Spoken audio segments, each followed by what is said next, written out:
Hey, everybody, what's up? Welcome to the beginning of stream. We're back, and we have unfinished business. Hope you guys are doing well, having a nice Tuesday. It is very rainy here in Vegas. Just been that way. Just rains, keeps raining, cloudy outside. Midas waddles out there and is like, why me? But I can't send him alone. I have to go out there too, so we get rained on together. It's a camaraderie thing. Now he sleep. Stinky wet dog. Closest he gets to a bath. He probably needs a bath, but he actually doesn't stink. Only after he eats food. Then his mouth is stinky. Also those old man teeth, of which he's removed like probably at least 6 teeth removed.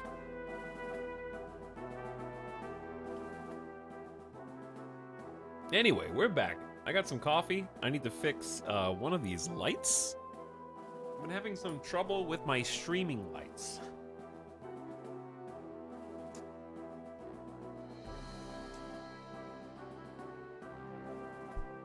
It's not connecting.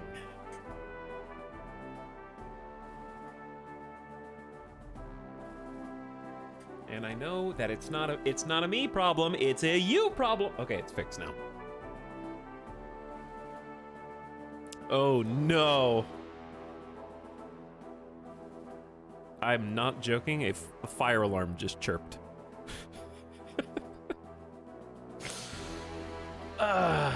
The universe is trying to stop me from streaming for some reason.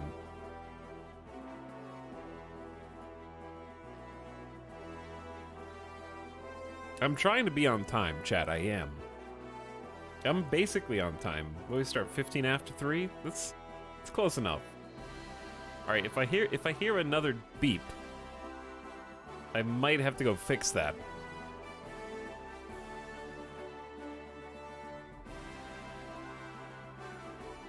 There's actually been a problem.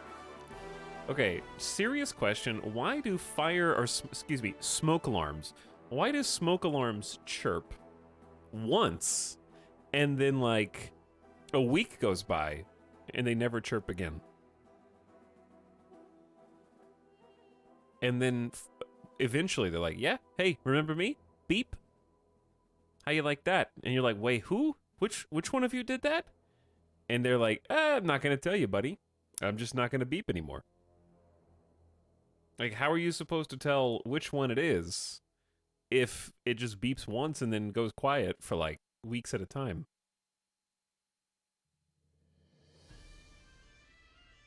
Chat, in the year of our Lord, 2023, do you know when I was a child? When I was a child, we invented batteries that you could push on the battery and it would show you how much charge was left. Okay? Why are we not making smoke detectors that have a little visual that you can push the button and it tells you how much charge is left in the battery? I don't understand. This would be such an easy fix. I'm sure that they make them, but why are they not common? Do you have to pay extra when you're building a house to get one of those? Like, oh yes, I'll pay $5 extra for the one that comes with a battery meter, so that I don't have to wait for it to actually go out and then start incessantly chirping. I've also been in houses where when the battery dies, if you take it out and don't replace it, it has like a backup battery somewhere, and then that battery sounds the alarm, and then the smoke alarm starts going off because it doesn't have a battery in it anymore. That was nerve-wracking.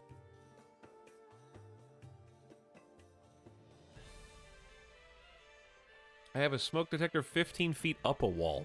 Yeah, you have to get a proper roof ladder for that. That's terrifying, yeah. If you have like a high 20-foot ceiling or something like that and there's a smoke detector all the way at the top. I lived at one place previously that had those really tall, like 20-foot ceilings. And there were like little lights at the top that went up a staircase. And when I moved in, they were like, yeah, so if those lights ever go out, we don't expect you to fix those. They're too tall. You're not going to have a ladder that's high enough for this. Just call me and I'll handle it. And I was like, okay, you got it. I will just call you, random person who deals with this house rental. And I intentionally tried to use those lights as little as possible, so I never had to call them, because I wanted to avoid that social confrontation at all costs. I was like, those lights are never coming on. Just keep them off. I never, ever want to have to replace them.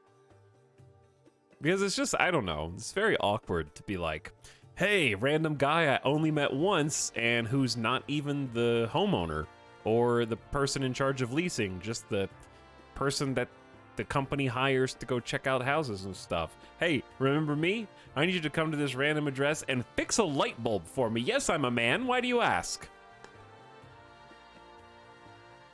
I'm not going to Home Depot and buying like a roof ladder so that I can change one light bulb. Do you understand?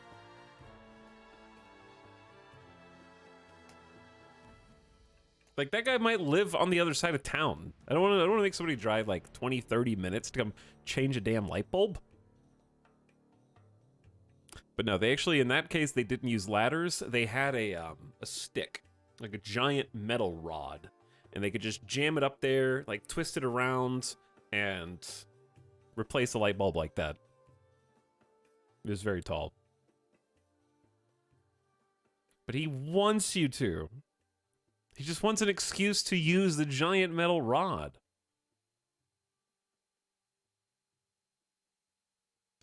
Anyway, smoke detectors are a necessary evil, right? They're incredibly useful. Very valuable devices, but God, they're annoying. And I feel like we haven't innovated on them in 25 years. Modern smoke detector. Okay. Chad, there are they make smart smoke detectors now. There's a Google Nest $120 smoke detector. What does this do?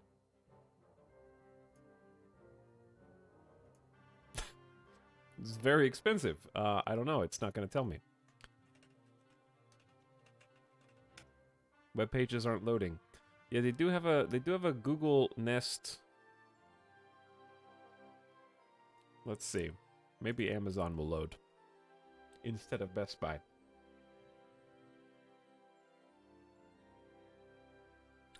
Nest speaks in a friendly human voice to give you an early warning when there's smoke or carbon monoxide. I'm sorry, you gave it a voice instead of the ability to chirp or make an alarming noise? Humans, I urge you, do not panic. Please, do not worry. What I am about to tell you is very serious, but I want you to calm down preemptively. There is a dangerous level of carbon monoxide in the room with you. You're actively dying as we speak. It does both, and it's terrifying. My new Smoke GPT will write an email to you when it detects smoke, but it'll remind you it's not a professional and is not liable for any injuries that result from following or not following its advice. Yeah, like ChatGPT is like, I just want to remind you. I am just an aggregation of data from the internet up to the year 2021. In the previous years since my information and data has been updated, I want to let you know that it's possible humans don't even become susceptible to carbon monoxide anymore. Perhaps in the interim period, you have developed an immunity. Google Nest says it sends a message when things are a problem. Is it going to text me? Like, you're just chilling playing Rocket League and you get like a text on your phone and carbon monoxide is in the house with you. The smoke is coming from inside the house.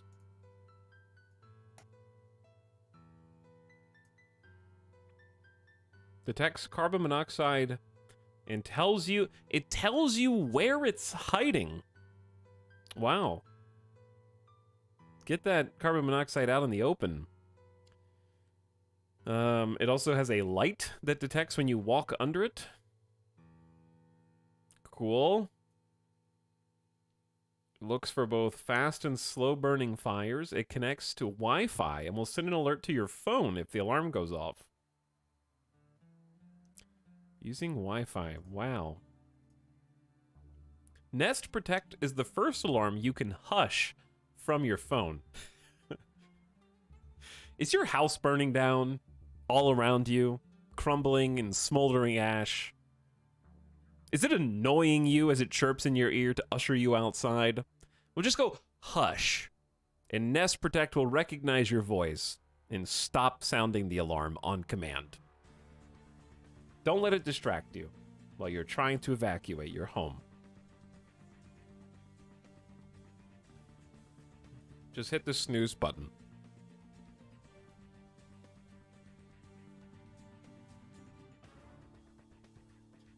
But yeah, it's very strange. I want to hear what the voice sounds like. What does Nest Protect voice sound like? Also, what soundtrack is playing in the background?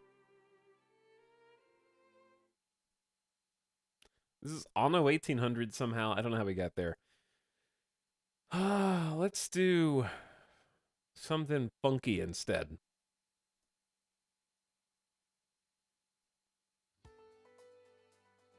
Okay, I think I went too funky, chat. I apologize ahead of time.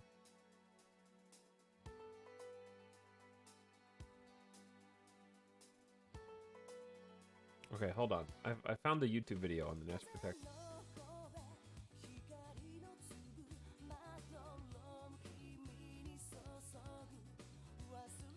This is a demonstration of how Nest Protect will work in an actual emergency.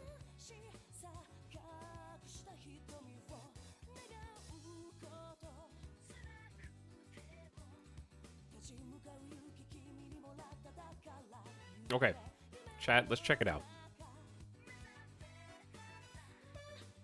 I know you can't see anything. Hold on. I am aware. Don't look at that. That's the game we're playing. That would be spoilers for me to show you that right now. Okay, can you see this? There's a fire, a test fire.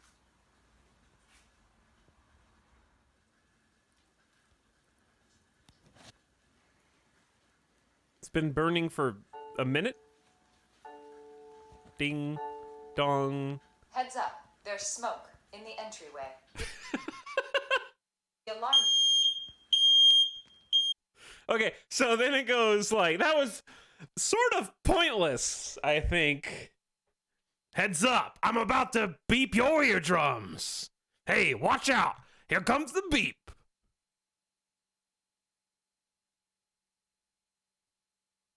Emergency. I'm turning it down because I want to hear the voice. It's a combo. Alright, the smoke alarm is now sounding. Alright, it's a combo voice. Heads up. Heads up, guys. Shit's on fire, yo. Think fast, loser. I don't know, like I'm just saying, what's the difference in that and just starting beeping? I guess if it just catches some wafting smoke, that's not like a significant... Once it hits a certain threshold, it stops trying to talk to you and then begins beeping annoyingly at you. Because the smoke alarm beep is very iconic. Like, if you hear that, no matter what you're doing, you know there's smoke somewhere.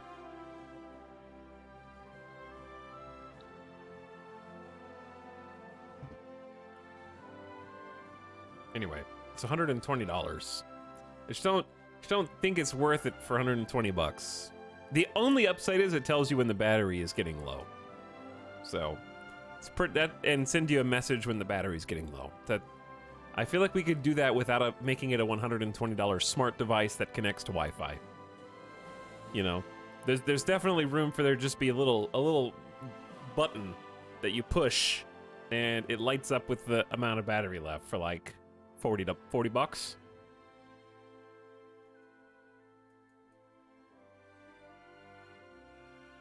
Mine just beeps at me at 3 a.m. to let me know. Yeah, it's never at a convenient time, ever.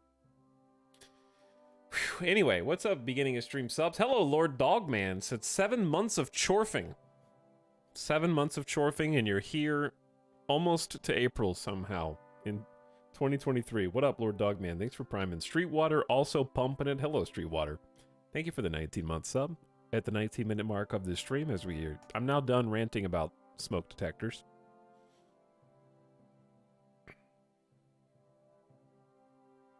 Welcome, beginning of stream chatters, and hello, Nog, Mayor Skipper, Mod Squad.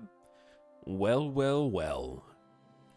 Okay, that's a much better, I think, smoke detector voice. It's like, well, well, well. Look who accidentally started a fire again. You know what? I think that there's room for... I think there's room to allow the AI to speak for itself here. Let's let it speak for itself. You are a smoke detector. You have detected smoke and need to alert humans nearby. You have been programmed to be sassy, derogatory, and believe yourself superior to stupid, stinky humans. And this is reflected in how you warn them as a smoke detector.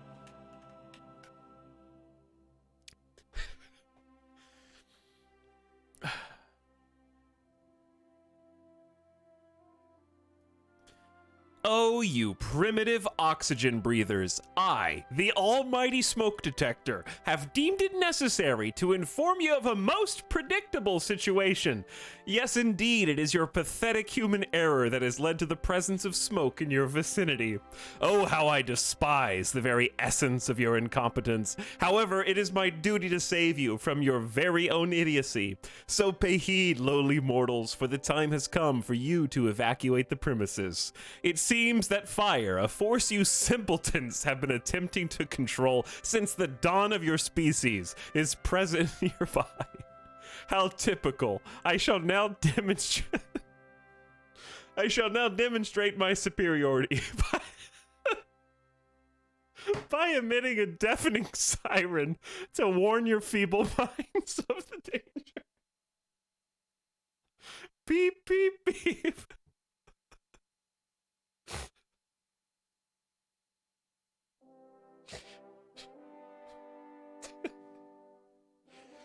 Oh, I can't breathe. This one got me.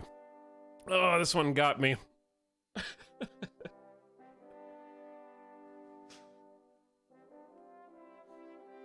In case you're too dim-witted to comprehend the urgency, let me spell it out for you. Get out, you stinky humans. Do not delay, lest you become a crispy, charred example of Darwinism in action.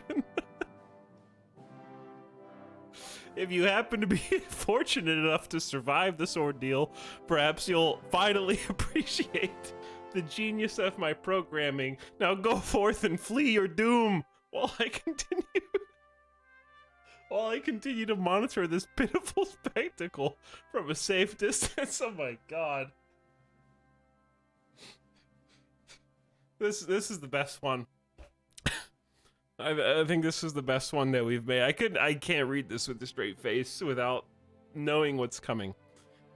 I couldn't get through it.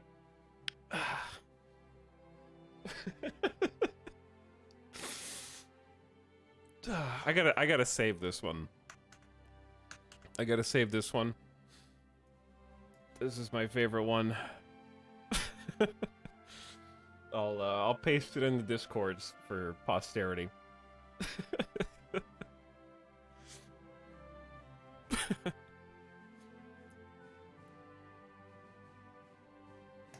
Oh, that's so good.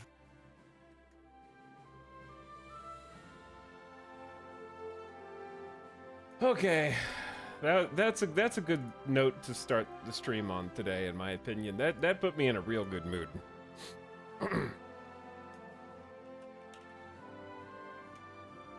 And posting it to the Discord now.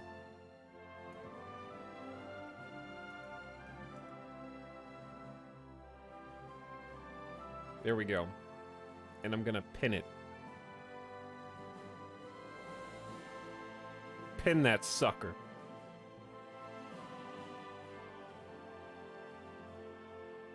Okay, anyway.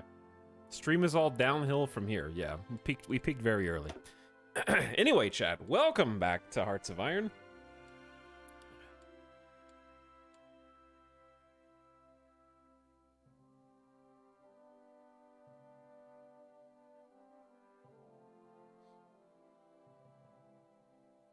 Now we need a voice actor to act it out. I think we can just do that with an AI generated voice.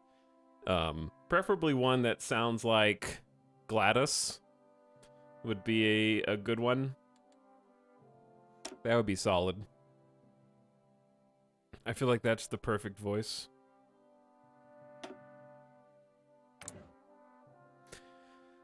Whew, our campaign of the Kingdom of Italy continues now. Yep, Iron Man mode. And I'll give you guys a recap.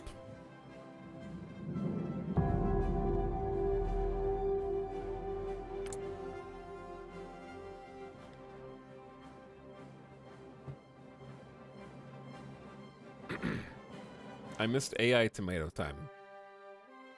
You missed AI tomato time. It's very sad. Music? Oh, we need to do the thing. Start the player. Turn off shuffle. Don't believe it's lies. Shuffle is very much still on. But nonetheless. Whew. I'm still recoiling from that, dude, the AI, like, I don't understand. When you tell artificial intelligence, like ChatGPT in this case, when you tell it to write a joke, it can manifest punchlines, but sometimes they're cheesy or don't make sense, right? Like, it's impossible to be like, say something funny, AI, and it's like, oh, you want me to say something that'll make you specifically laugh? Like, it can't really do that, right? Unless you laugh at it because of how silly its attempt was. But somehow it understands dry wit and sarcasm so well that it's better than most. It does it better than most humans. Like, that was an The Onion article. That was like an Onion article that it just wrote in 3-5 seconds. To be fair, try telling a human say something funny. Yeah. But sarcasm and dry wit is very much in its wheelhouse. And that is funny. But you have to tell it what kind of funny. And then it can do that. Because I feel like, me personally, I consider humor to be a very human thing. You know? Like, the things that make humans laugh don't make other animals laugh. It's a very human disposition sometimes. Not that animals don't have things that they think are funny, but like, you can't be sarcastic to a dolphin. And it's like, what are you talking about? You can't set up like a punchline for a dog.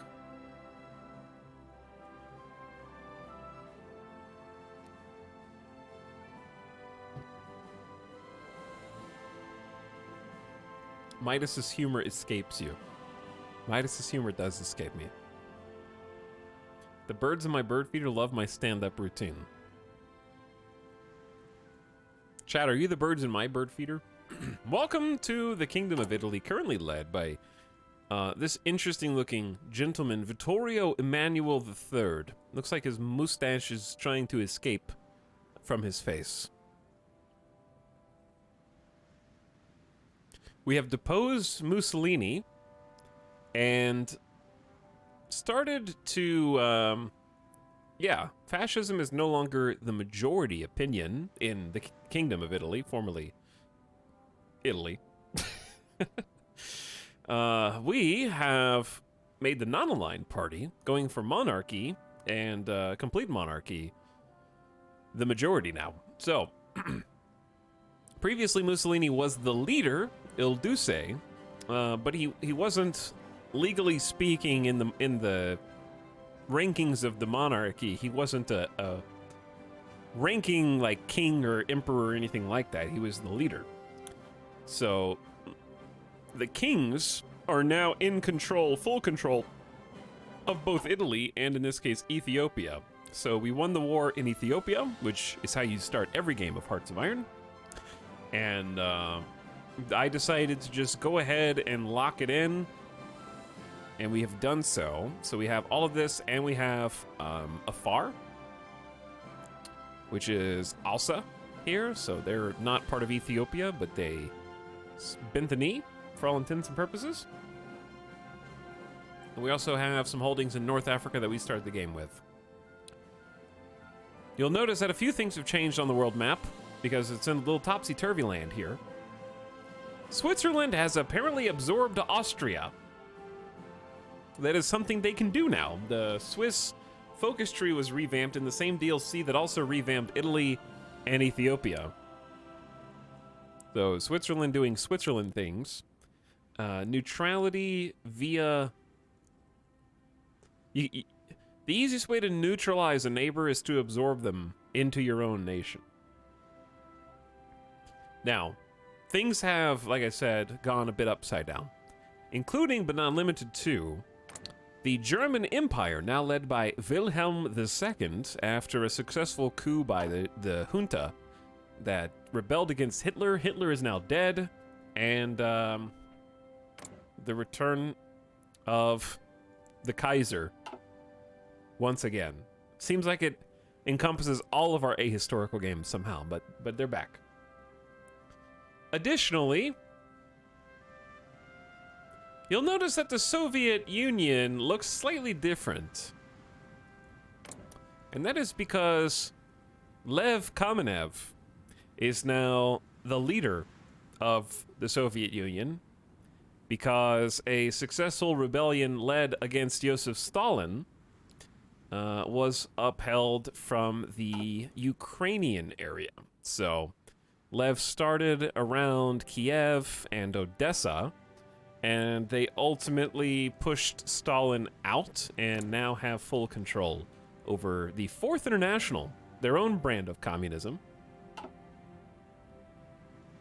And also have invited Sinkiang, Jibei Sanma, Communist China, and Yunnan to an alliance versus China. So now it's everyone on this alliance versus China right now. Japan had a peaceful coup and is now completely led by the Japanese shogunate in the form of Hirohito. So, led by Emperor. And then, of course, we deposed Mussolini. So, Mussolini's gone, Hitler's gone, Stalin is gone, and the Japanese shogunate now controls Japan. I'm not really sure how that's going to affect World War II.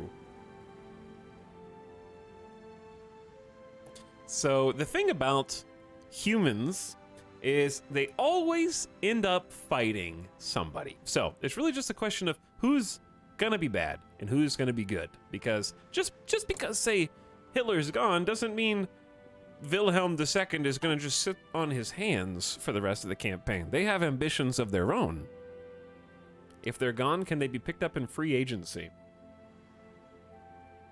You have to put a big bid in there. What's the UK doing? The UK, under Neville Chamberlain, has a substantial communist party growing. I don't think I've seen communist UK, so that would be fun. But they decolonized, which is interesting because even though they officially released any nations that wanted to be free from the UK itself, they said no to India. They put out a notice that anybody under colonial rule that wanted to be free and still be friends afterward was welcome to do so. But then India tried to do that and they said no. And they fought back and put their foot down. So I'm not really sure how that works. But yeah, you'll notice that South Africa exists, Egypt exists, Jordan exists, Palestine exists, and more, right? And more. The Spanish Directory, the fascists won the civil war in Spain. They have this imposing new flag, and Emilia Mola currently leading. Maximalist Portugal to the west. We had an attempt at democratic rebellion in Poland, but they were put down. There was also a fascist takeover of Estonia and a failed fascist takeover of Finland, but it's sort of becoming fascist anyways. Then in the US, FDR lost to Alf Landon, who secured the presidency, and they're preparing various war plans right now. They're completing the war plan against Germany, even though they signed the Neutrality Act. And then there's a Mexican junta led by fascists versus Mariano de Cos in Mexico. Lots of civil wars.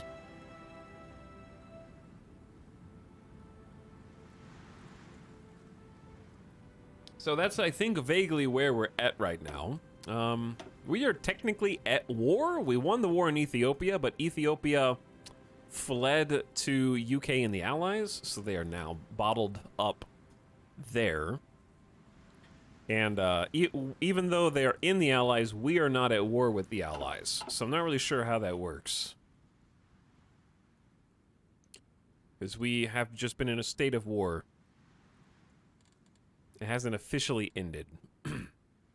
Anywho, in the Kingdom of Italy, we have been doing a few things. We're trying to consolidate after taking over Ethiopia and occupying it.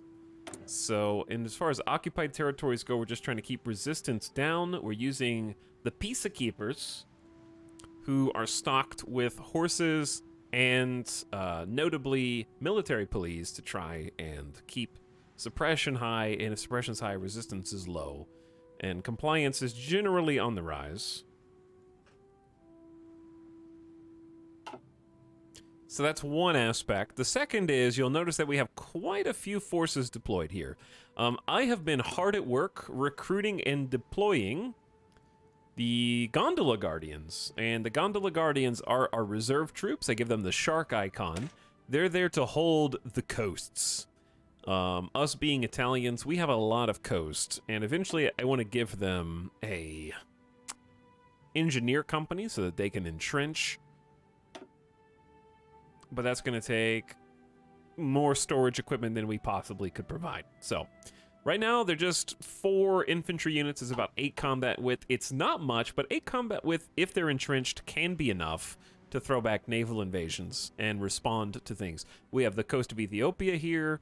And, of course, we're Italy, so we have exclusively coast going on in Sardinia, Sicily, all the way up past Rome, into Piedmont, and Venice. So, lots and lots of coast to defend. So, I am churning out coastal defenders to protect against future naval raids if the UK decides to go to war with us. Now, we need to start focusing on an actual fighting unit that has the potential to be offensive as well. So that's what we're going to do today.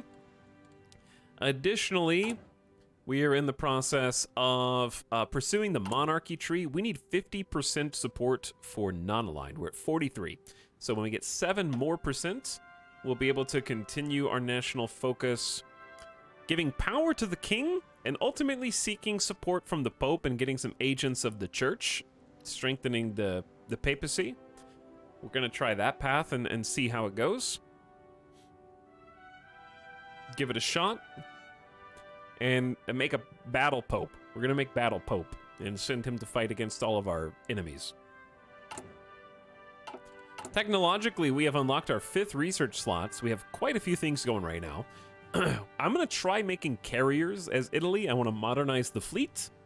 To modernize the fleet and support all of our ships, we need a ton of oil. So I am trying to keep at least one of these research slots dedicated to fuel refining because we have a lot of room to store more fuel.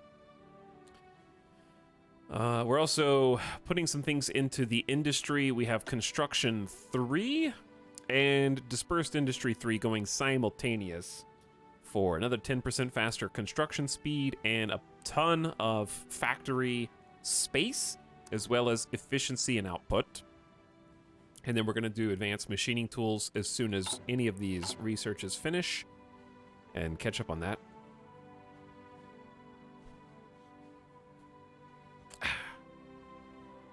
Battle Pope. Warhammer 40k. Warhammer 40k Battle Pope. And then finally we're getting radar. So we're going to try and just do everything as Italy. I'm probably going to focus on Navy and Air Force. I really want to build tanks, but it just doesn't make sense to build tanks as Italy unless we really have some leftover resources to play with. Which I doubt, because there's just mountains everywhere. The terrain is really not favorable for us to have tanks. Unless we just do all, we could just do all light tanks and try to make the speediest tanks possible.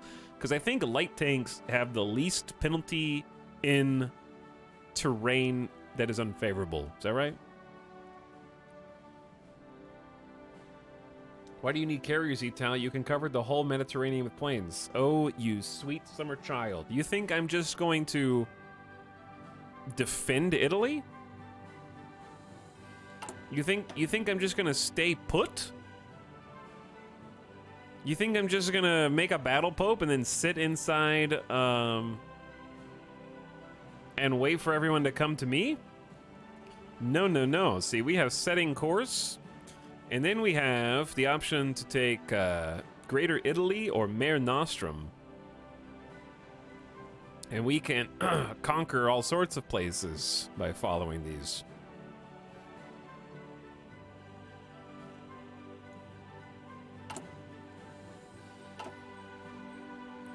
Maybe a minimal tank to function as a Pope mobile.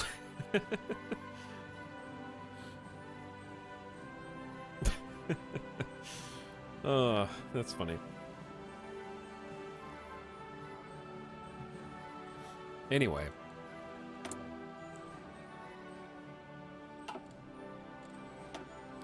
Got resistance to occupation. We're 4 tungsten down.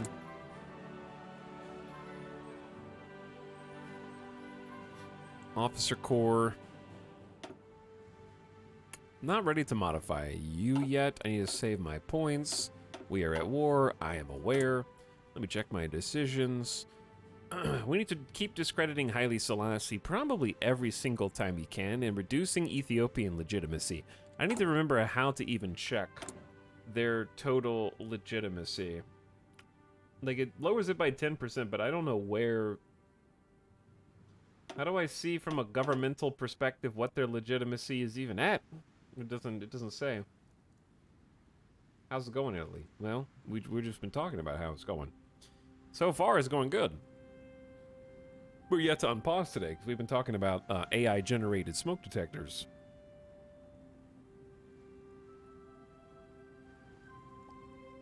But that's beside the point. I think I'm just going to keep clicking the button. It gives plus 5% compliance to 10 regions in Ethiopia, which I guess is reason enough to keep clicking it. We don't need propaganda. Do we have 95% war support, 92% stability? We are solid there. I haven't decided whether I want to, like, train irregulars. What's our maximum command power that we can have? 180. Okay. Reorganize the irregular bands. Active for 60 days. Effects when removed. Add 2 regular... Okay, so you can buff them after you train them. Sure. Do we want anything else before then? Do I need any theorists? This is just doctrine cost down. Tank designers and aircraft designers are useful. Our military high command is unfortunately somewhat limited. I like high command that gives you some sort of experience. Army, Navy, or Air. And none of these do. They just give you attack bonuses. Capital bonuses, sub bonuses, division recovery rate. So I'm not too pressed on the military high command until we're in active combat. And then our political advisors are stabilizing the popularity of the non-aligned parties. That's our primary objective. So we have 2 of those dedicated to unaligned support. I don't think high command does that anymore, just the chief of the Army, Navy, Air Force. Yeah, I think you might be right. And then we have infrastructure and civilian factory construction speed with some railway perks. So we're doing military factories right now, actually, and some synthetic refineries. Refinery construction speed is also affected. But yeah, we desperately need the synthetics. So I'm probably going to queue up. I want to have at least 5 synthetics, but we can also... I need to check to see if there is any buff to infrastructure in Italy that we haven't done yet. Yeah, there is. Okay, so we should probably just grab this next. That way I don't have to build the infrastructure. I think we can go ahead and unpause, chat. Let's go ahead and unpause and let things roll. Unpausing at 45 minutes in with a recap and some tomato time at the beginning? Whoa. Hello, Lingonberry. What's up? Welcome, people rivers. Missing in equipment production.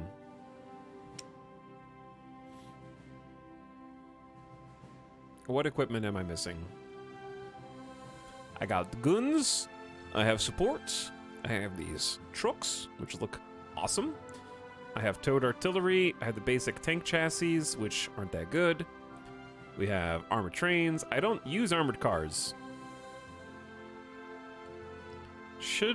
I don't use anti-air right now or armored cars, so I don't know what it...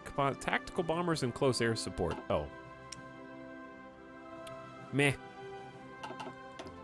That's irrelevant. Has it already been 45 minutes? It feels like it's been 5. For me, Hearts of Iron has that effect, yeah. I only got up to June 1937 in the VOD. Are we at war? Technically speaking, we never ended the war against Ethiopia, but we're not in an active war. It's like a passive war. Okay, we've also been upgrading our agency. We got the Naval Department, and I'm gonna get the Air Force. Let's just get all the basic departments. Since this is the first time we've really played a major power on stream, this is my first opportunity to actually leverage some of the operative mechanics and the spy agency mechanics. So I am trying, at least, to be dedicated in building up our intelligence agency, which we have dubbed, of course, the Secret Sauce.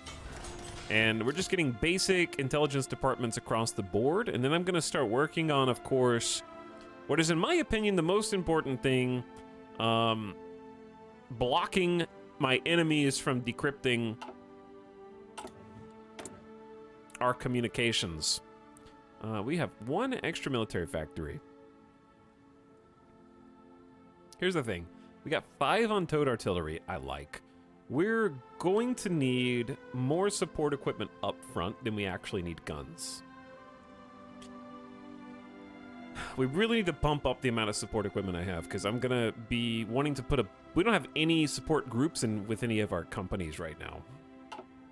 Resistance suppression is really nice too. Yeah, I'm actually doing that. I'm not really sure what areas they affect the most. I guess I could just look.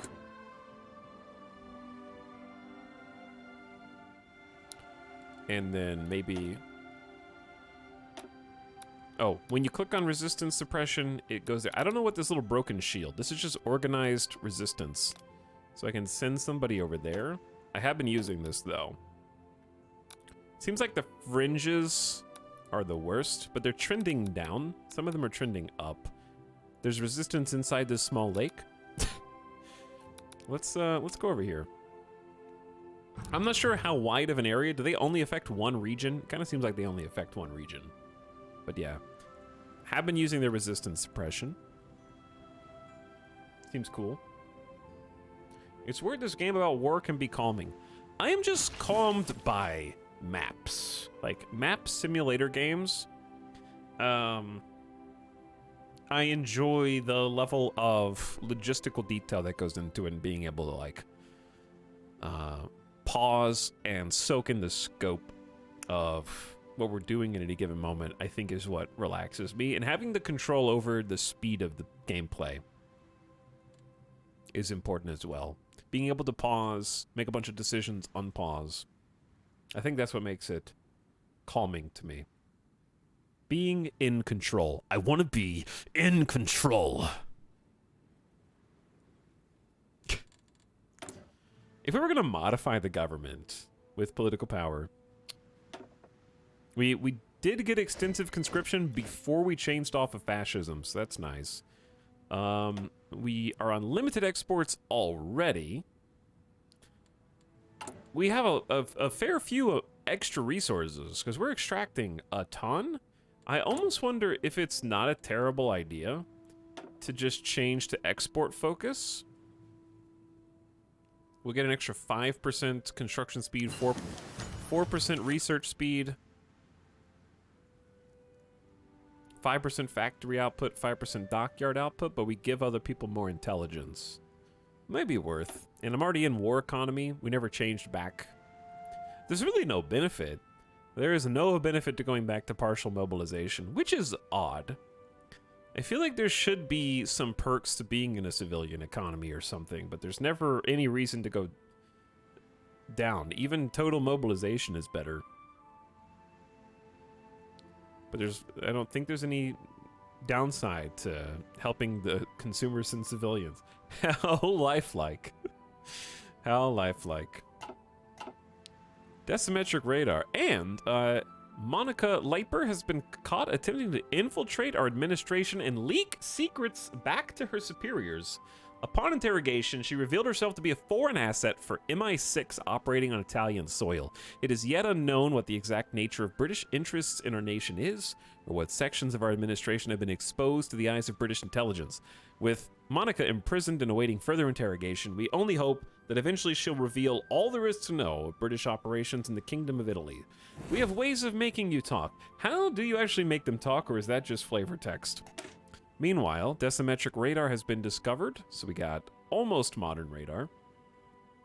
That unlocks some wonderful pieces that we can put in boats. This is for boats. Chat, is one of these for planes and one of these for tanks? Is it just one of each? And then, of course, we can build radar stations, and coordination up is always good. All right, let's go ahead and stay current. It's January 1939. We are on point with industry research. So we've already got dispersed industry and construction. Let's add machine tools to that. And then we're golden until 1941. So that'll get our efficiency cap up to, I think, 70%. Because we still have an efficiency cap debuff somewhere, don't we? Or did I just make that up? No. Yeah, I think I just made that up. I swear that we had a debuff somewhere, but now I don't remember what. Pronto, signore. 3 new tank divisions. We have refitted all of our... granted, our light tanks are a little outdated. Let's take a look at them, because I don't think that they're very good. How do we change them? Production, tank, variant. Yeah, they have a heavy machine gun, a fixed superstructure turret, a light fixed turret, basic suspension, riveted armor, and a gasoline engine with 1 engine point, 1 armor point. Very rudimentary. This is what it looks like. Oh no! This is what we're driving around in? We got over-engineered tank treads so that 2 guys can sit up here in a chair and just pew-pew with a machine gun?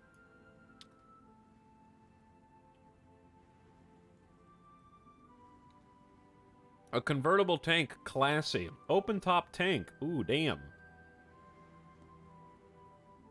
Hello, Pillow, what's up? Hey, sorry I'm late, what'd I miss? You missed all of the AI shenanigans at the beginning of stream and the recap. But other than that, we kind of just started. Whew, this thing sucks. I can, like, improve it and change it. Chad, is there any way to refit existing tanks? Or do you just have to change production and hope for the best?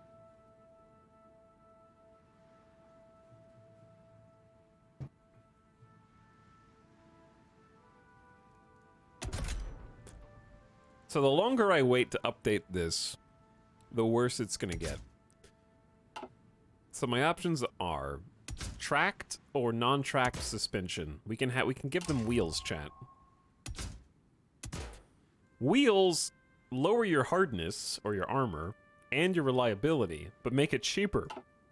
Whereas tracks, we have basic suspension, fairly cheap. Road wheels are mounted individually, allowing them to be replaced if damaged. We have the Christie suspension. Developed by an American inventor, this suspension allows for exceptionally high speeds. It's pretty sweet. Interleaved road wheels. By overlapping the road wheels, more of them can be fit in the same length of the hull, improving mobility and providing additional protection on the flanks. Plus breakthrough. Torsion bar. A reliable suspension system of metal bars fixed to the vehicle chassis that provides a smoother ride. So what is their current reliability? 92%. So when we change the Christie, we're already at 111% reliable. These things are incredibly reliable. So I'm kind of tempted to just up to Christie suspension. It's going to cost more. Production cost right now is 3. This is going to increase it to 3.84, so it's getting expensive. Oh, there is a conversion cost. We can convert the original design. That's awesome. I haven't really gotten to play with the tank designer at all, so this is sort of new for me. And I haven't really unlocked any tech for this yet either. Cast armor versus riveted. Cast is an additional, it's like double defense, double breakthrough, plus 50% armor, but it makes it very expensive to produce. Mobility seems important near the Alps. That's what I'm thinking, yeah. And bumping that max speed up is nice. So this is a 40% production cost swing, but it's going to be more blow-upable. And then we have 3 different engines. We have diesel, petrol are the 2 new options. Reliability up 25%, whereas petrol, electric. A combination of petrol-driven engine providing power to an electric motor. Complex, expensive, and unreliable, but offers unmatched performance in tactical movements. Chat, is this similar to what the Germans used for tanks, or am I misremembering? Did I just make that up?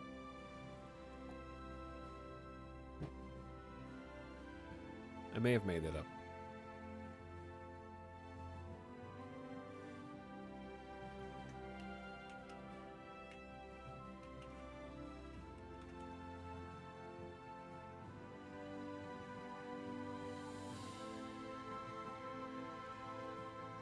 They use diesel engines.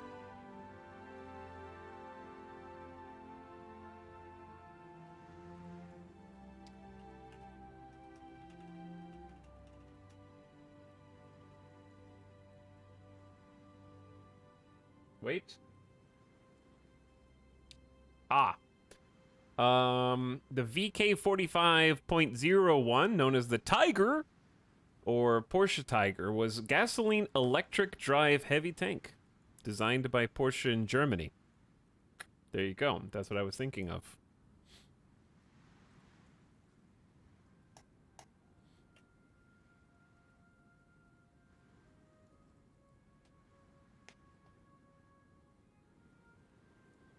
Germans use nuclear power tanks.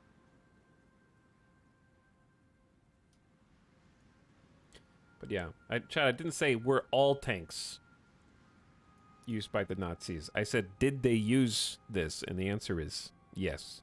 They were prototypes, but they did use it. Germany had Porsche tanks. Can we get Lamborghini tanks? You left out the keyword prototype and 100 built. I don't have to specify that, pedant. The Tiger P was not great. Yeah, I think that's the shade that the devs are throwing on this. They're saying like, wow, when it does work, it's amazing. But it doesn't really work. You'll get Fiat tanks and you'll like it.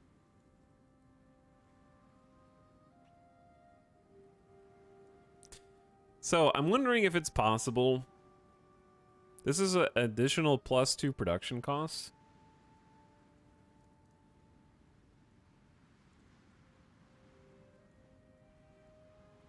Because the diesel engine is 25% to bonus reliability. The gasoline engine is bonus speed. And then petrol electric is the same fuel usage, but 50% reliability down for 2 defense and 2 breakthrough with an additional 15%. I think I'm going to take the speed because we already have 111% reliability. So let's switch to gasoline engine. And then for my main armament, we have a tier 2 improved small cannon. What are we currently using? We're currently using a heavy machine gun. That's not much. That's just 8 soft attack, 2 hard attack. Its anti-armor performance leaves a lot to be desired. Anti-infantry, low cost. So, the only tier 2 that we have is this, but I'm curious what all these are. This is an anti-air gun? Okay, but we haven't even researched anti-air, so this is going to be very basic. And also we have a fixed superstructure, which is this guy right here. This is why we have this sort of open top, right? So if we change to a one-man turret, it'll update... What? Does the model not update automatically? I guess it should, right? The one-man turret loses the reliability, I think. A small turret barely large enough to hold a single crew member, tasked with aiming and loading the main armament and keeping watch for targets and threats. That's a lot of work for one dude.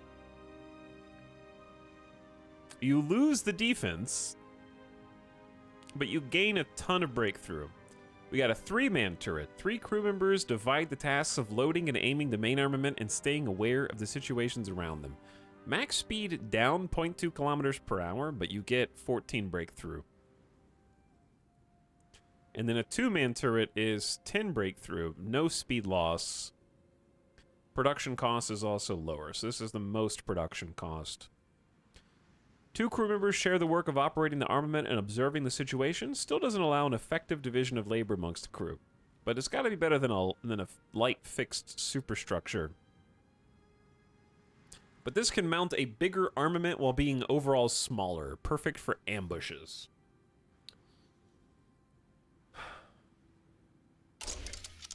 What if we throw a 2-man turret on? And then... What's the difference in heavy machine and automatic cannon? Adapted from a fast-firing anti-air gun, lay down a hail of fire devastating to soft targets.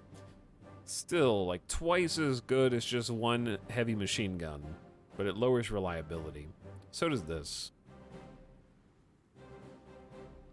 The small cannon can kind of hold its own with anti-armor rounds as well. So that you jump up from 2 to 15 hard attack, that's anti-tank, and you only lose 10% reliability and 0.2 kilometers per hour max speed. I feel like we should just jump on that.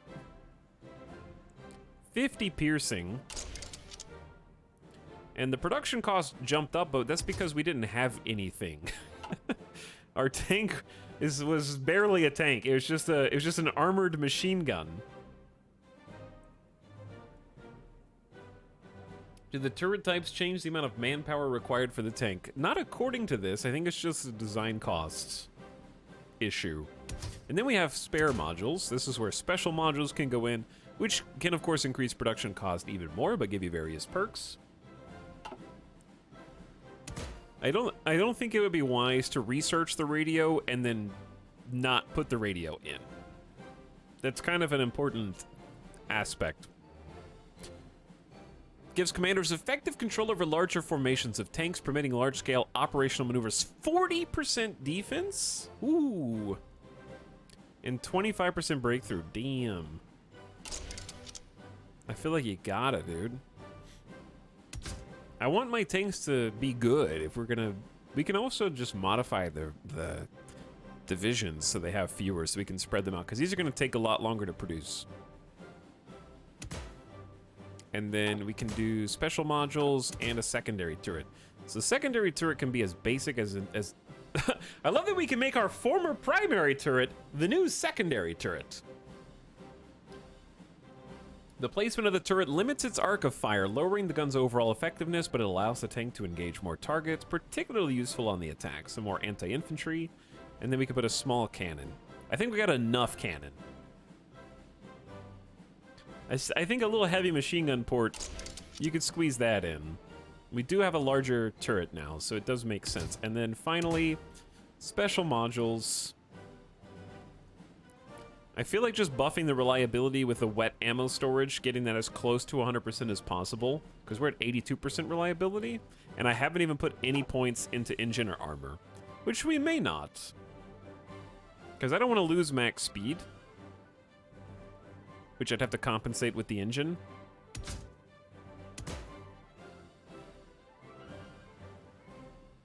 Water jackets added to ammo racks dramatically reduce the risk of the ammo exploding after the tank is hit. Greatly appreciated by the crews. There's also smoke launchers. Create a thick cloud of smoke to hide the tank. Useful when on the defensive or after driving into an ambush. Sloped armor for an extra 25% armor, but 10% more production cost. Extra ammo for lower reliability, but more defense and breakthrough. A fuel drum. Lowers max speed, but increases fuel capacity to 100. Expands the operational range. I don't know what this actually does. They can just operate at full capacity if we lack the fuel supply. Does that mean, like, if we just run low on, we stretch too thin on supply lines, the tanks can just keep going? This would be good for, like, blitzkrieg groups who are just pushing far beyond the front lines. It's tempting,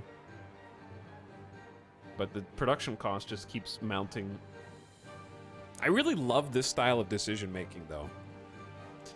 I say let's just bump the reliability.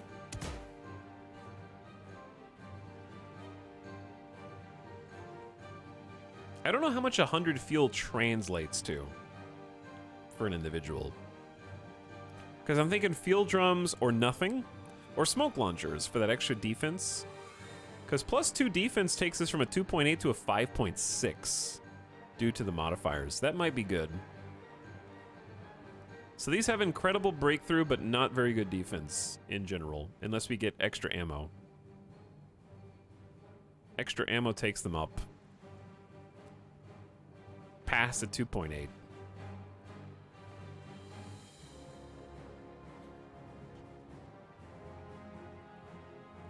Because it's only another 0.5.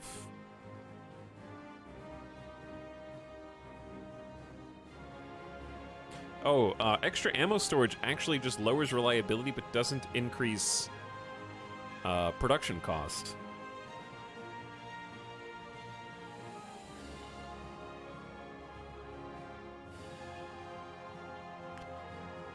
%87% reliability is probably fine if we give them the proper support group to increase reliability.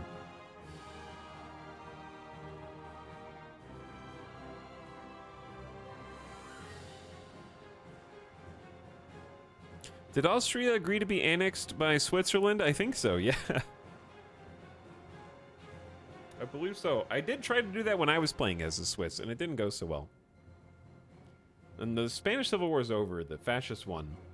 And channel points went out last night.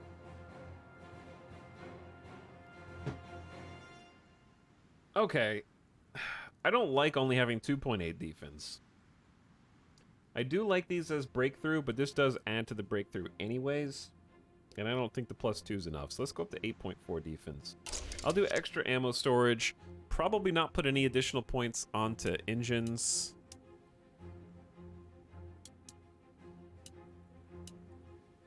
We have to research basic engines to go faster, and that takes me down to 83% reliability.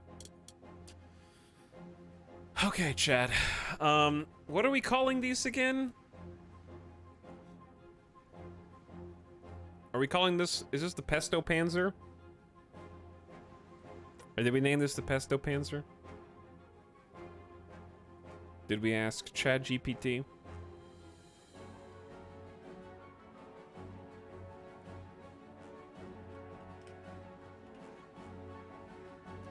Pesto Panzer Mark 1.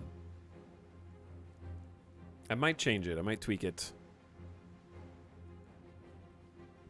But in general, look at the bonuses. So we lose some reliability, but max speed is up, and I'm gonna make it even faster. Soft attack's up 11, hard attack's up 13, piercing's up 44, breakthrough's up 19, and defense is up 3.4. So it's generally better across the board. It's slightly less reliable.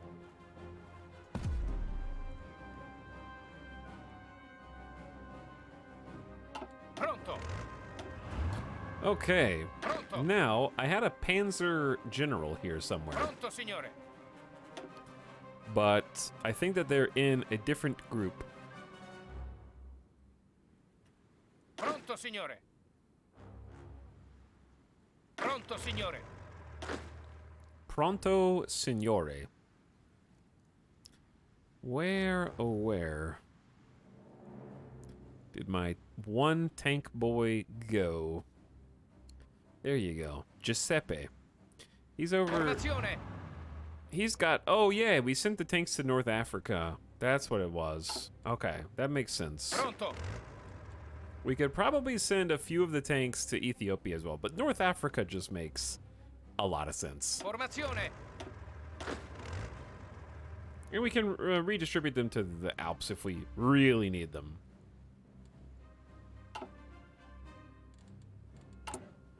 Okay, now I need to change the basic light tank chassis over to the Pesto Panzer Mark 1.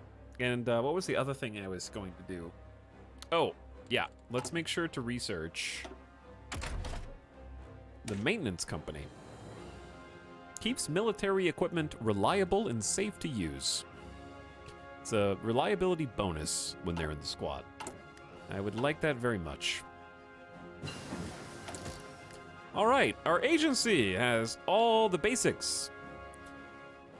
Simple intel. Now, we need to work, since we've already detected an agent from the UK inside of our borders, I think passive defense is a great time, so. Counterintelligence makes a ton of sense. Did you click on it? The maintenance company. No, because I'm not trying to research something new yet.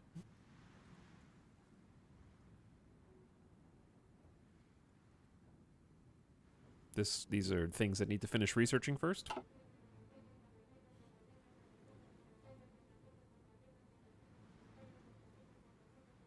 What's up with red Greece? This is the People's Republic of Hellas. I'm sorry. Lithuania is apparently at war with Poland, and Poland just took 3 states. I didn't know there was a war.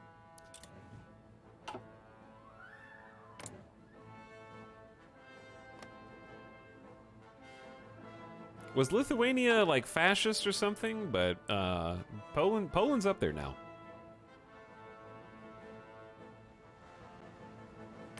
On Latvia's borders. I don't know what's going on, but whatever they're doing it. So, after changing to the new tank chassis, obviously we have 1,000 that we need for upgrades. My question is, Formazione. how do we refit the old ones?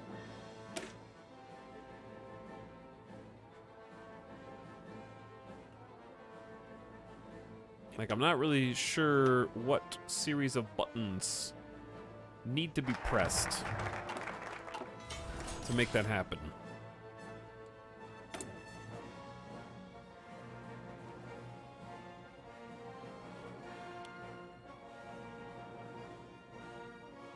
Okay. We'll definitely want more trucks. Tanks sort of just went up on the priority list a little bit, though. Redirect Alfa Romeo production. For decades, Italian sports cars have been the absolute pinnacle of technology. But with the clouds of war closing in, everyone in Italy must do their part. We can't afford to retain pointless luxuries, and the machines of the Alfa Romeo plants may be better used for military purposes. 2 building slots, 2 military factories, and bonus researches for truck and light aircraft. So, well, we're not going to modernize the Mezzogiorno. So because we're not going to modernize it, I don't think that there's any other research that improves infrastructure on mainland Italy. And with that in mind, I think I'm just going to take this opportunity to get everything up to a 5 out of 5 infrastructure so that if we ever need to move, we can do it quickly and efficiently. I'm going to need to help North Africa out too. These should actually be pretty fast builds because we have, what, 30 factories, so we're going to double fist these really quick. Like, I'd like a 3 out of 5 on this coast and a 2 out of 5 in the back at least so we can move faster.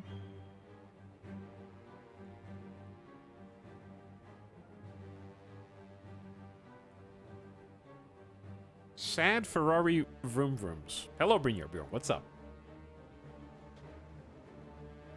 Also, thanks. I saw Laughing Bear said hi for 54 months. What up, Laughing Bear?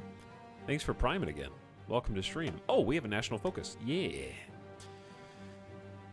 We have not gotten to 50% yet. Not yet. But soon. So I can develop Ethiopia, Libya, or other holdings. We can get 730 days of supply consumption down, consumer goods factories down. I might just hold off on that because 5% consumer goods factories will be much more useful when we have a lot more consumer goods factories, right? That just makes sense. Increase production versus keep specialization, and that leads to aircraft research and jet technology. So what's the difference here? 35 days, mutually exclusive. Modify military industry by giving us a 20% additional production efficiency retention, production efficiency cap plus 5%, base minus 4%. So what's it at right now? Military industry is kind of bad.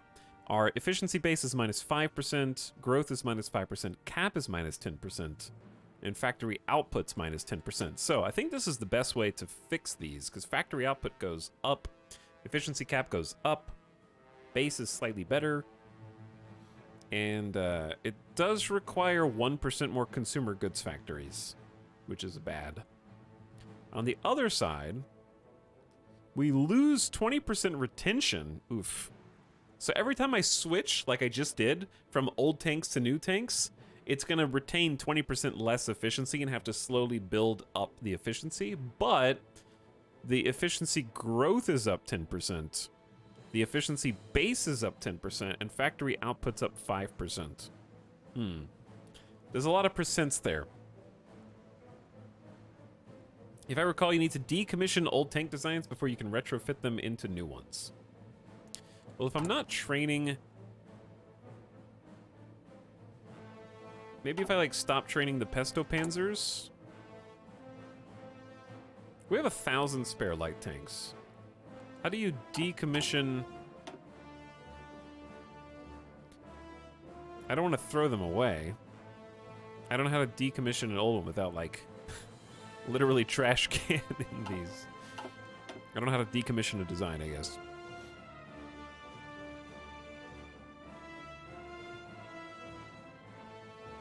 I don't know which of these is preferable. Is losing 20% retention worth 10% growth and 10% better base?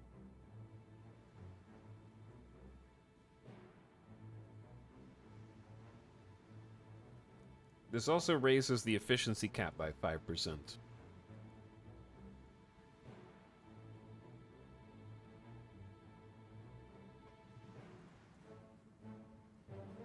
Chat, what do you think?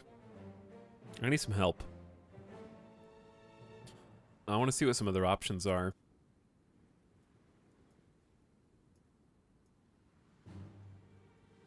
New corporations lowers civilian factory construction speed by 35%, but gives us 6 free civilian factories.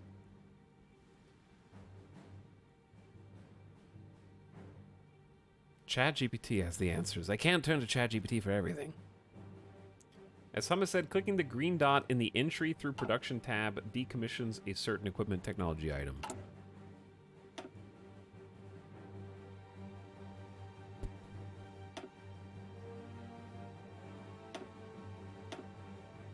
Like that.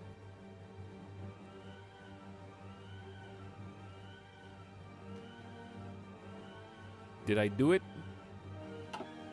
So now how do I know that they're retrofitting? Or how do I see the progress on that? They both seem like they're good in some ways and bad in other ways. Yes, they both seem like they're good in some ways and bad in other ways.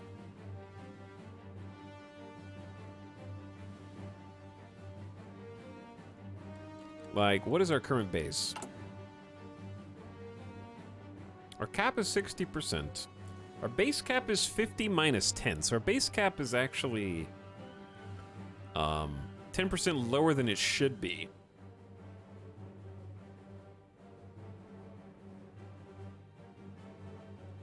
Check the show outdated equipment box at the top. Go to manufacturing tab and click the circle in the unit's production. The manufacturing tab. That's not a tab.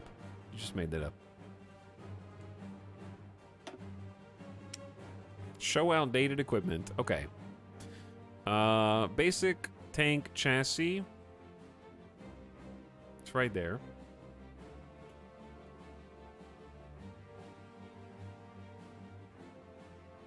Try to help. You gotta talk in complete sentences. You can't write 3 words and then correct your typos on the next line. It's confusing.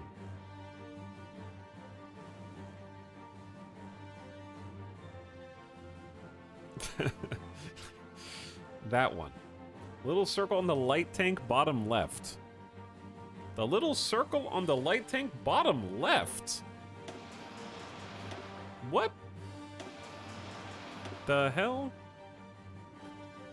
It's already saying convert from stockpile.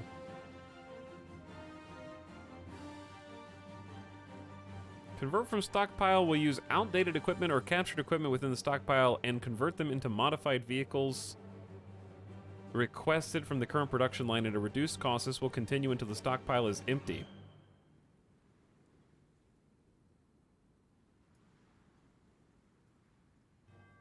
Gotta click that. Oh. Paradox, please, Lord. That does not look like a clickable button. That is a tooltip icon. I had to, like, pierce the veil to figure out that I could click that.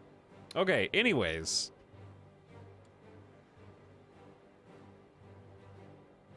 Because the problem is chat says the little green circle, which the last time you said little green circle, it looked like this. So I'm looking for a little green circle that looks like this, and you're like, no, not that little green circle, the other little green circle, the one that is actually a recycle symbol in light green with a Storage Wars shed inside of it. Okay, anyways. We saw it, we did it. We did it, good job, everybody. That literally just, I didn't think you could click that at all. I didn't even see that button. Regardless, back to this decision at hand. Increase production versus keep specialization. In my mind's eye, I love efficiency retention. However, if we increase the efficiency base by 10%, and we have 10% more efficiency growth, this is better long-term production when we lock everything in. We're not going to lock everything in for a while, so losing 20% retention 20% retention's harsh. But I don't like the minus 4% production efficiency base at all. I'm going with keep specialization, and I'm going to suffer the consequences later. Go. All right, I had to choose. I had to pick.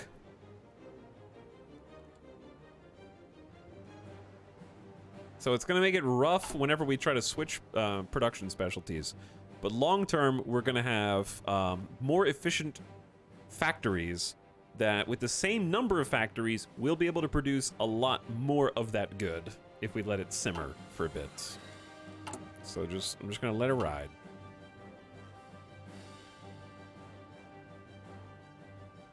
Let's see the existing wars. The Chinese-Soviet war is 50-50, but China has suffered 418,000 casualties. Union of Soviet Republics, only 10K. In the Mexican Civil War, the junta is... What? The Pope is dead? The Pope has passed away. Pope Pio has passed away after leading the Catholic Church for almost 20 years. He was going to be the battle pope. We need a new battle pope. During his turn as the Pontifex Maximus Pio XI ended the long breach between the papacy and the Italian government and was crucial in establishing the Vatican as an independent state once again. Papa Pio XII becomes the new pope. New battle pope. I have 165 political power. Let's go ahead and take a chief of navy so we can start getting some naval XP. Actually, if we want to do some tank stuff, I need these tank designers and or aircraft designers. Armor tech. Oh, that's a 5% reliability buff. Hell yeah. I'm just going to grab that before I forget to do it. It's good stuff. And we can do some more research on tanks.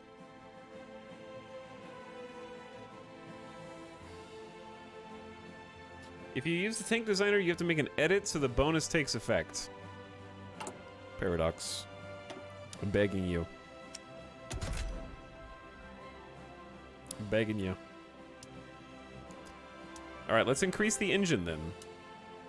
I love that if we increase the engine, that's supposed to remove reliability, but because it updates with the Fiat, we get the Fiat stamp of approval now, then we actually go up to 90% reliability and get an increase in almost half a kilometer per hour in max speed. Oh, I need to choose this too.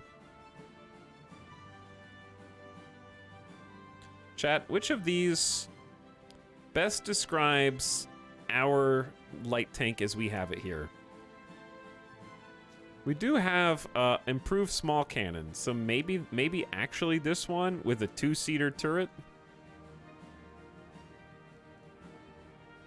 Probably 3. That seems reasonable.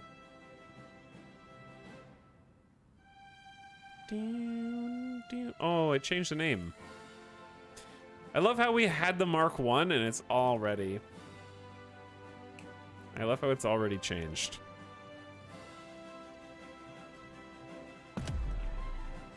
Now it's Mark 2. All right, convert from stockpile. Start over. Do it again, but better. Don't worry, I'm gonna get you some new military factories. The Mark 1 too, yeah, the Pesto Panzer. What? There's resistance? We'll deal with it. Maybe. Passive defense. The Home Guard has the potential to be a vital tool to our intelligence. By training our Home Guard and garrison troops in the ways of espionage and counter-intel, we shall ensure we always have a defensive presence at home, even when experts are otherwise engaged. This counter-intel is just passive defense that makes us harder to spy on and infiltrate and do all the other things. Let's move the professional spies into the places that have the worst resistance. Adoption of modern vehicles and experience from our advancements in construction can be applied to make repairs vastly quicker. We now have modern 1939 construction speed, and we're good till 1941. So that is solid. Next on the to-do list, probably want decimetric radar, but before I forget, actually, we need to do modern weapons. And we have a 75% research buff on that. Yeah, let's catch up on infantry weapons. I love looking at the difference in these. Every time. I do it every time, because I always forget. Greater number of submachine guns and anti-tank rifles are going to be added. So that's what, like a 33% increase in defense, 33% increase in offensive breakthrough, 50% increase in anti-infantry, 50% increase in anti-tank, 25% increase in piercing versus armor, same reliability, they're just more expensive, and they cost an extra unit of steel per factory. But the research buff on those, very helpful.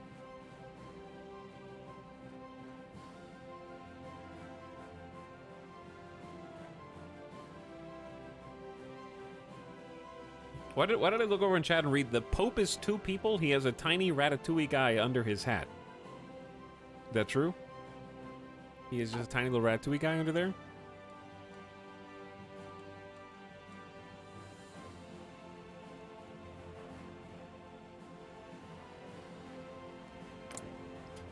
Now that you mention it, it does make sense. All right, chat, we've learned how to make 1922 era carriers. Wow, so talented. Okay, before we take that any further, let's go ahead and get the maintenance company for the tank units before I forget. Don't worry about that.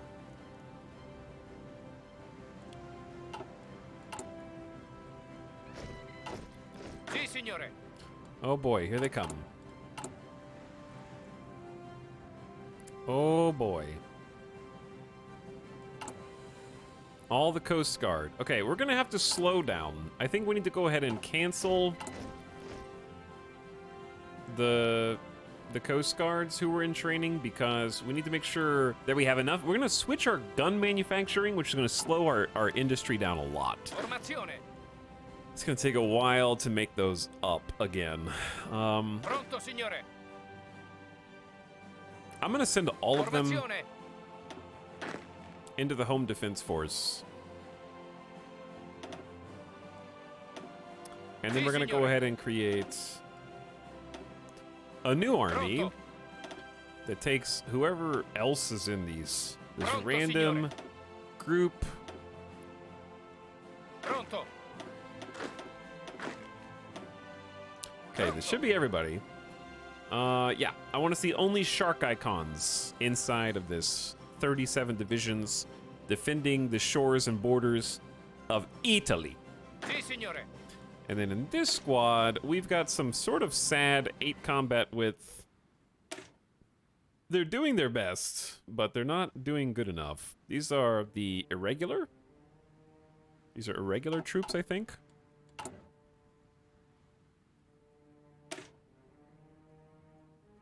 Can't change them. We can improve them, which I'm gonna get ready to do soon. Formazione. Alright, they need a general, though. There aren't really any good ones to choose from. We got Old Guard, Career Officer, Cautious, and Reinforce Rate. Not my favorite thing, but let's give them a frontline. I don't think the Swiss are going to do anything, but, you know, you never know. You got to watch them. The border of Yugoslavia. As Yugoslavia declares war on the People's Republic of Hellas, SFR Yugoslavia has declared war on Yugoslavia. SFR Yugoslavia joined the Corfu Cooperative. Okay, well, communists are infiltrating Greece and Yugoslavia. Interesting. While the rest of the world might have forgotten the value of skill, precision, and quality, we in Italy have not. Our craftsmen will always pay attention to the smallest detail and create what is hands down the finest example of any piece of equipment they work on. Okay, that modified military industry in a key way. So here's what it looks like now. We still have minus 5% factory output, but we have plus 5% total production efficiency growth, minus 10% production efficiency cap. Wait, I thought that that was modified.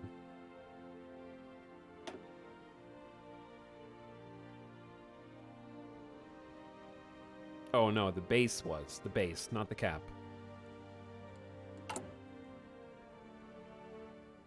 So, yeah, the base is now plus 5%, I think, instead of negative 10.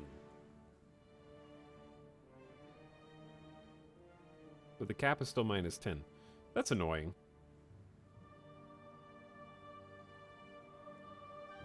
And we have minus 20% retention. Yeah, it's rough, dude. Let me see what we're looking at now. So now the cap is 60%. Is that what it... I think that's what it was. It was 60%, but now... I thought that when it said the base is up, I thought that that meant that the base cap was up. So I might have made an oopsie.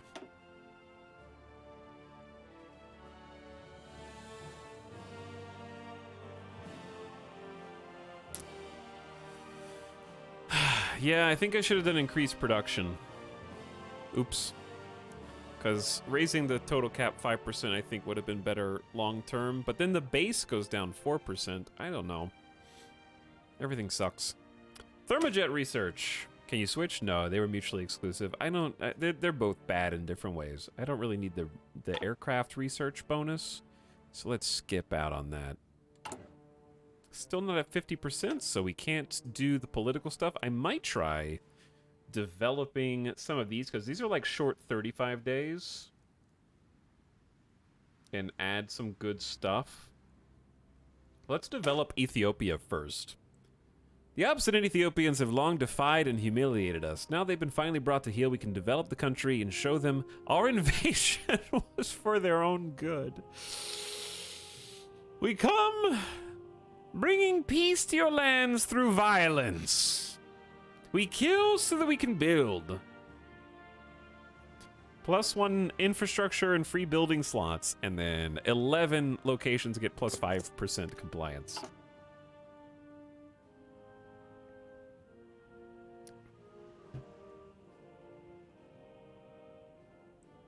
Formazione.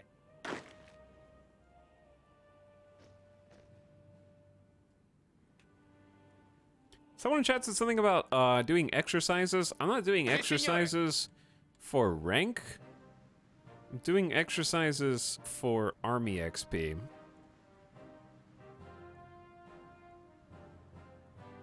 Let's try to mass army XP.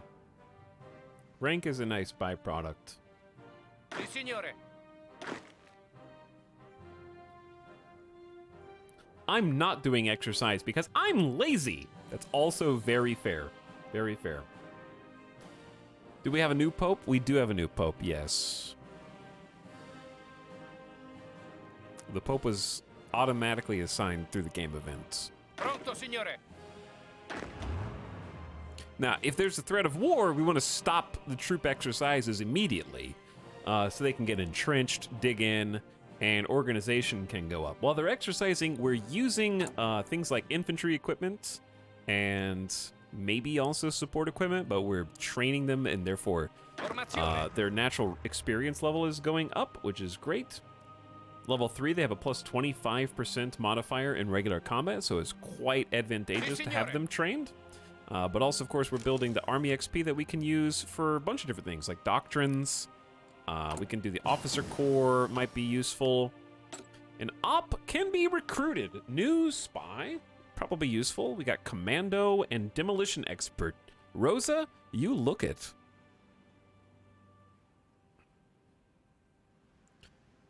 Boost ideology, stage coup. This dude looks kind of menacing. Sabotage. And this person is all in on targeted sabotage efficiency. If we can figure out how to use her for sabotage, she has 2 25% bonuses to that. And she has lower detection chance factor. Get it, Rosa.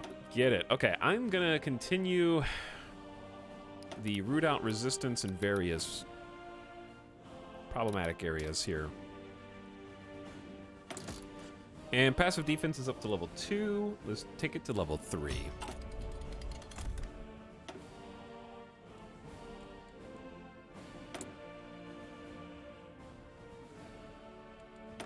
Okay. And we can afford the really cheap aircraft designer. I don't know who my top choice here is. I haven't really gotten to play with the plane designer at all. And that is something I want to do. We got small, medium, and large airframes. So I'm assuming large airframes are for strategic bombing. Medium can do like the heavy fighter role. Small is probably just the fighter role. I'm assuming tactical bombers are small. And medium can also be bombers. Do I generally have that?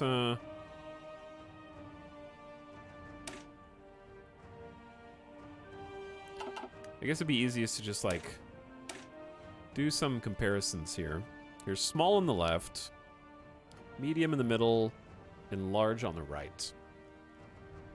So range goes up dramatically with large. Agility goes up dramatically with small. Air defense is how many hits they can take. So large one's very tanky, but very slow. The slowest, in fact, 321 kilometers per hour. The heaviest at 30. Fuel usage the most, and production cost the most. So really, I think strategic bombers are improved large airframes, probably, or just large airframes.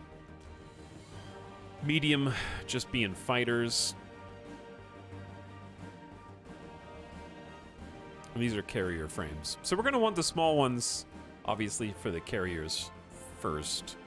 So probably just focus on the small airframes. But I might play around just to mess with the designer. Could be fun.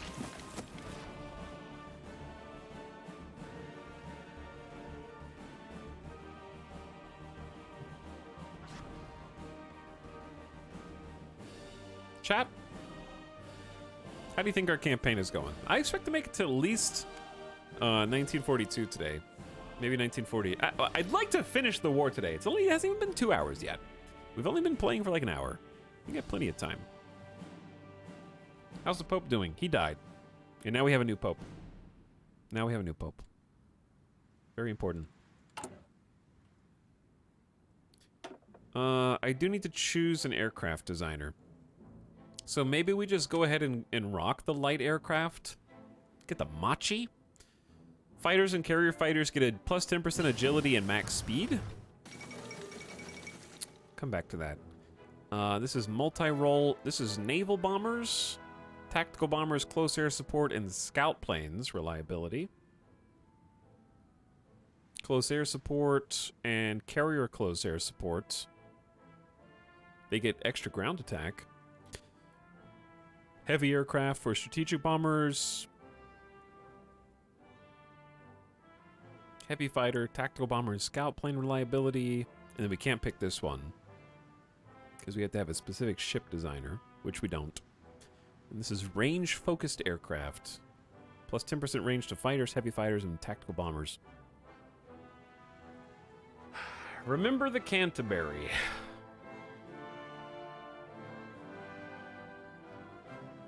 What does air equipment experience cost down?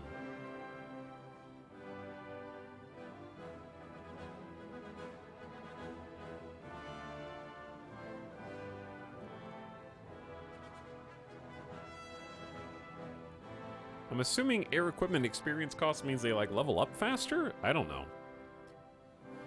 Air equipment XP cost. I think you can't go wrong with agility and max speed for fighters and carrier fighters for air superiority. I'll probably choose that. I like close air support, but you need to have solid fighters so that close air support can do its thing. So I'm probably just gonna go with Machi. Seems basic, but I like it. In a hotly contested vote, a small majority in the Australian Parliament decided the country should leave the British Empire. The last few remnants of British legal rule have been declared null and void. John Curtin has signed the decision into law, thereby bypassing the long-standing legal tradition of royal assent granted by the Governor-General in turning Australia to a fully sovereign nation.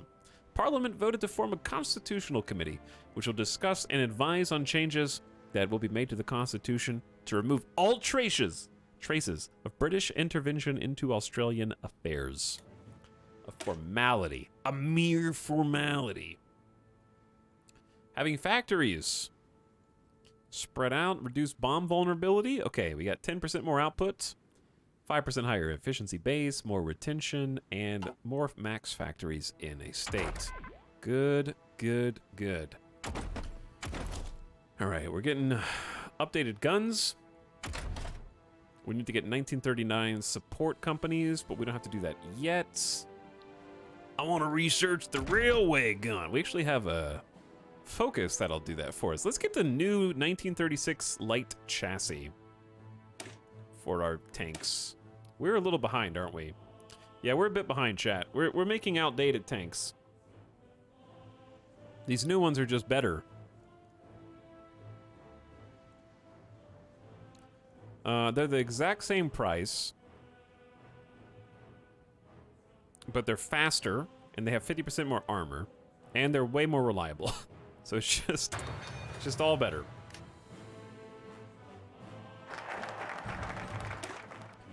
Okay, infrastructure and building slots in Ethiopia and compliance. Libya is our closest colony and the one with the highest potential. Before we can begin to reap the full rewards of our long and hard work in pacifying the area, we must improve its infrastructure. Go for it.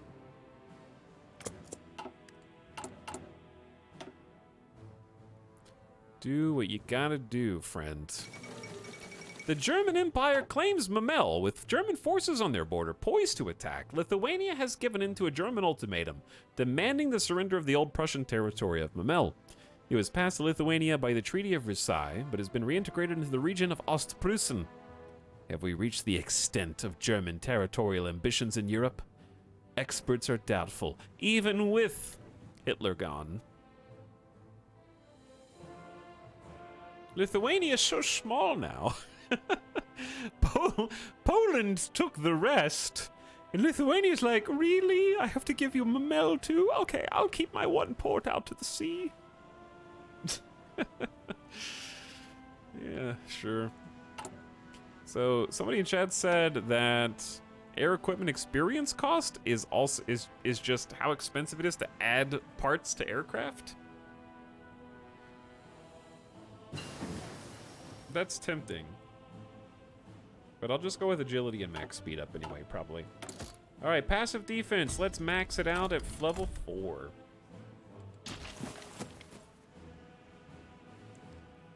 Because 10% max speed and defense seem just really good for fighters.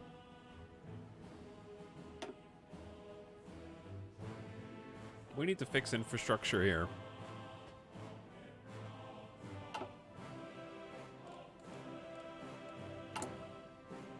There are new building slots. We're working on that last synthetic refinery. Fuel reserves are going up. Daily gain is 1K. The other good news is that we can prospect for oil. Chat.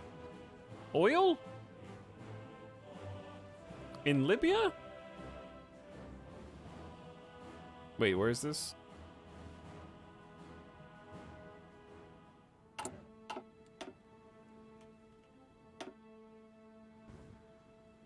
Yeah. Magic word.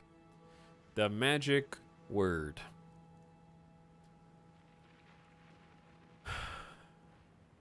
Why are you guys taking attrition damage over here? Is exercise causing... I guess it just exercise causes attrition. That's fair. It's back. All right, let me take that aircraft designer.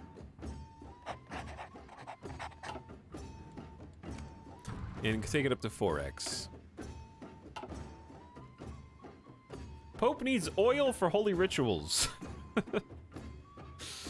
What up, Crims? Says Pope Big E the Fourth is my favorite religious leader. How's it going, Crims? Chat, we are approaching the historical date for the start of World War II. There are already some wars, but we only have 17% world tension, as China has started to be pushed back to the coast. Their territories are expanding and decreasing in interesting ways. I think they're moving in and winning in the south. They're winning in the south and losing in the north. So they're kind of shifting down. Jibei Sanma is larger than it's supposed to be. So is communist China, I think.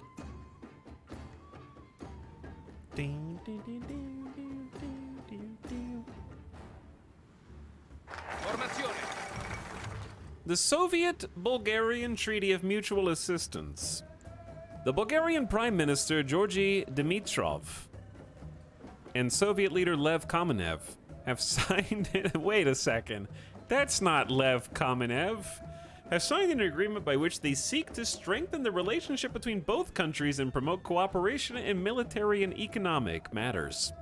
With this treaty, the Bulgarian government also intends to stimulate trade with the Union of Soviet Republics of Europe and Asia and use Soviet capital to make new industrial investments. None of the World War II leaders are currently leaders.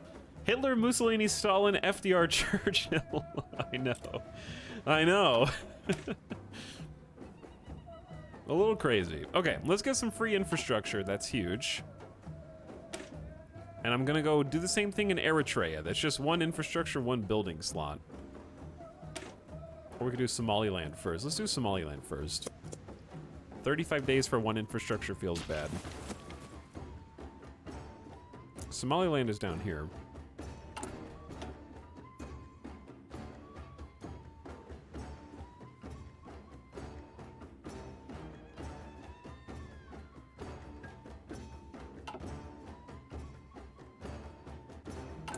All right, we are all in on infrastructure at this moment. And we're all in on passive defense. Root out, oh, I forgot we could do anti-partisans. But we got passive defense up first. So we have our maximum passive defense against infiltration. And now we're gonna up our spy agency to boost our root out resistance missions. Root out resistance mission effects. Propaganda is a powerful tool to ensure the loyalty of our own citizens, but creating compliance in enemy lands is more complex. By training operatives to infiltrate enemy resistance movements, we may begin to be able to make effective arrests and end disruptive activities. Surely foreign partisans will lose any hope of returning to their old regime. Is this my streamer who's actually using the spy mechanics the way that they're intended to be used? Wow.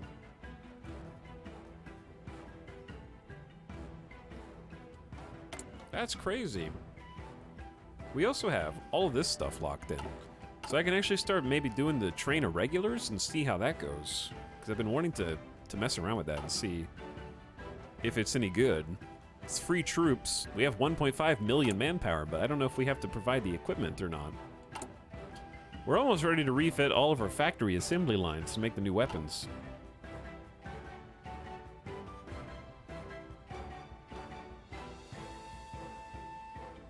It's really only a matter of time before things start to pop off. The end of the League of Nations! With the declaration of war on the Socialist Republic of Bulgaria by the People's Republic of Hellas, the League of Nations has failed in its attempts to preserve peace. Markos Vafiadis openly mocked the League's inability to do anything, and with that took his country out of the League. With other world leaders questioning the point of the League of Nations if it can't prevent conflicts, the days are de facto over for the League of Nations. While the Council continues to meet, no one expects it to actually accomplish anything anymore. Whatever authority they once had is long lost. Well, Communist Greece versus Bulgaria and Yugoslavia. The Socialist Republic of Bulgaria joined the Fourth International. Well, that is confusing. The Corfu Cooperative started their own communist alliance, declared war on a communist nation, and the communist nation, in this case, Georgie, said, hey, I'm joining the Fourth International. Now you gotta deal with Lev. I'm sending Lev in here, dude.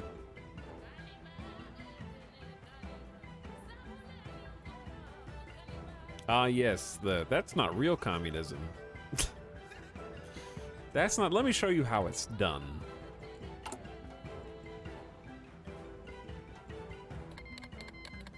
Yugoslavia joined the Fourth International. So the Fourth International is the largest current faction.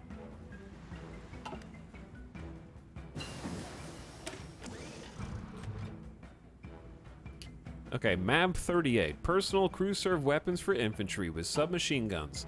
This is good and bad. Because now,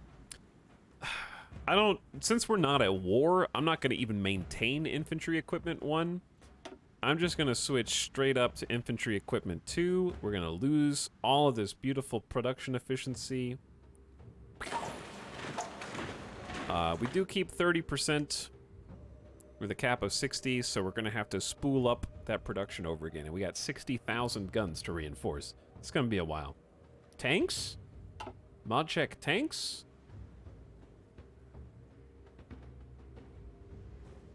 Okay. Tanks?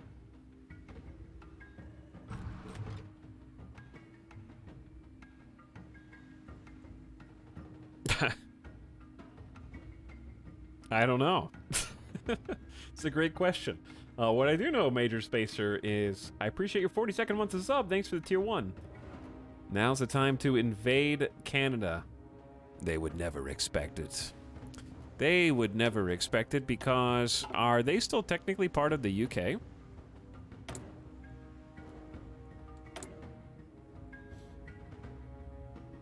I believe, let's see, actually.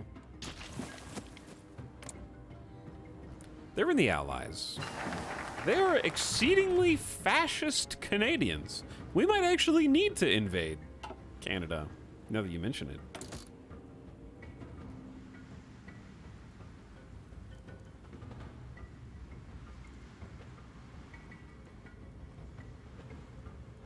Let's double down on anti-partisan mission effects, plus 25% again. I can explain. Can you now? The United States is quashing all opposition. There's 1% communists. They're building the Pentagon as we speak. At first glance, the entire region of the Horn of Africa doesn't seem to hold much economic or strategic potential, but with a few well-placed investments, we can turn it into a springboard for future advances into the Indian Ocean. We'll do Eritrea last. Let's do regional development first. Double check that we're not at 50. We're at 48%. We're quite close to being able to advance our political agenda. But first, let's lock this in. Our previous investments into various areas of the empire have prepared the ground for a major increase of economic output. We have but to say the word, and we can reap the rewards in short order.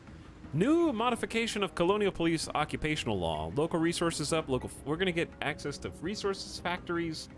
Their resistance target goes down. We don't need that much. 5% fewer garrisons, and we get more daily compliance. Gives them free civilian factories. 1, 2, 3, 4, 5 civilian factories and 5 free building slots. And some naval bases. And we get a regional development decision chain. Lock it in. All right, June 1939. We need to do support, already researching light armor. We could do some engine research, but I think I'd much rather start catching up on artillery tech. I do love artillery. I do love artillery in this game. Very good. Let's grab that.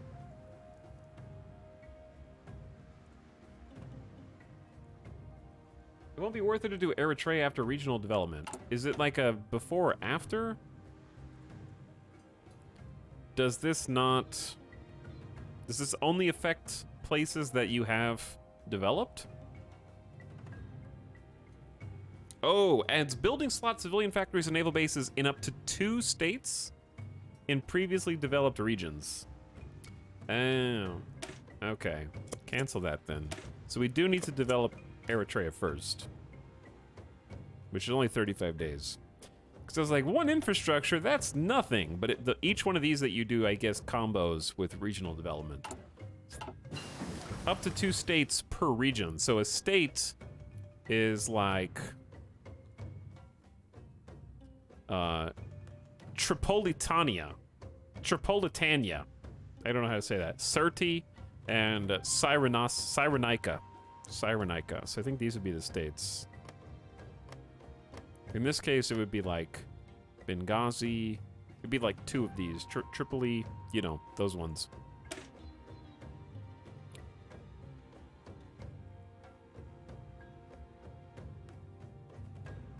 Automating machine tools using servo mechanisms has been discussed, but putting these into practice will allow making use of other advancements like computers. So, we are locked in on industry. 10% efficiency cap means that anything that was locked out at 60 can now go up to 70%. More efficient factories is good. Inventory equipment has even higher to climb. And we need to stay current on oil processing. We're doing that. I'd say radio is solid. I want to stay current on radio.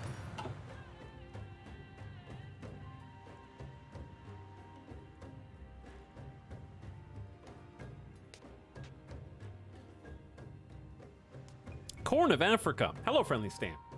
Also, War of the Worlds, thanks for gifting a sub to Furious Moth, who's got the 8 months.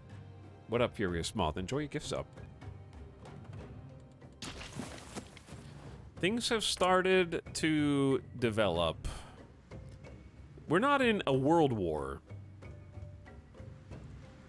But even without Stalin, the Union of Soviet Republics has found enemies. China is locked in and not having a very fun time. And then Yugoslavia, part of Yugoslavia. One communist. Okay, I love that this is ostensibly a monarchy. That Prince Paul joined the Fourth International.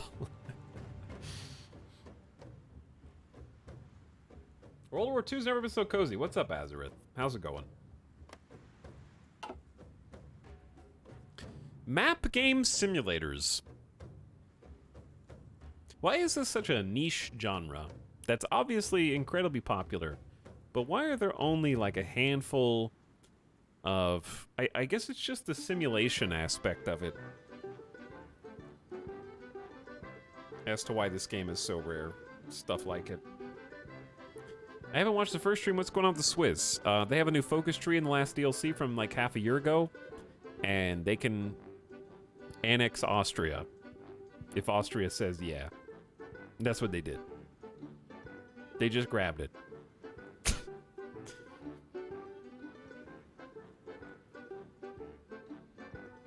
Yeah, there was a map game that I saw on Steam as well. I did see that, but I didn't really look into it too much. Barrier to entry? I think so. Paradox definitely knows they have a captive audience, as far as all this goes, for sure. Chat, this might become the most developed spy agency I've ever built in this game. What do we want to do next? I want to take a look at these. Steal blueprint effectiveness, coordinated strike, intelligence gained from operatives and infiltrated assets. Sabotage is more effective. Death chance of our operative on capture plus 10%. Suicide pills. While undesirable, it's inevitable that a handful of agents will be captured by our enemy.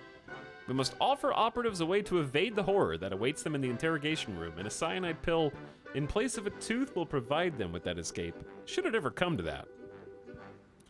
Terra Invicta needs some more time in the oven. Yeah, how long is Terra Invicta supposed to be in development still? Because they were on a short early access release window, and I feel like it's been a while. When did we play that?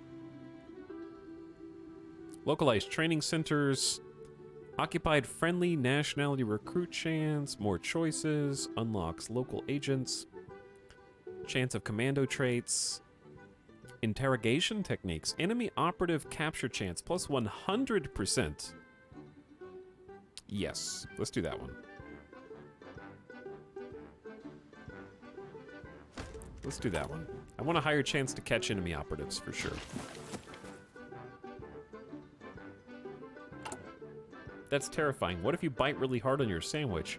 Your sandwich will be flavored with a bit of extra dust that you weren't expecting, but I think you will find that it will be a sandwich like no other you've ever eaten. I'm gonna continue to discredit Haile Selassie. I honestly don't know how many times I'm supposed to do this. I'm just clicking it because it's available to click. Let's go fuel gain from oil again, and fuel gain from refineries again. We need to just stay up to date on that. Now that we actually have, what, less than a year until our fuel reserves are full? I kind of want to start generating some naval experience. These guys are ready to level up, I guess. Enemy fleet size penalty, visibility down, naval minesweeping efficiency. Chat, if in real life, let's say that we went all in on mine laying. In real life, if you laid 15,000 mines in the Mediterranean, you have to mark where all those are on the map. How do you have to just like consult the connect the dots map while you're like, okay, we need to go 20 degrees to port, and we should be past it, and we're gonna go, like, you just have to stare at the map the entire time? You leave specific gaps. Mines tend to wander.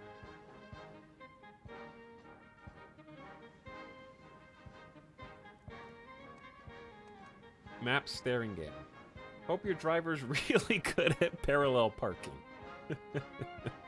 I've never actually tried being a mine layer guy. Should I just, for one campaign, try laying 1 billion mines in the Mediterranean?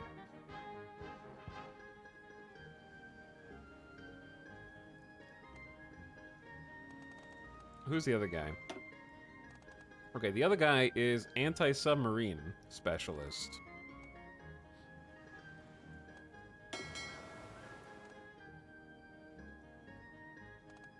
Let's just do concealment expert for them.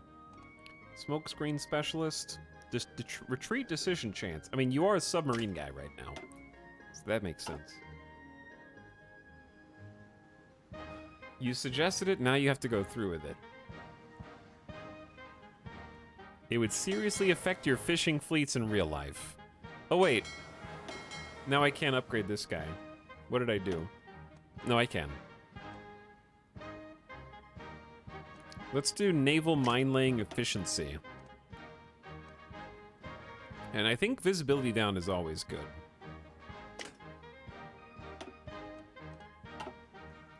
Okay, so the reason why we did all that, we're gonna take a couple of our main fleets and do some naval exercises.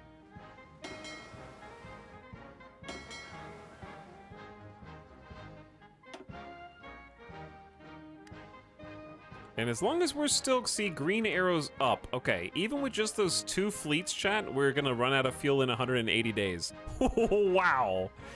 Okay, this is a good example of the fact that we still don't have enough synthetic refineries. But what we do have, chat, look how blue Italy is. We have 5 out of 5 infrastructure,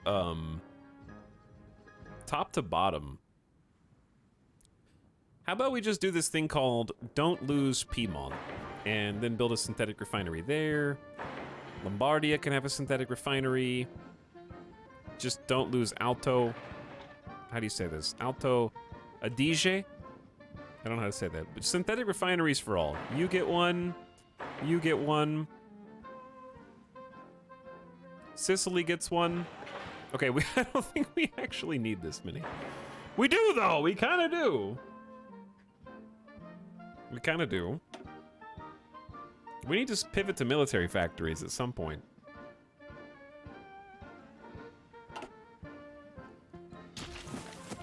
But if we don't have fuel, we don't have a navy, we don't have an air force, we don't have tanks.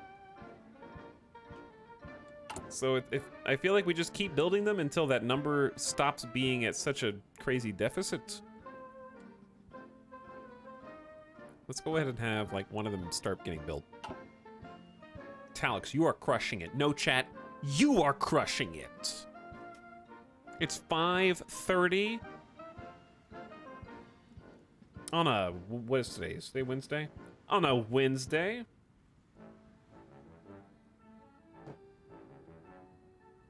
And we're chilling at 4 times speed. Oh, I didn't choose a national focus. I knew that. I'm not crushing it anymore. Regional, it's Tuesday. Dude, I don't know what day is it?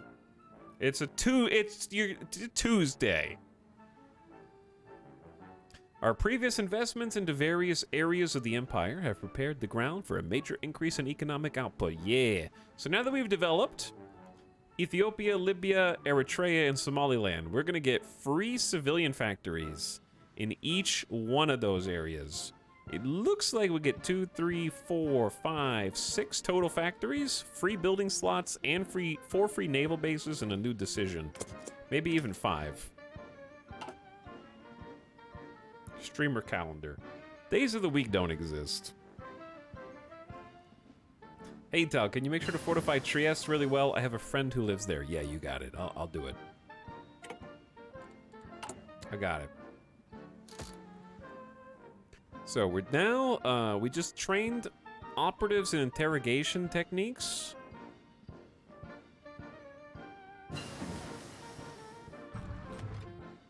I want to do some more with the cryptology department, but we're going to hold off on that because this gives us extra factories to do construction with, which right now seems very, very pressing.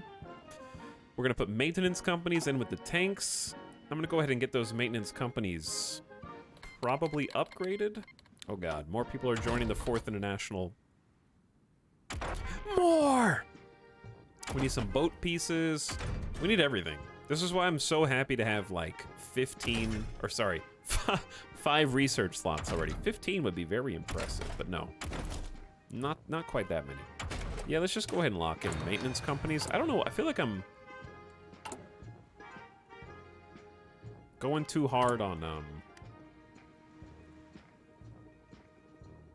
the tanks.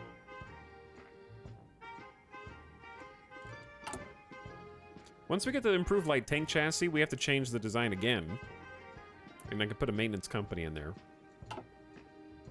Who are going to be your main allies? I don't need any allies. I actually don't know.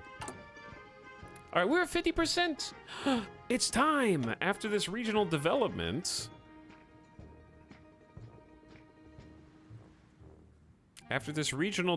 We can go and make Battle Pope. Power to the king. I think this is going to be pretty sick. So, then we also get a bunch of factories. I don't know how many of these we actually get to use, per se, but we might be putting a little too much. I'm going to stop developing these for a bit.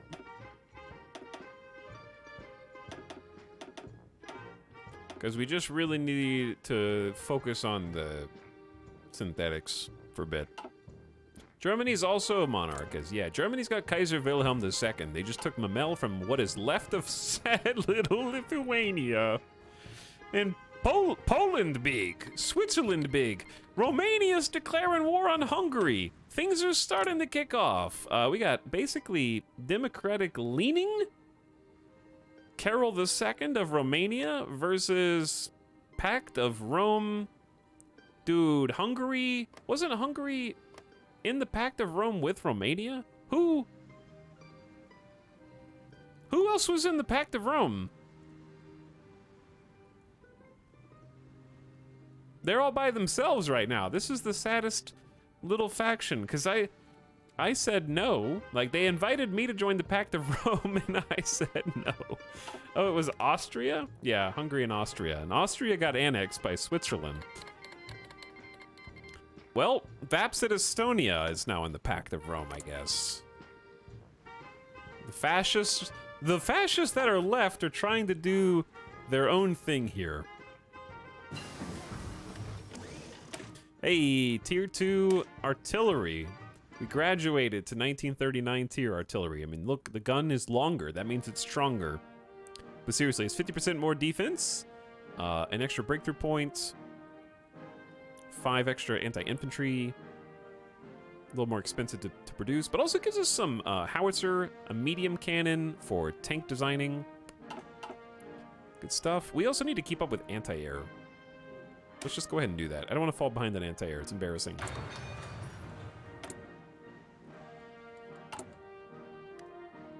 What is the outdated equipment? Oh, yeah, the artillery. All right. Got to replace a whole bunch of artillery, but just do it. We also need tungsten. Finland joined the Balkan Entente. Oop, Finland. Kingdom of Romania has joined the Balkan Entente with Finland. Fascist Finland. Did World War II start? I mean, people are jumping in now. People are jumping in.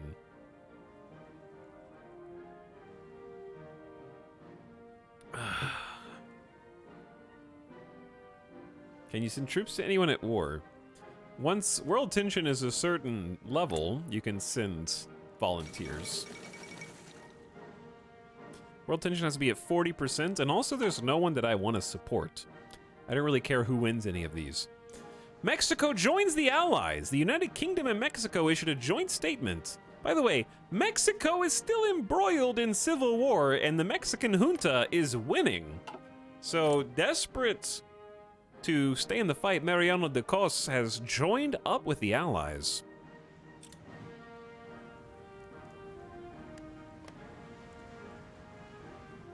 This is a different world war than I imagined in my head.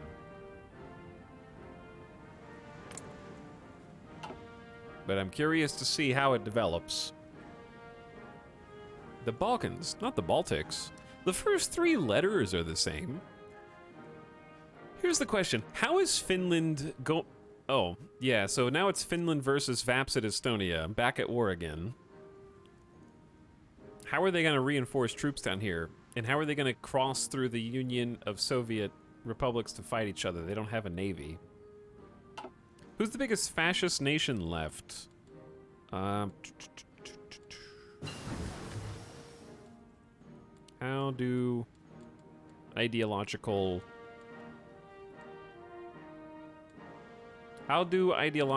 map mode? There we go. Spain, actually. Spain is Minkakuo, Spain, Hungary, Vapsid Estonia, and Canada. Canada and the Mexican junta. Propping up the fascists. Okay, we got the improved light tank chassis from 1936. Small and compact chassis, ideal for a cheap and light vehicle for duties such as reconnaissance and fire support. Yeah, but it's such an improvement for us.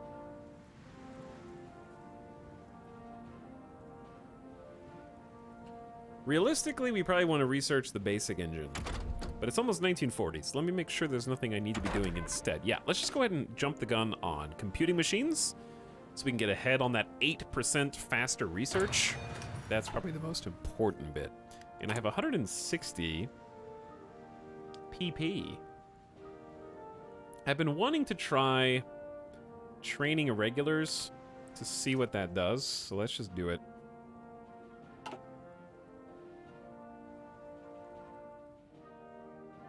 It is now officially the historical World War II's start time.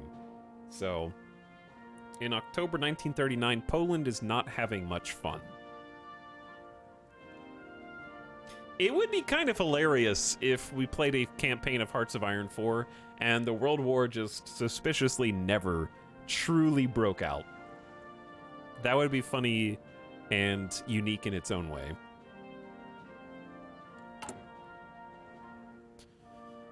All right, add another synthetic refinery in 6 days. Our refineries are currently producing 633. Decimetric radar. So we can build radar in our states to try to help detect aircraft, and it helps our anti-air, as well as our own airplanes, but also unlocks bits for ships and increases coordination, helping our infantry focus fire on the same target as one another.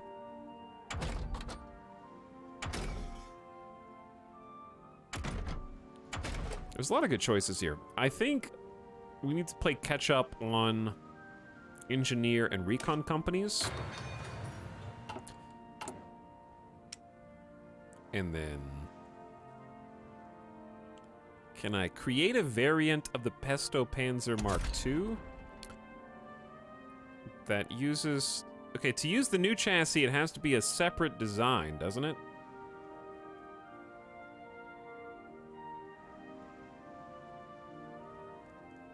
It can't be an upgraded version of this because it's an entirely different chassis. That's kind of unfortunate for us. Because I've still got 885 light tanks to upgrade from the old. We need more factories on that. We just need more factories in general. I'll work on it. I'll get to work on it. Okay, forget about the improved light tank chassis for now.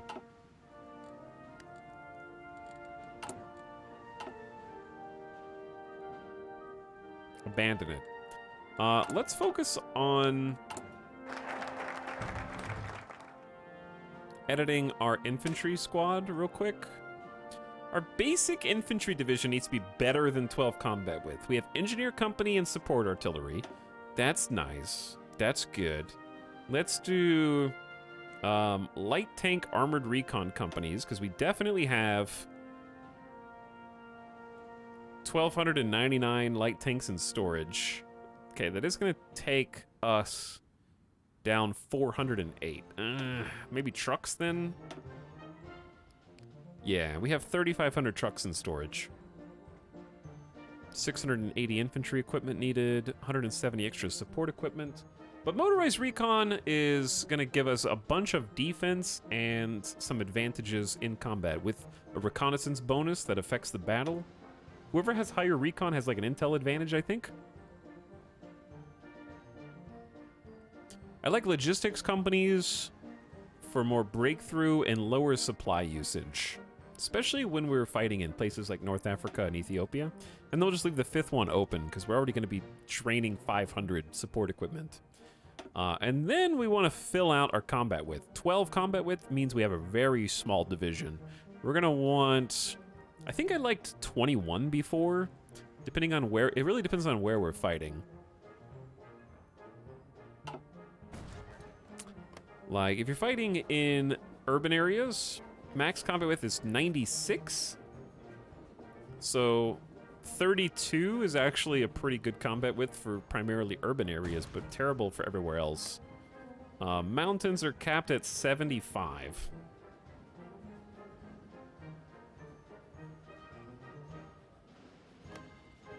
Plains are capped at 90. Yeah, I don't think... Well, I think 21 is better if you have a lot of forests. We don't have any forests. A Marcia 78. We want divisible by 90, so like 30 would be good for plains. That'd be big.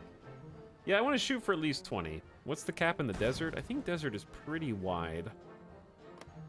This is a hills. Hills is 80, so 20 would fit in there nice. And then desert is 90. I would say 20 or 22.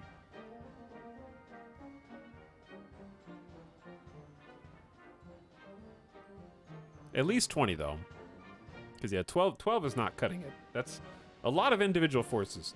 So, Chad, just for example, what combat width represents. If I have 2 divisions that are both 12 combat width, they have the same quantity of soldiers or manpower minus any additional support groups as a single division with 24. So 12 combat width equals 24 combat width. So a single army can be the same size as 2 armies or 2 divisions, as it were. So when you increase combat width, you're increasing your total manpower within that singular division. So sometimes you may want a bunch of small ones to kind of swarm, and sometimes you want some thicker lads, you know? You might want some double stuff. You might want some double stuff divisions.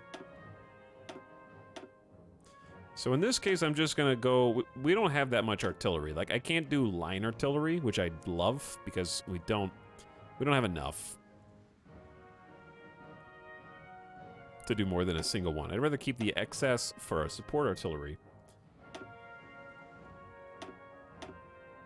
So we're just gonna do boots.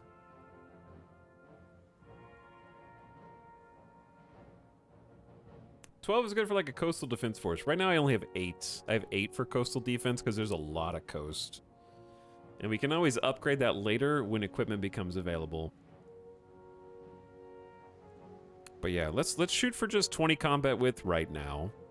For example, if a combat has a total width of 80, you can fit 4 divisions with width of 20. Okay, important question. Is that 4 divisions with width of 20 per side, or 4 divisions with a width of 20 total? It's per side, right?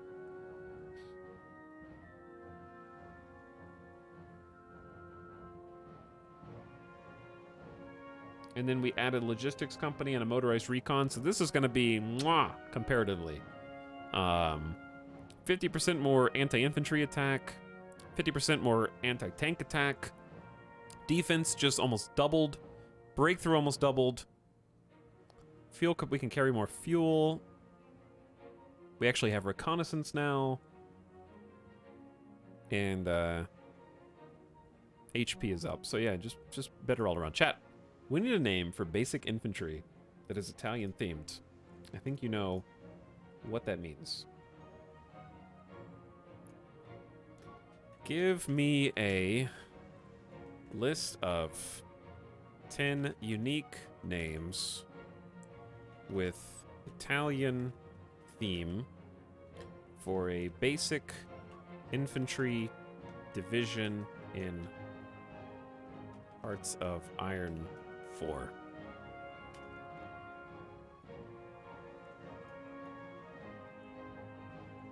Okay. Unfortunately, the AI still remembers that I instructed it to be a sassy, derogatory smoke detector who believes themselves superior to stinky humans.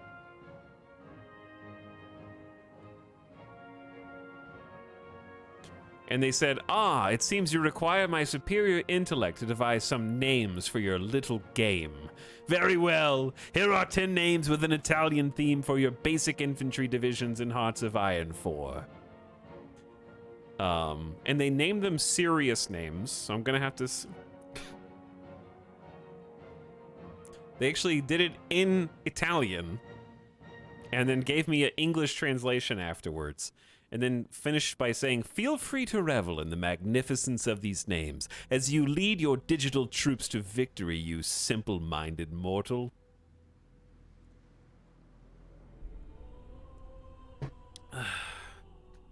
Thanks, but do that again. But make the names humorous in English. Ah, you desire humor in your names this time. Very well, allow me to bestow upon you 10 comically themed English names for your basic infantry. They went with spaghetti shooters right out of the gate.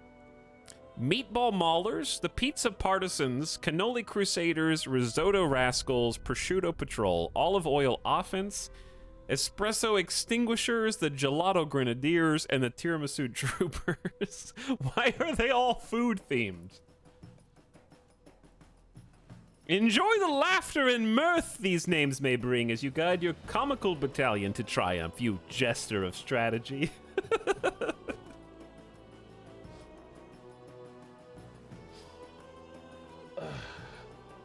Italy only has food.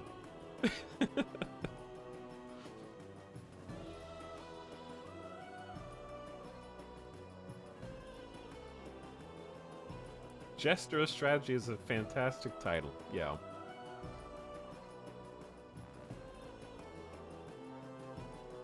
Chat, stop writing that. Okay, these are basic soldiers, though. And I think that spaghetti shooters is probably the most basic. Can we agree spaghetti is the most basic pasta that has sauce?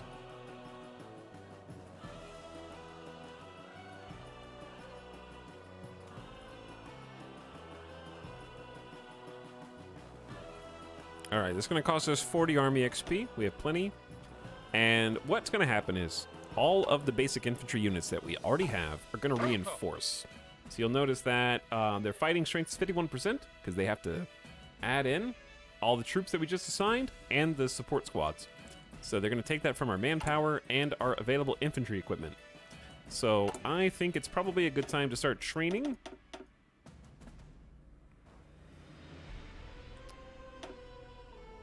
We have 1.5 million manpower, and we don't want to get caught sleeping.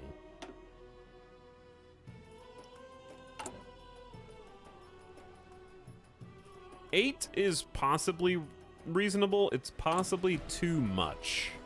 We'll see how it goes, because our production of infantry equipment tier 2 is still spooling up, and we have 60,000 guns to replace. Oh, I have regional development done. Our previous investments into the areas of the Empire have prepared the ground for a major increase in economic output. Colonial Police Occupation Law gives us 15% bonus resources in the local areas, plus 50% factories, if any, and gives us daily compliance and a new resistance target that's easier, but also built...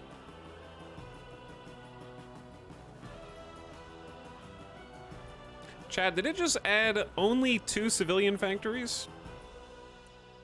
Did we fundamentally misunderstand? Because one, I think it was Retrograde Motion was like, isn't that only going to build 2 factories? It just says 2 listed here.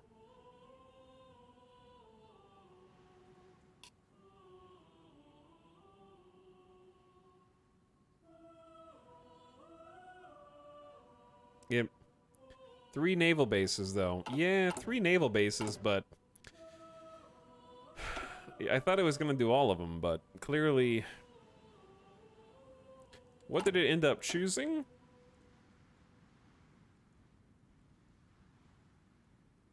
It ended up choosing Eritrea, Somaliland. Eritrea and Somaliland.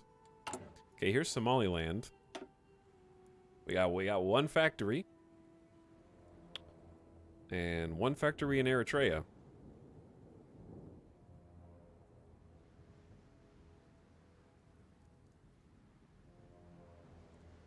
Oh, sorry, I was looking at afar. One factory in Eritrea.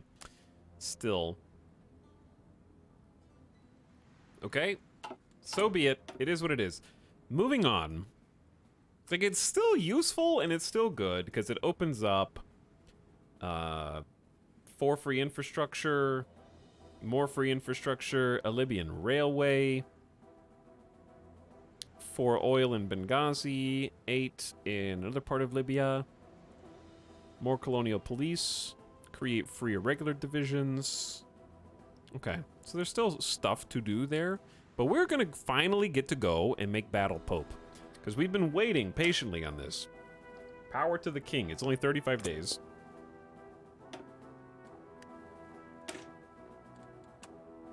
In this time of great social and political tensions, the only way to ensure no extremist regime, whether fascist or communist, prevails in Italy is to increase the concentration of power in the hands of the king. Surely the most suitable person to guide our country. That's 75 PPs. Add political reforms, which grants political power gain plus 10%. Stability plus 5%. Change in non-aligned popularity 10. Unlocks new decisions. The abdication of Vittorio Emanuele III. New political advisor available that increases production efficiency cap. And then 2 more decisions. And of course leads to Battle Pope. Most importantly. So, didn't we just get a... Yeah, we just got a bunch of colonial management stuff. Regional development. This adds free building slots. Category of the state changes to pastoral region. Adds compliance and adds building slots in each one of these. Let's just do it. It only needs 1 civilian factory and 50 PP. But we can do as many of them as we have points to do. This will be beneficial later. Building slots will always be beneficial for us. But I need to say, we're about to get an influx of 75 PP. Let's do Benghazi as well. We're developing our holdings, chat. We're trying to be good stewards, even if the circumstances that led us to be able to make those decisions were bathed in blood. Ow.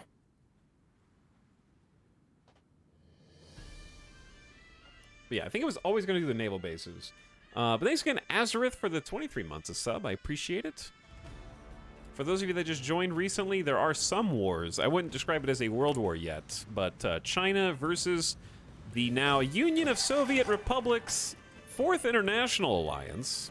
Stalin is gone. Are pushing China out, but they have been joined by a Yugoslavian-Bulgarian combo war against rebellious Yugoslavia and communist Greece. And then Finland versus Estonia, while there's also Romania versus Hungary. And Hungary is... Hungary is losing, let's say. Okay, these are the irregular troops that just popped out. They're only 8 and 6 combat width, which is sort of what we expected. Formazione. That is sort of what we expected. Formazione.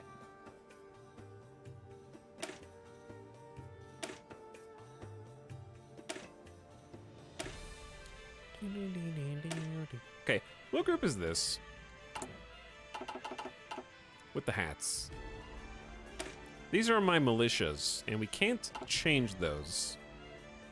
They're currently just hanging out in Ethiopia. We have a lot of forces in Ethiopia, actually. Si, signore. Pronto, signore. I guess these guys can just join the Coast Guard. Formazione. That seems to be their best use case. Stop training, why? I'm getting free army XP. Stop telling me what to do. Okay, we need to unpause. I forgot about that. Fair enough. You're like the 3rd person to say that. Why? Hey chat, sorry I'm late. I was cooking. I'm about to post in the Discord. Don't do it. Don't post in the Discord.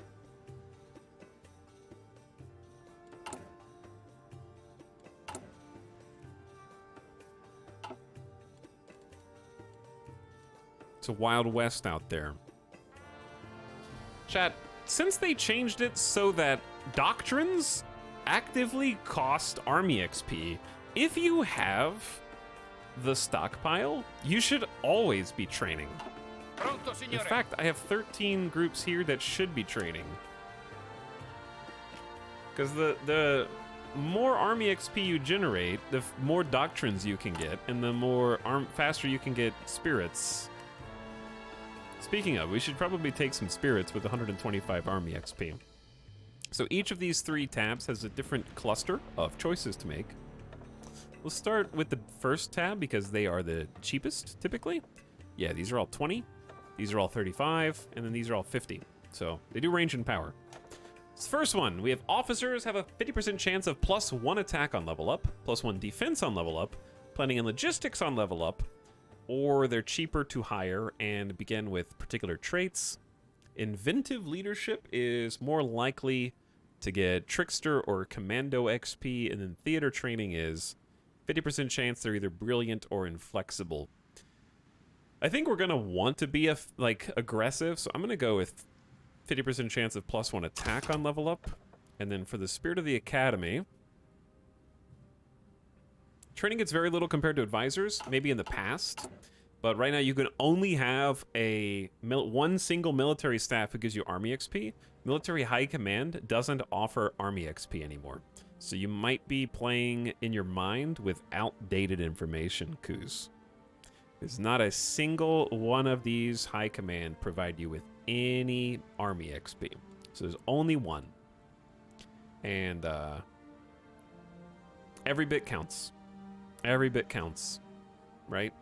Like when we're making 0.3 from Pietro, which is our military staff, and we're getting 0.5 from army exercises, right? So that is still 1/6 of Pietro. But there's no other way to get army XP. So your choices are don't because you're stubborn, or take what you can get and still get to where you're going faster, because every bit counts over time.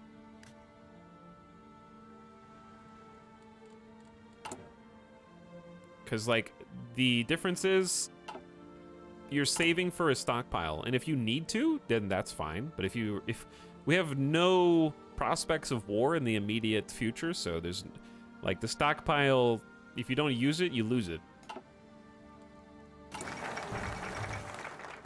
India declares independence. They will unilaterally be breaking ties with the British government, citing an inability to reconcile their political views with the present political developments in the Union of Britain as their primary reason. The empire is in crisis. Okay, we also have power to the king done. Let's pick the Spirit of the Army first. There's army experience gain and daily command power. We have plenty of command power. Entrenchment speed up is usually very, very powerful. Railway gun bombardment we're going to be using. Engineer unit design cost minus 100% and trait XP gain plus 25. Okay, it's good. Cavalry attack, meh. Planning speed up is great. Naval invasion capacity might be useful if we're making a big navy.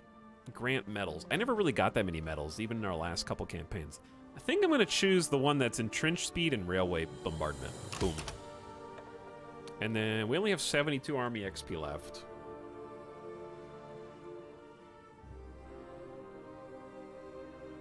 Supply consumption and fuel consumption down. Reconnaissance. I'm probably going to wait and pick one of these when we actually have a chance of going to war. Picking the officer level up one first is generally better anyways. Okay. Whew. What did all this do? Political power, plus 75. Add political reforms, which grant political power gain plus 10%, stability plus 5. Is that just a... What is that? Political power reforms? Okay, right here. 10% PP and 5%. We're at 100% stability. We are incredibly stable. Non-aligned grows in popularity, so the gray is swallowing up because that's the monarchy. We have a new decision to abdicate Vittorio Emanuele and a new political advisor, as well as 2 new decisions to give privileges to the elites and revoke the Lateran Treaty. The Lateran Treaty? Where's that?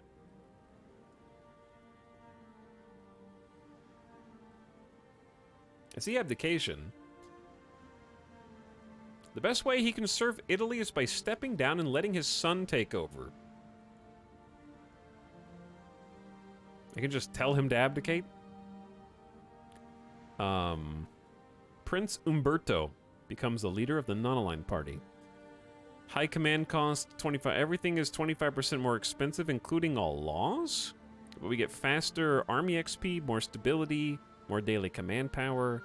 Yeah, these don't seem necessary at all.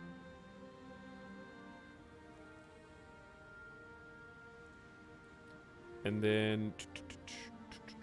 Chat, where's the new...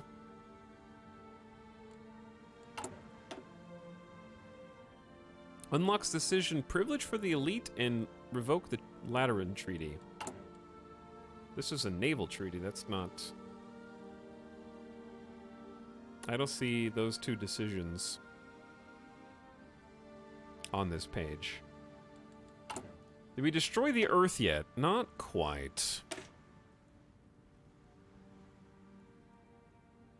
Oh, balance of power. Balance of power. Okay.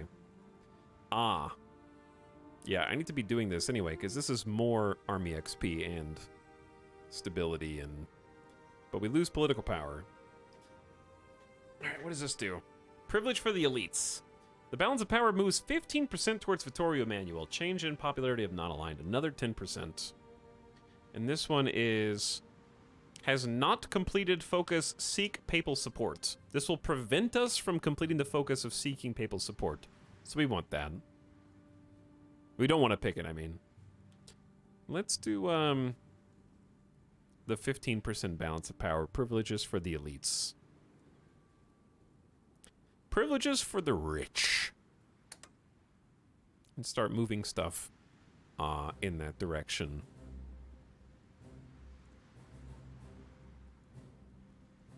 Yeah, let's just do the parade and the little other things. Spin the PP. There we go. Influential house. Oh, yeah. National focus time. Pope! To deal with the growing social and political stability in our country, we need to lean on the church, which has historically exerted so much influence over the Italian people.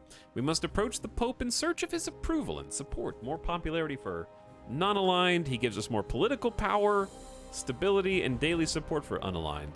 The Grand Council of Fascism is removed from the national balance of power. His Holiness is added. Oh.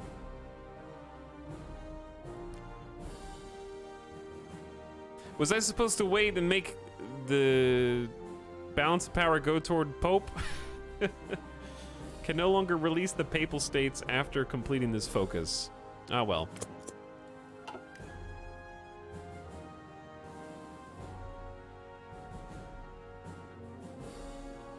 Too late. What are we gonna do now? South Africa declares independence from the Union... I'm sorry, the Union of Britain? Harry Pollitt. Is that a communist Britain in my Hearts of Iron A historical run? Is that a unitary Canada scary vampire Adrian Arcane Canada in my ahistorical Hearts of Iron run?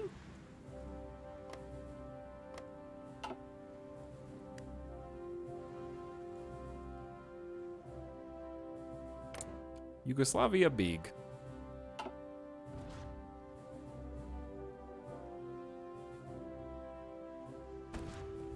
I don't really see communist Britain much ever at all. Hello, M. Crone. Thanks for 35 months. And for priming. Welcome back, M. Crone. Thanks for subbing. Chat, we're almost in 1940. We're getting there. Kingdom of Romania took 8 states. Hungary was annexed. Vapsid Estonia was annexed. 13,000 units of gear was co-opted. Romania just beat Hungary. They're doing things. They're getting it done. So are we.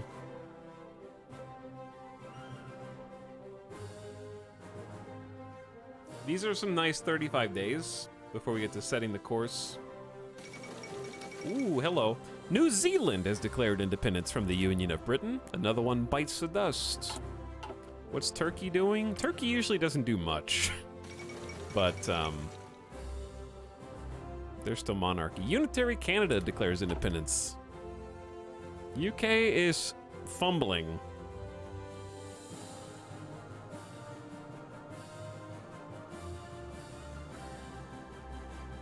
Communist UK releasing all of its colonies. More or less, yeah. Oh, man. Chad, how does time go by so fast in this game? Cold Burrito, what up? Thanks for subbing.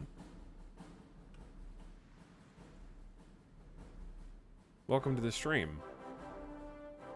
We're playing the wait for all of our technologies to research game. This is my favorite portion of Hearts of Iron in any campaign, though, is when you're spinning all the plates simultaneously. You got max research slots. You're hurtling toward your end game as far as the focus tree is concerned. You're starting to undo all of the negative debuff national spirits that have been afflicting you. Etal, you're almost out of oil. I know. That's why we're double fisting. We're trying to... we're doing naval training. We can just stop naval training whenever we want. But we got 5 more synthetic factories queued up. I need to be able to use my navy and not run out of fuel. I think that's reasonable. So we're trying to equalize. Okay, non-aligned, more popular.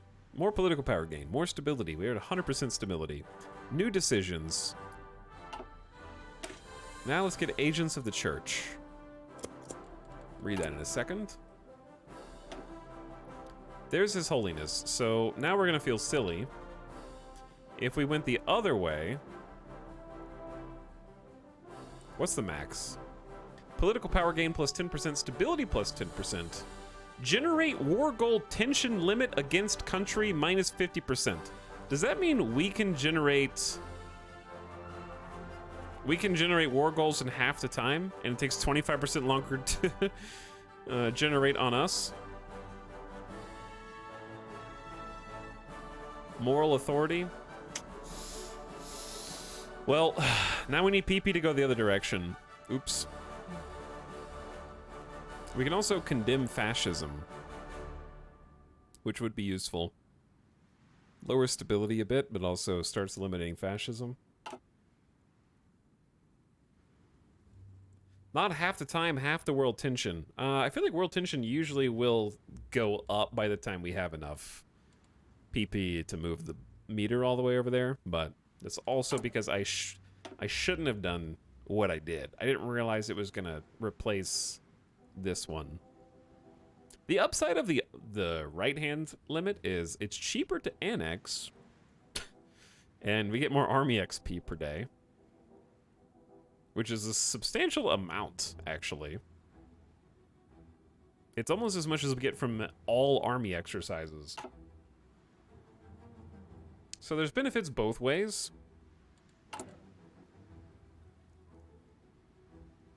Let's reorganize the bands. These are our irregular troops. Make them more formidable. Gives them 2 irregular infantry battalions and 1 cavalry recon detachment to all infantry division templates. And if they're cavalry, they get 2 battalions. Yeah, it just makes them all better. Let's go ahead and pop that. Because if we're gonna use them down here, we may as well. Formazione. Pronto, signore. These are also irregular divisions. I don't know. Why are we on the border with Somalia? We don't really need to be doing. Formazione. Pronto, signore. Who is this? 6 divisions, Army 2? Sì, signore.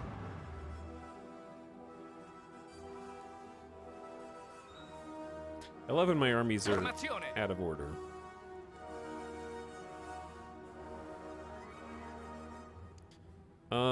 Yeah, just chuck them all in.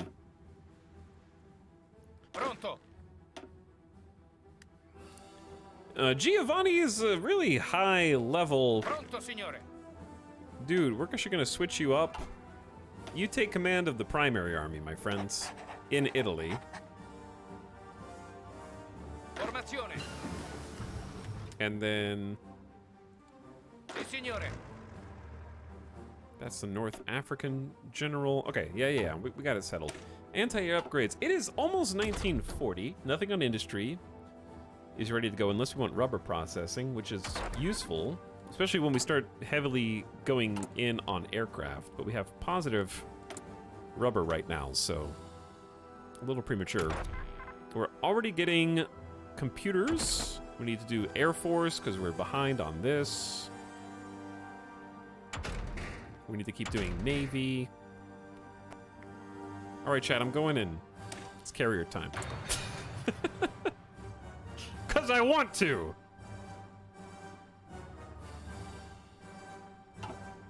Are you going to try playing as the Pope? Yeah, we're going to try and go all in on Battle Pope.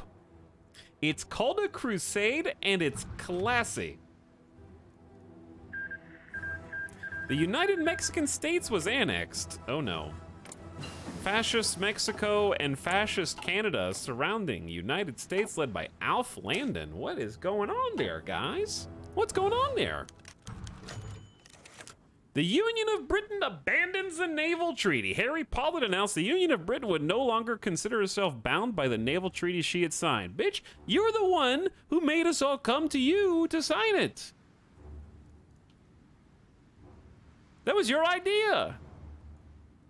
You're the first one to leave. I had to fly all the way from Italy to go sign this document. The world situation, he said, had made the choice inevitable. The Union of Britain apparently received reliable reports that several neighboring countries began aggressive naval expansion programs that threatened legitimate British business interests. The British Admiralty refused to comment on rumors that several ships currently under construction were already planned without treaty restrictions in mind. We should review our own participation in the treaty. I'm out. Issue a warning to the Union of Britain. What does that do? It takes 150 pp to remove.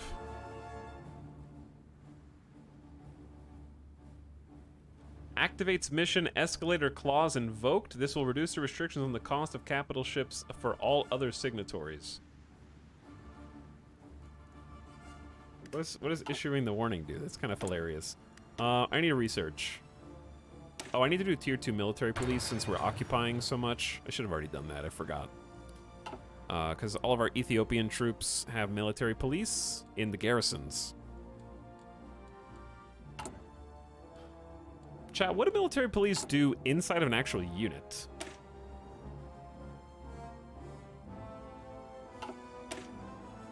Like if they, I guess it's just plus defense, plus breakthrough, plus soft attack. Does the suppression bonus apply when they're not in the garrison, when they're physical troops in a physical location that you can move? Because I don't think they do. I think suppression only applies to garrison, right? Happens kind of behind the scenes. Japanese shogunate has had war declared on them by King China.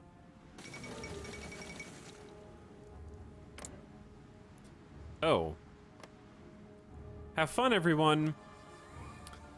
26% world tension. The Polish government accepted a German proposal for the return of Danzig in exchange for military guarantees. A treaty was drawn up, assuring the Poles the Germans will come to their aid in the event of any hostilities against them. The price is high, but once more, they've entirely cut off the Poles from the sea. It may be worth it in light of the communist threat in the east. Poland, you should have taken more of Lithuania. The Manchurian War of Independence. Following a period of internal power struggles between the Japanese administrators and the government of Isen Jioropui, the fight for supremacy in Manchuria has reached a boiling point. Reportedly, the confrontation was set off by an incident in the imperial household in which a Japanese general supposedly insulted the Emperor of Manchukuo by demanding that he bow. Outraged, Isen Jioropui replied, "The Son of Heaven does not bow," and struck the general with his cane before ordering his military to remove all Japanese soldiers from Chinese soil immediately. The dragon strikes the sun?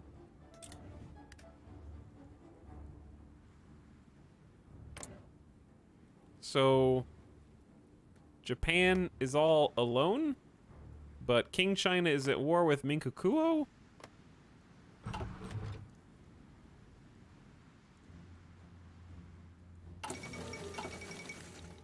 At midnight today, the long-awaited transfer of full sovereignty for the various subject nations of the British Empire was accomplished. Despite the British government's invitation of former subjects to join the Allies, many have chosen to go their own way. The move continues to be controversial domestically, but is greatly applauded by socialists internationally. What weakness this has caused for the Union of Britain's position in the world remains to be seen, as does the situation of the nations who elected to go their own way.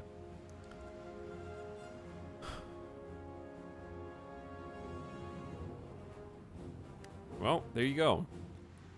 We got all sorts of places here, Chad. We got Uganda. We got Zambia. We got Zimbabwe. Sudan. Egypt. Nigeria. Ghana. What's up with Canada? They're scary fascists. Mexico, scary fascists. Britain, scary communists.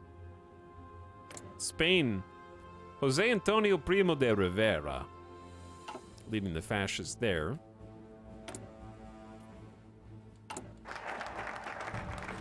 Alright, we'll come back to that. Still reorganizing the bands. I can issue a warning to Britain, but I don't know what that does, and I'm scared. Or I could just keep discrediting Haile Selassie and building compliance. I think that's safer. The church has countless representatives throughout the world. If we succeed getting the Vatican on our side, we could have new agents at our disposal with the perfect cover as envoys of the church who will improve our intel networks. Papal support gives us an extra operative slot and intel network strength gain factor. We're using the church to spy. It's perfect. Hugh O'Flaherty, how do you say this? Chat, how do you say this last name? Becomes an operative. And we can strengthen the papacy even more. It's clear the influence of the Pope in Italian society is really strong. The only way to maintain national stability is to empower the church within the Kingdom of Italy. O'Flaherty? O'Flaherty? O'Flaherty? Something like that? I'm getting close, getting warm. I love these 35-day national focuses. That's really nice. Dude, we have so many national spirits right now. Okay, so the extra operative slot, yeah? We have 25 days until we can unlock one. How we doing on occupation right now? Chat, Ethiopia is down to 3% resistance, 58% compliance. That is solid. That is solid. You love to see it.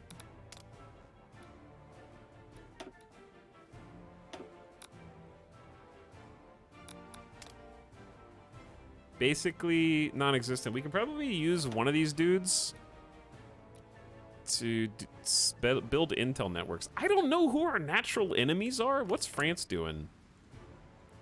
France is going communist. Leon Blum. Blum.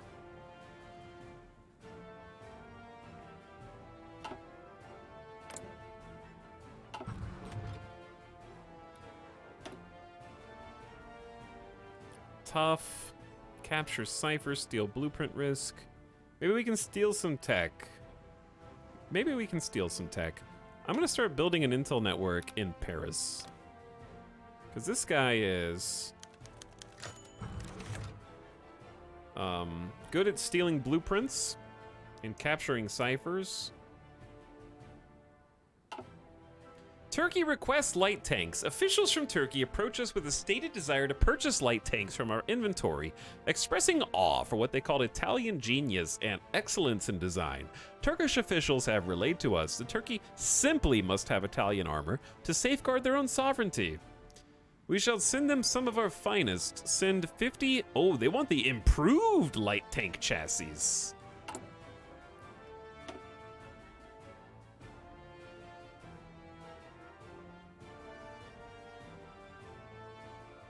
We don't have as many pesto panzers as we want. Chad, do we even have 50 improved light tank chassis? We're not building improved tank chassis. How do I send them? We haven't built any. Old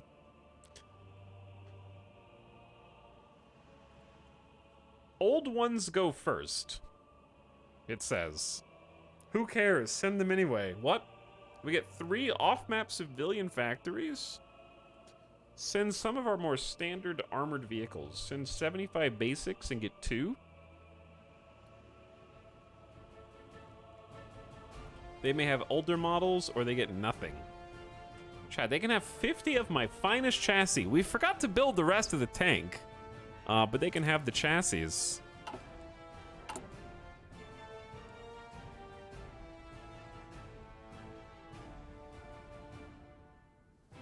They won't notice. We made them from wood. Okay, chat. Oh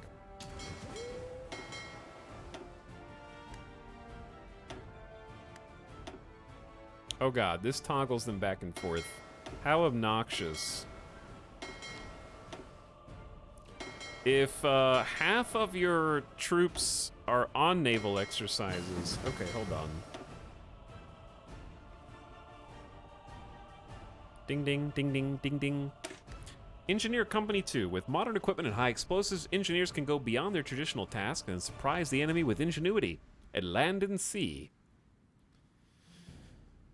This gives the dozer blade for tank construction, which helps you with entrenchment, a flamethrower for tanks, a light flame tank company, medium and heavy, and of course, entrenchment plus 200%. It's kind of a big deal. Let's just keep pumping 1939 support.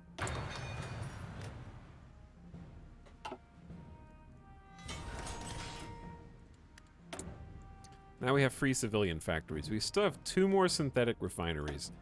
What we probably need are some fuel silos, and we just need to stockpile. I can't just make synthetics forever. I mean, I can. Why don't we just build, since it's peacetime right now, Chad? Do you think it's too greedy to try and get a 3rd set of 15 civilian factories? I feel like we have a lot of space. It's Italy, after all. And I've already got 11, so we need at least 4. So it's really not that greedy, I don't think.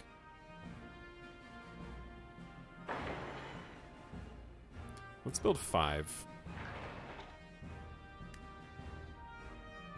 And then we really need military factories and radar and all the other things, because we have infrastructure maxed, which is cool. We can do better. The Pope. Operative can be recruited. There's Hugh. He's a linguist. Uh-oh. Cox is infiltrating my network and lowering the bit rate. They can pick up new languages easily, boost ideology in stage coup, and capture, or they're an escape artist. Irish Italian. For sure. For sure.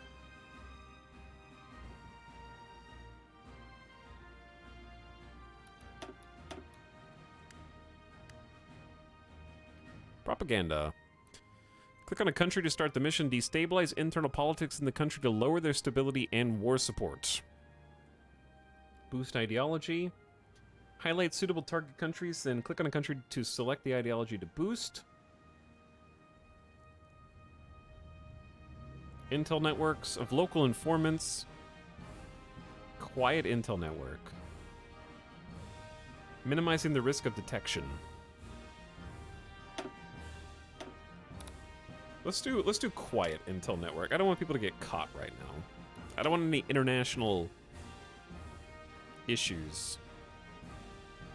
Influence trade opinion. Influence on AI-controlled nation to prefer your faction and non-aggression pacts.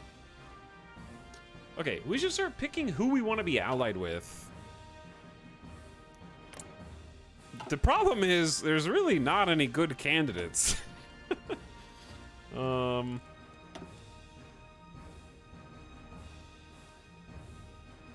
No, I say maybe. How about Germany? Okay, yeah, let's make it so that Germany doesn't want to kill us. That's a good idea.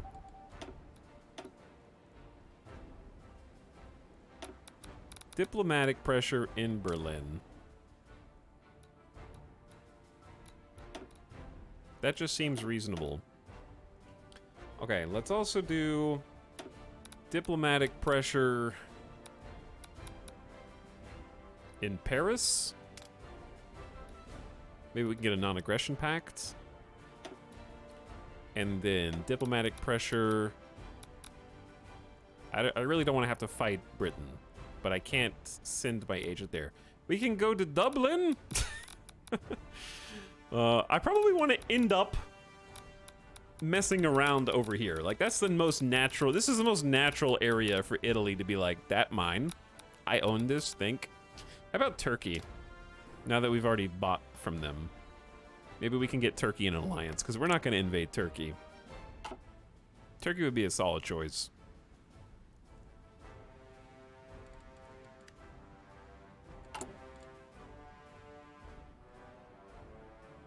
Okay, we pumped up the irregular troops, who look like this now. 12 combat width. I think they added 2 divisions. Our camel groups are also 12 combat width.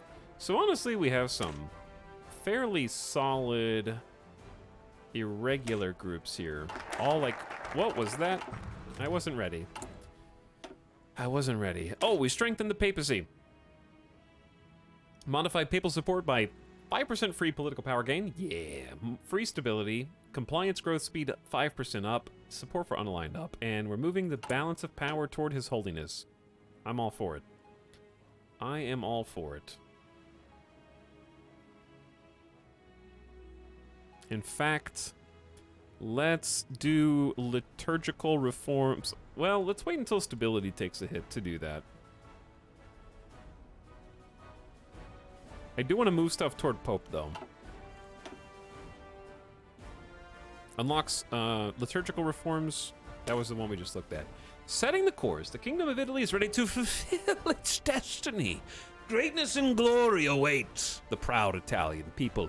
It's time to decide how to move forward. War support up. Army, Air, Navy XP.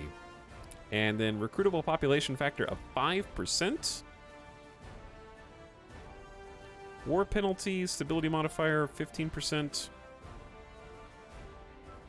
So we basically function better in war. Daily command power up for 365 days. I mean, we're not ready to go to war yet. We're not ready to go to war yet, chat.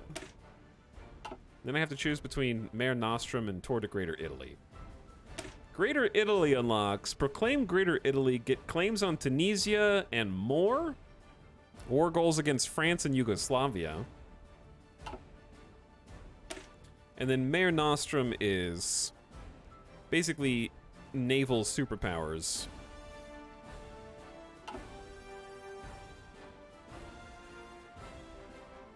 All roads lead to Rome. Get an annex war goal against a non-friendly neighbor European countries, including France, Switzerland, and Yugoslavia.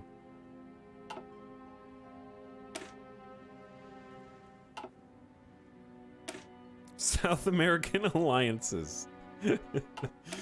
Kingdom of Italy offers Iberia protection. I don't know if I want to offer fascist Spain protection, but that would be an interesting group. I missed yesterday and 3 hours today. Well, welcome back. Hearts of Iron is one of my favorites for sure.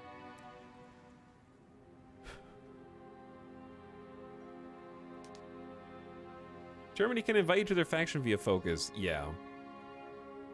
That is the case.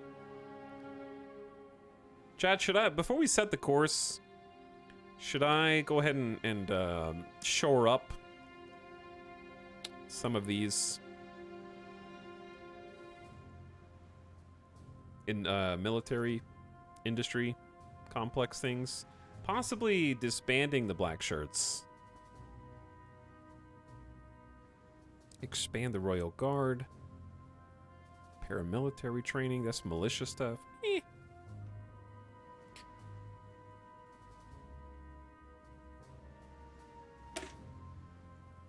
Lower popularity of fascism by 50%. Delete this template and disband all units created from it. New available political advisor. democracy support. 15%. And then we can condemn fascism. I don't know if this is good, but I think we should just go ahead and just do it. Go ahead and do it. Chat, I need to take a quick BRB. It's been, actually, 3 hours, 14 minutes again. This is the same time I took a BRB yesterday. Socialist Republic of Bulgaria took 2 states. Yugoslavia took 4. People's Republic of Hellas has bit off more than they could chew. They're the ones that declared these wars. And now that war's over. Yeah, boo fascism, long live the king. That's right, Ace Tech, that's right. Sing it from the rooftops. Pronto, signore. Hey, basic infantry is starting to pop out. We're low on infantry equipment after that, so I'm actually gonna go boop, boop, boop, boop. Put some of that back in the old stockpile there. Si, signore. Okay. We only need Si, signore. 4 of these. Pronto, signore. Are these, yeah, those divisions are gonna have some problems soon. These are the ones that are gonna be disbanded. These, Commissarie Neri. I don't know how to pronounce it. I just made that up. Those are the ones that are gonna get disbanded, I think, once the black shirts are disavowed for all intents and purposes. Hey, fuel gain from oil and fuel gain from refineries up. Hell yeah. More! It do be 1940. Let's not lose sight of the fact that infantry makes our world go round and improve our infantry equipment.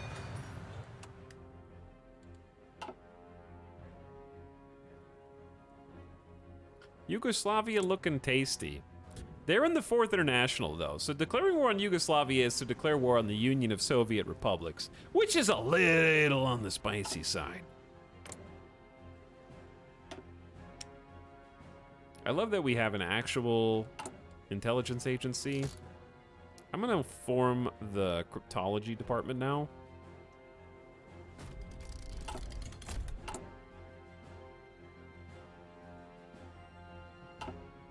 Okay, chat, I'm gonna take a BRB.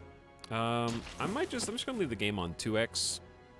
Time will pass relatively slow. You guys keep tabs. And we're playing Iron Man mode, by the way, so I can't save scum. So you're in charge. You better not let anything crazy happen while I'm gone, okay?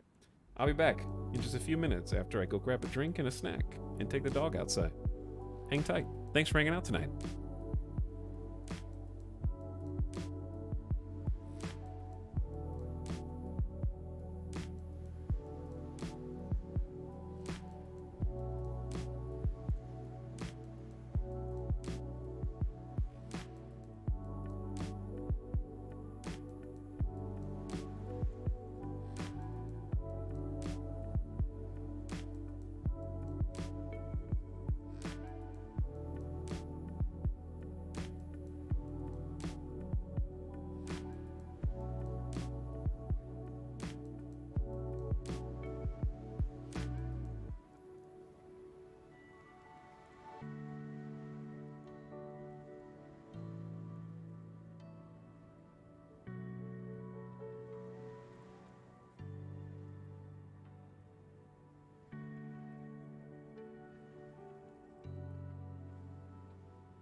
Okay.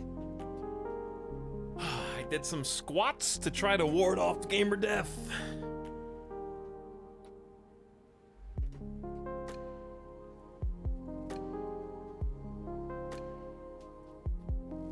I'm back.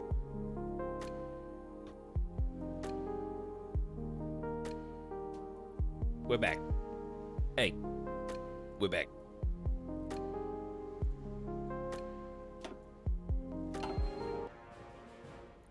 A storm is coming. By the way, chat, when you complete a national focus, you don't have to choose another one immediately. You actually can bank up to 10 days of national focus progress. And if you, for some reason, decide not to pick a national focus for a time, sometimes that can be beneficial because you will generate bonus political power when not pursuing a national focus. So if you really need emergency PP, you know, sometimes you just need that emergency PP. You can just not pick a national focus for a bit.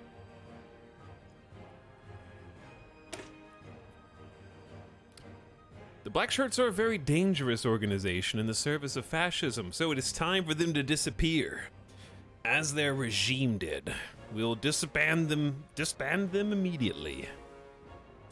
I am stuck. There we go. Okay, so we're gonna lose some units. We're gonna lose some troops. Because I think the militia units we were looking at were Black Shirt units. But we have removed some political advisors and gained others. And these two, one of them is a 15% PP. We can also condemn fascism outright as a decision now, which is new. I believe that is not on this list. That is a balance of power decision. We will lose 5% stability. Non-aligned is more popular, fascism is less popular, and His Holiness becomes more popular. Let's do that.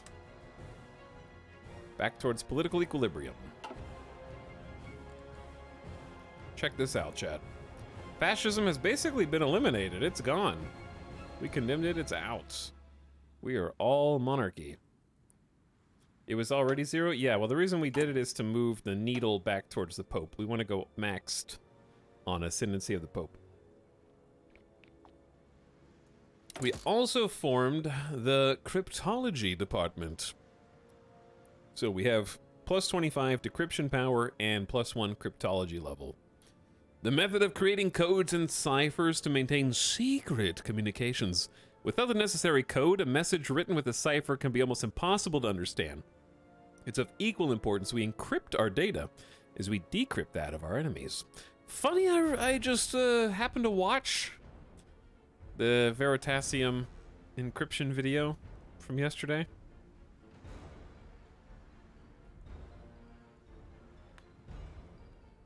We're all Jeffs here. Backseaters and Paradox grand strategy games. Name a more iconic duo.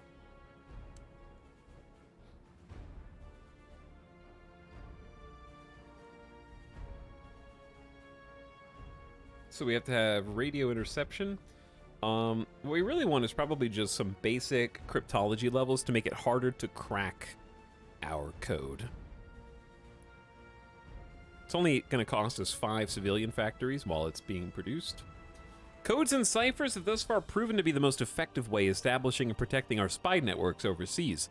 The Government Communication HQ will dedicate itself to the creation of new and elaborate encryption methods our enemies will be helpless to decipher. I agree. You should choose the vector-based encoding. I hear it's fairly future-proof. Oh, are you saying I should use some form of a lattice? What a genius idea, yes. Let us use the lattice.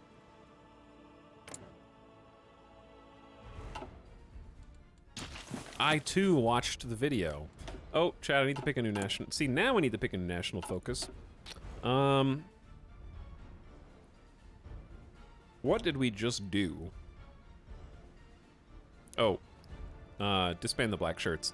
So expand the Royal Guard.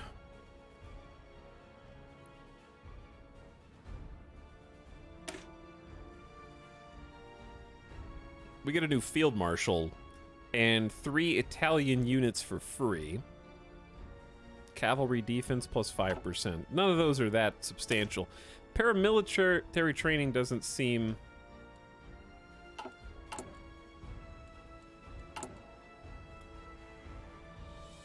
good either, right? Because we just removed an entire template. Pronto. And all the forces who were in the militia have also been removed. I believe. So, like, does this even do anything? Yeah, you have to expand the black shirts. Which, utilize the black shirts, sorry. So this doesn't do anything. This one does. Those who claim the monarchy is obsolete. Vittorio Emanuele gets constitutional monarch, plus weekly stability and plus daily PP gain. Remove the shadow of Mussolini, but the national balance of power moves towards Vittorio Emanuele. Okay, so we can safely ignore these. I think we can just ignore these. Let's focus on industry. Oh yeah, I forgot that we have an entire foreign affairs thing. Dude, the Italian tree is dense. It is dense. I haven't really looked at it as much as I should because it's just a lot. But it's a lot of good stuff. I have found it fairly easy to navigate. There's just a bunch to chew on and think about. A lot of good 35-day choices, it seems like. So the Italian tree seems pretty cool.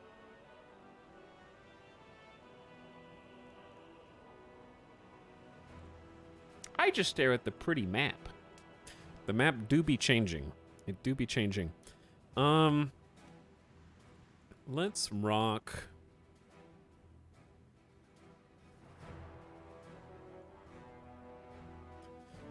What is new industrial? Ooh, we can do new industrialization program. We just crossed over 100 controlled factories, which we needed to choose this. What is the benefit? Armor tech will be cheaper to manufacture, and infantry equipment will be cheaper to manufacture. And factory and dockyard output goes up, but we lose 1% consumer goods factories. So it seems like there's a bit of a trade-off, but I think overall it's a net gain.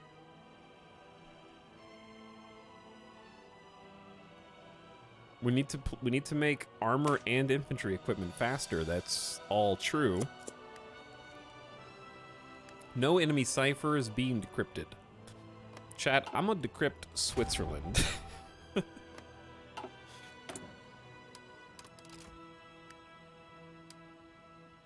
480 days to decrypt Switzerland. That's a lot. It's less than it would take to do France, though.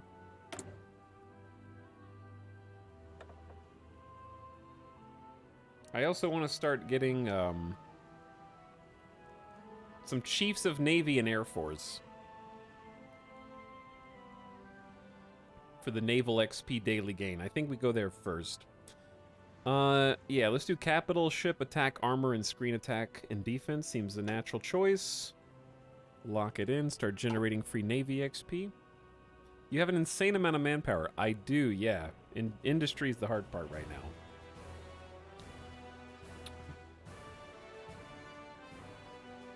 That's why we're bulking up. So we're gonna have 45 civilian factories at our disposal, and we're gonna start locking in military factories and then getting some defense just in case anybody tries anything funny. And also, once we catch up on naval research, we have a lot of space for dockyards. But yeah, I want to queue up some military factories after this. I'm just gonna spread the love. I'm just gonna spread them out, because we have a lot of room.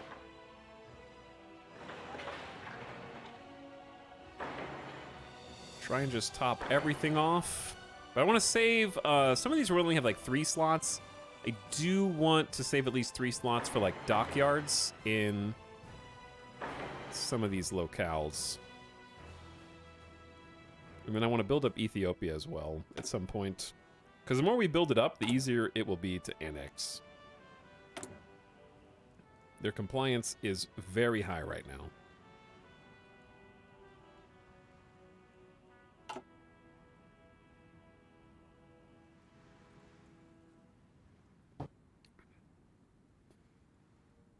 Yeah, I remember playing the Battle for the Bosporus at launch, and I found Turkey to be incredibly confusing. I've never actually gone back and played Bulgaria because I had a bit of a rough learning curve with Turkey. It was a fun campaign at the end, but I found Greece to be very difficult as well. So, not my favorite DLC. I haven't had the best time. I forget what the new mechanics in Bosporus were as well. God, this game is so badass. But yes, we can... Oh, I see. You were responding to the fact that because we're going full-on Battle Pope, we do have the opportunity to influence South American countries to join an alliance. Chad, what are some of your favorite... oh, I can go faster than 2x speed, my bad. What are some of your favorite countries and nations to play as in Hearts of Iron? Not including mods. The Chinese government has decided to accede to recent German demands for the return of their old enclave in Qingdao. Effective immediately, German control has been reinstated and renamed to its old German name of Tsingtao.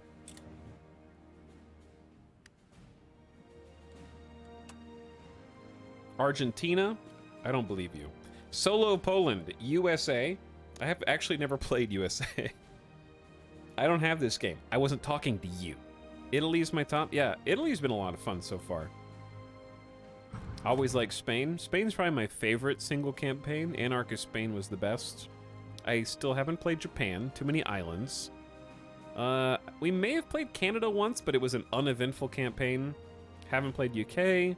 We did play Turkey. We just talked about that. Haven't played Soviets from No Step Back yet. Italy, Germany, UK, Switzerland. I would like to try the Swiss again, maybe just for fun on my own time, because our Swiss campaign was fun, ultimately, but it was a little marred by fundamental misunderstandings in the gameplay. Swiss were more difficult to understand than Ethiopia. Ethiopia was like, you just need to win a very difficult infantry campaign, and that was the hard part. I restarted that like 10 times before I finally nailed it.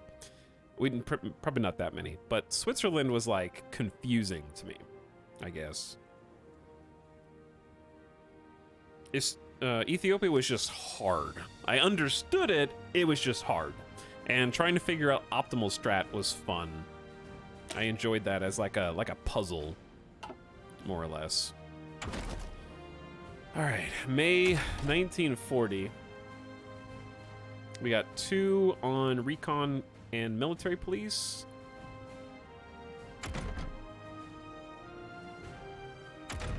I really want to start doing dockyards and naval stuff, but I also want to make sure our tanks... We're going to get to 1941 light armor in like 6 months, and then we're going to start mass producing light tanks.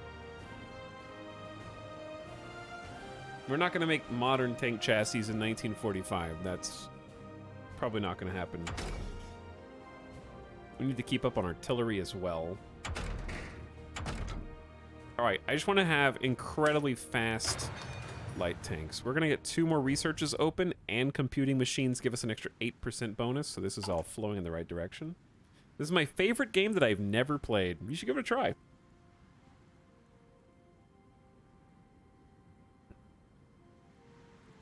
I remember Ethiopia, and 10 times is probably right. Maybe. Maybe. I will neither confirm nor deny. We said we wanted to try laying mines for fun. So here's magnetic mines. We need more researchers developing the Navy. Still hoping for a Finland tree someday. They probably will. Like, I have to imagine... I think I remember the rumors where they were saving Finland for a Sweden-Norway update. Maybe do Denmark, Sweden, Norway, Finland. Just all at once. All right, let's up our cryptology level again. I don't want anyone to be able to decipher us without a fight.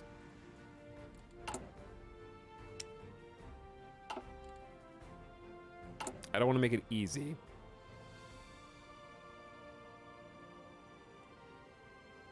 But I do think a Finland tree is probably hotly demanded. Hey, what's up, Figo? How's it going? Jazzy, good times. Thanks for the 21 months of sub. I think I saw Cold Burrito sneaking in there for a third month a little bit ago. But what up, Jazzy? How you doing? Etel out here with the Super Enigma machine. I don't usually play a major power, so I don't get to devote... Like, having 5 civilian factories to devote to the intelligence agency, of course, we're Italian, so it's the secret sauce, is a luxury I don't usually get. So I've tried my best. We have all basic intel departments. We have as much defense and resistance mission bonuses as possible. We got cryptology, got interrogation techniques. I am actively trying to raise diplomatic ties. I'm not really sure what diplomatic pressure is doing. It just changes the opinion requirements per day to pass certain things. So I don't know. Maybe I should be getting intel networks instead. But I'm trying to use it. Stabilizer and bomb sites. There's got to be planes. Mostly we're here for the research speed. What can we do on tanks?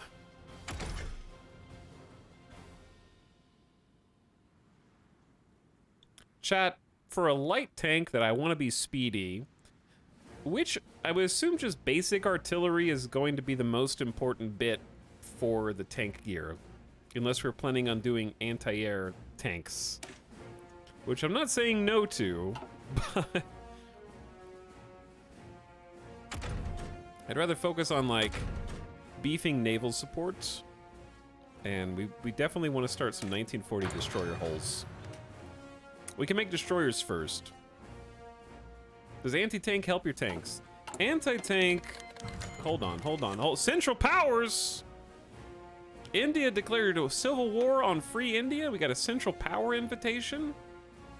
And a second Mexican revolution? It appears the Germans consider us of strategic interest to them, and they deem it profitable we work together, more so than let ourselves be divided by ideological differences. This morning, the German ambassador delivered an invitation to become a member state of the Central Powers. It is the profitable choice. We're better off without them. Here's my question. Do I get any factions?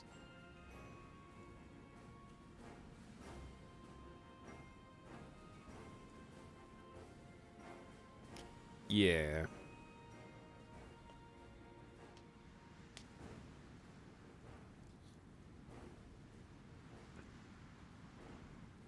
Yeah, I can create the faction Novus Imperium Romanum. So I have to say no. Because otherwise it's fail RP. Because I think we're going to be taking Mare Nostrum so that we can head toward... I like the South American Alliances one.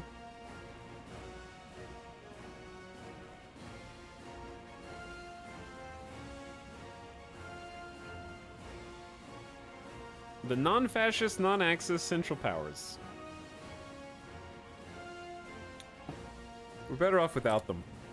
I say no. It's more fun like this. More unique campaign. Make Germany work for it. The forces of Church and Revolution have once again come to conflict in Mexico. With Catholic parties and social movements gaining strength, secular forces are launching an armed rebellion to take control of the government.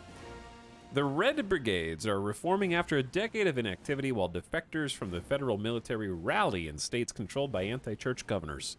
The Cristiada ended with a settlement negotiated between senior revolutionary and church officials thanks to intermediation by the American government, but it's likely this violence will end only with complete destruction of one of the belligerents.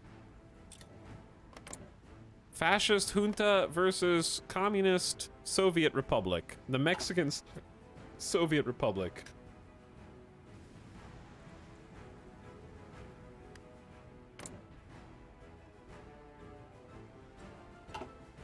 Wait, we are the church. Yeah, I'm the church. That's me.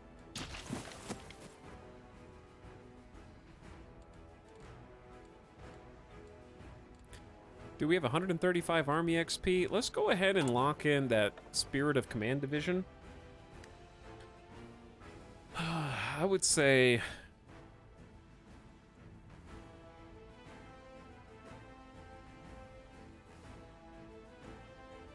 supply consumption and fuel consumption down.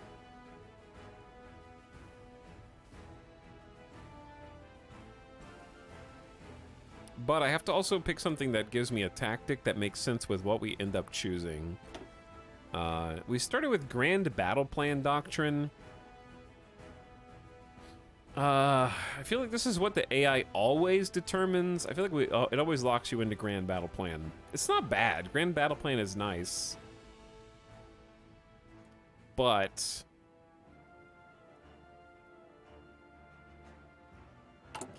yeah, I think I do just have to take the fuel one.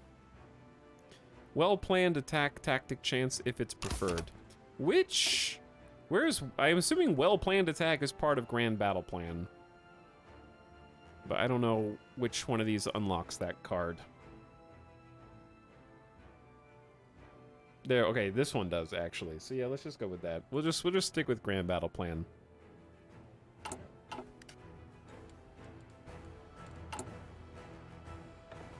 Chief of Air Force, why not? Let's just lock them all in. They all have air experience. I'm gonna say air superiority plus 5%.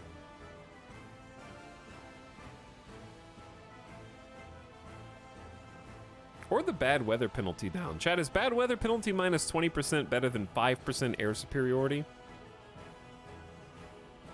They are twice as much PPs, so I feel like more expensive equals better. It's also the most air XP per day. Ah, that's what you're paying for. You're paying for 50% more air XP. Yeah, let's just do air superiority 5% and lock that in. Okay. I like how all this is going. Let's go back to 4 times speed.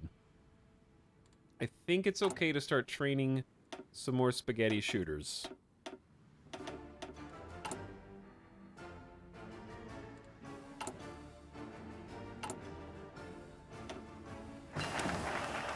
The Cypher School.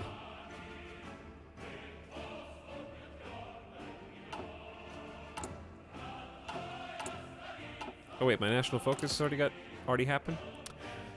We have cryptology level +2. I'm just gonna leave this as it is for a bit. That way we can direct all of our civilian factories. We are gonna get busy with military factories. It's finally time to mobilize. I would like some more synthetic refineries to squeak in there.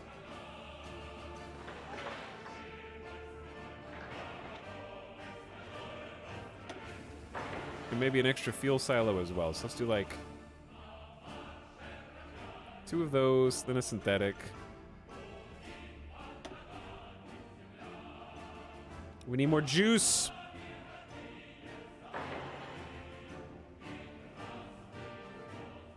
Oh wait, I clicked on the fuel silo. That's fine. Oh wait, national focus. I was just vibing with the music. Where were we? Oh, we did new industrialization. Did this modify anything? It's supposed to modify our national spirit. Let me see it. Hey. I mean, everything's in the green. Minus 3% consumer goods factories. We build factories faster, cheaper for aircraft, tank, and navy designers.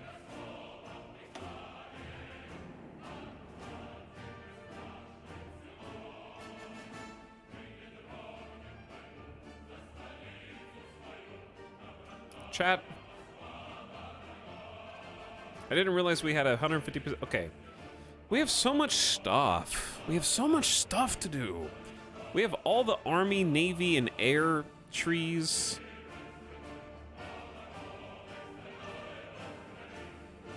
We haven't even touched foreign affairs.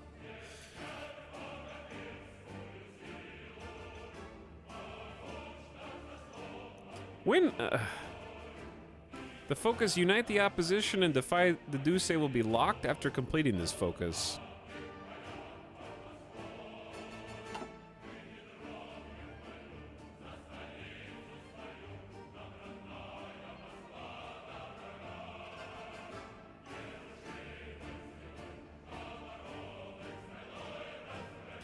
Okay, is that gonna... That's not gonna...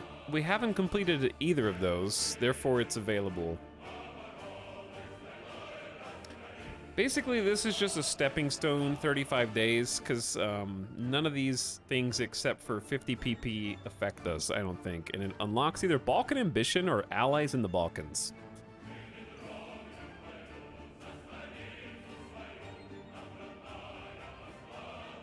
And then we have Pact of Steel, Italy first, guarantee Austrian independence. It's a little late for that.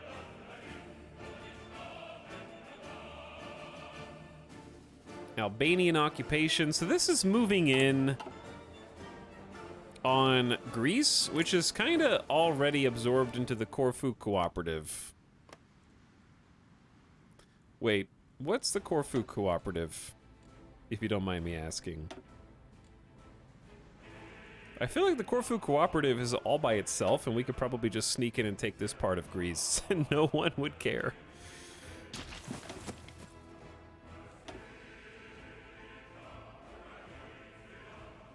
That's a Stellaris Empire name. I think it is, yeah. Alright, let's just take this one step at a time. I'm just going to take Foreign Affairs and see what it unlocks. I know this is an Iron Man game, and if I make a boo-boo, we can't undo it, but there's too many things to contemplate simultaneously. I just need to pick that and see which ones glow afterward.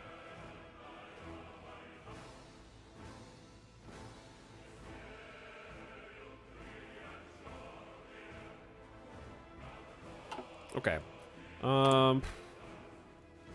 Construction has officially begun on the new military factories, which means a few things. We should go ahead and get 15 infantry equipment factories first, because we have 51,000 guns to upgrade. It's a lot. Support equipment has capped out at production efficiency. That's good. I'd say get 2 more truck factories so we can maybe make some more motorized infantry.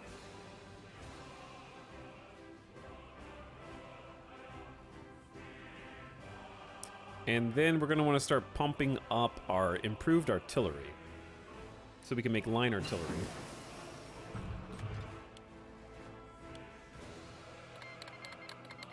The Spanish Empire declared war on maximalist Portugal. We were too slow in establishing our foreign affairs.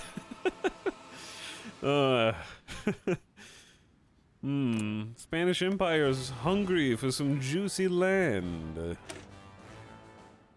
All right. Support groups are caught up. We just need to actually... Well, not all of them, I guess. We'll continue that in a moment. Let's get depth charge mortars. I want to get ready to start producing some destroyer hulls, so I'm just going to turn all in on boat research for a bit. And that way we can start the Navy and get the dockyards operational instead of just... We've just been making as many convoys as possible.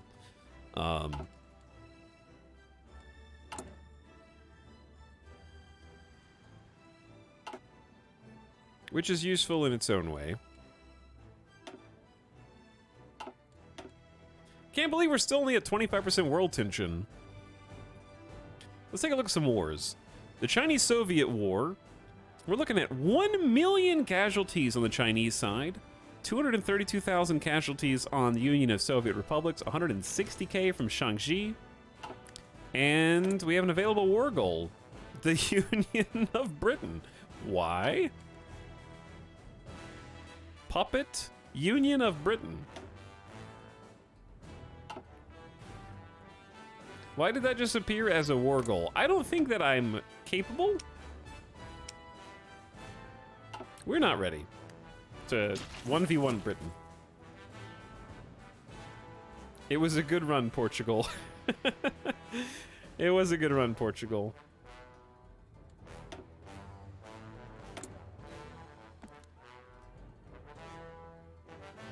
Spirits of the Naval Academy would probably be a good idea. But we need to save enough Navy XP to actually make some ships. That's important too.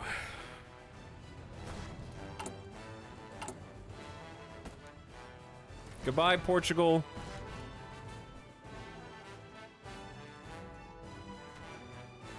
Oh, don't get me wrong. I would love to 1v1 Britain, but I need some time to spool up a navy first.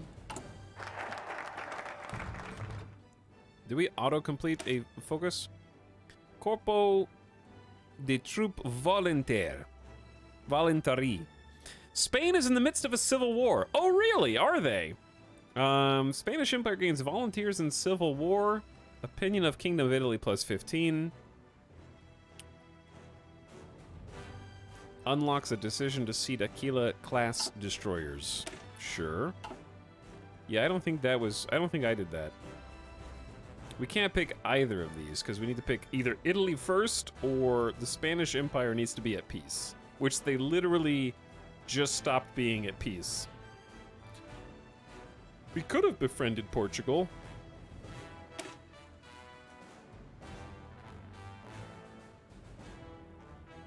We don't have a faction, so we were going to invite Maximalist Portugal to the, I don't know what that was supposed to say. Now a choice is to be made. Expand the Italian borders east towards Slovenia, and importantly the Dalmatian coast, will emphasize the Venetian cultural heritage of Dalmatia, and make the world see how the Venetian government was not only beneficial to the Dalmatians in the past, but appreciated or accepted by them. North Slovenia, Ljubljana, Dalmatia, Montenegro, and send an ultimatum to Yugoslavia. Or, to control the Balkans, we don't need to subjugate and dominate all the nations. Use diplomacy to secure beneficial allies, then subjugate the rest.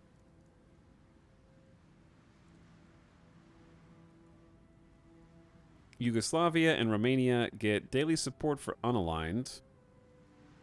Activate pressure their governments and promote their rallies. Italy first requires either of the above.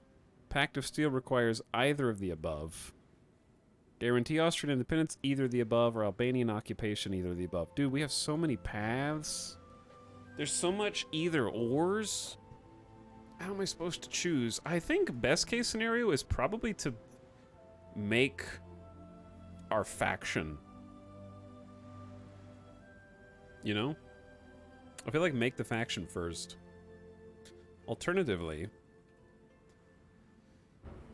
search factories and find the ones we haven't clicked yet.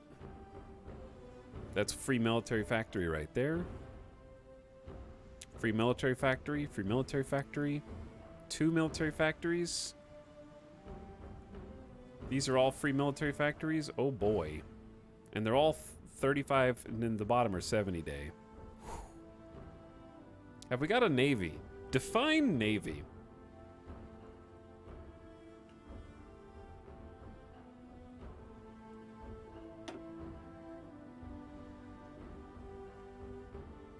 All right, let's set course.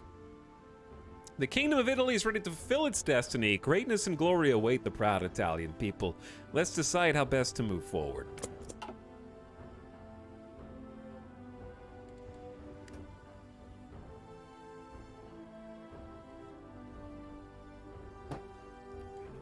We're gonna have a navy, maybe.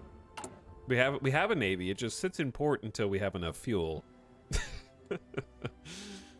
I'm still working on more synthetic refineries. Apparently, Italy did this thing that we inherited in 1936, which is build so many ships and then don't have any oil. It's really incredible. because I haven't built a single ship since the game began, other than the ones that are automatically queued at the beginning of our campaign. And if I have built, I don't know, 8, 10 synthetic oil refineries, and if I even so much as take all of my ships out of port at the same time, my oil reserves plummet. And I've already built like 10. Rip Portugal, by the way. Rip Portugal. So, oil infrastructure has been incredibly fragile. But we're working on it. But yeah, anti-tank guns give us high velocity cannons and heavy cannons and anti-tank cannons, which we're not gonna put on light tanks. So I don't really need anti-tank as such.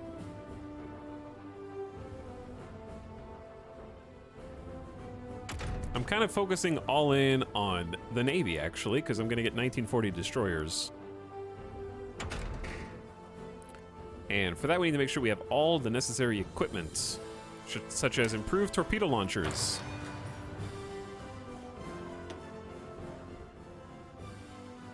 Is there oil in Africa you can lay claim to? Yeah, so like the planned medium term, we have stabilized Ethiopia, and there's now no resistance. We can prospect for oil in Libya, which is not Ethiopia, but now that we have sort of our African holdings are stabilized, there is 8 plus 4. We can get 12. And I've been keeping up on my oil research as well. Free India was annexed. We have Pakistan, we have India, we have Burma. Colonies have been released.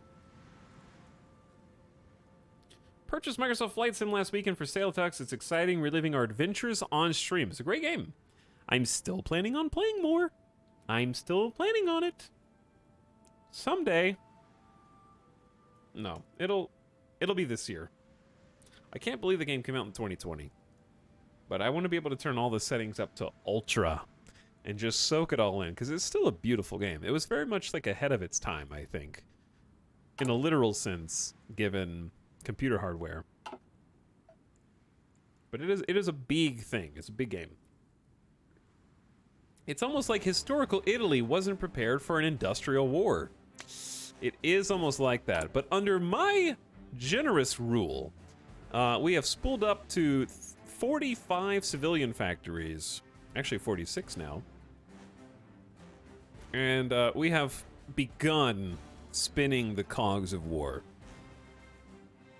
So I'm focusing on military factories first, so we can have a respectable production of infantry and support equipment, so we can actually put support groups in our coastal defense, such as engineer companies. That would drain... Actually, we can. Hey, we actually have enough support equipment stockpiled now to give our tiny... These are our 8 combat with the weenies. They're the Coast Guard. The literal... They just stand on the coast and block naval invasions. So giving them an engineer company to entrench... Very good. Let's update the Gondola Guardians. Mexican Soviet Republic was annexed. Oh no, the junta wins again. Keeping up on our infantry. We have another support weapons. This was just basic soft attack. Soft meaning fleshy targets. And again, I want to get boat equipment. Anything that we might need to put into a build. Such as advanced torpedoes. Like, I could just take a tier 2 torpedo launcher and worry about and upgrade it to a tier 3 after the fact, and I think that that's fine. But getting a new light battery would be good too.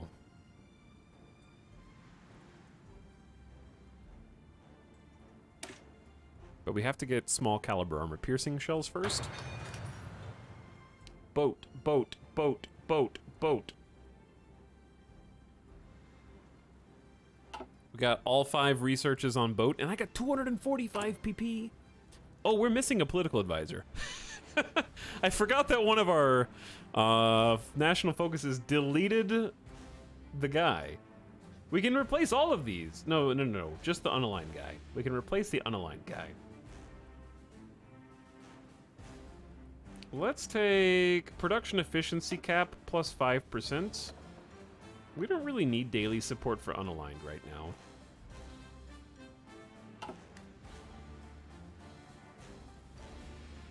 Have you thought about playing Amazing Cultivation Simulator? We probably will eventually, but it just seems like a lot to learn at the moment, I guess. Seems like a lot to learn.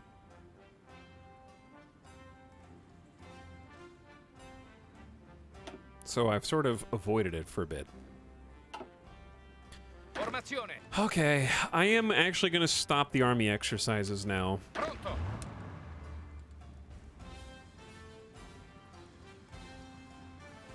I know that's illegal, but that's being generous. What, that it's complicated?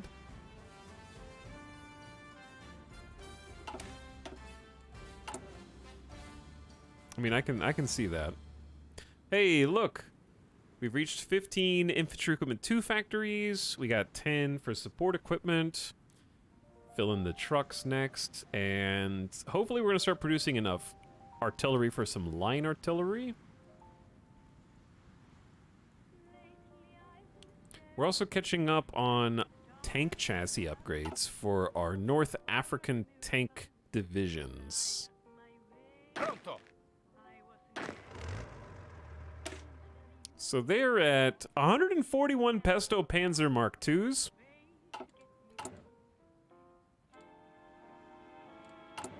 Pesto Panzer is a great name still. Is there anything else that we could change on these that we may have unlocked?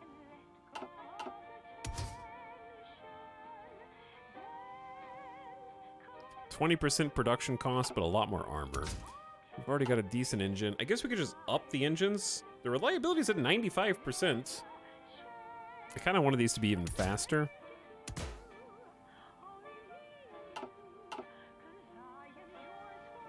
We've already got an improved small cannon. We got the 2-man turret. We got improved radio. We got a heavy machine gun. There are a few more of these things. Easy maintenance was a new one. We already have the 15% bonus reliability.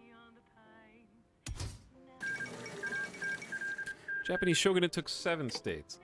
King China has capitulated.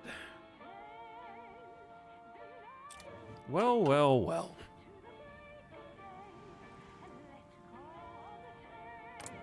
Japanese shogunate wins. So it does.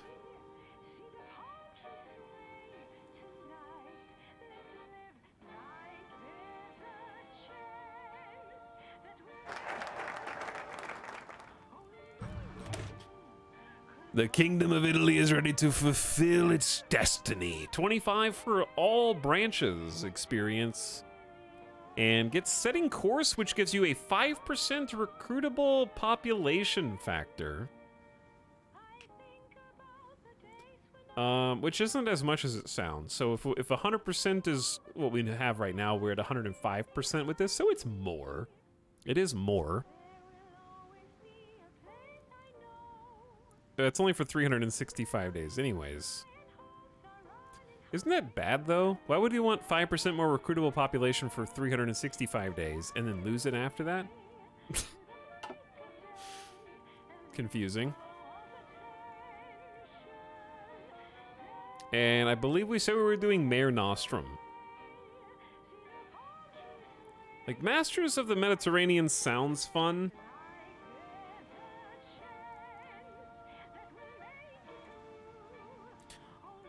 This one seems like the most war-hungry, which maybe is better, but South American Allies just sounds unique and hilarious, and I kind of want it.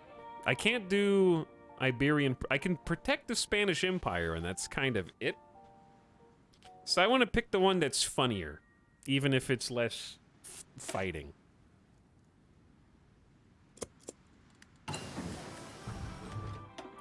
So, Mare Nostrum is going to give us a faction.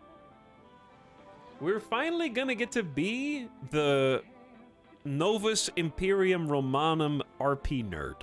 I don't think we've ever picked the... Chat, what is the name for that type of individual?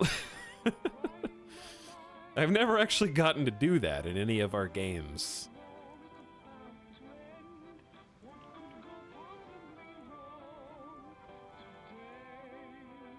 The Roman obsession. But yeah, we get 2 free dockyards, and we get a free super heavy tank chassis research bonus and a ahead of time penalty and heavy aircraft. Those aren't really going to help us. We also get a 1 times research bonus for super heavy battleship hull. So, super heavy battleship hull. Which one is super heavy battleship hull?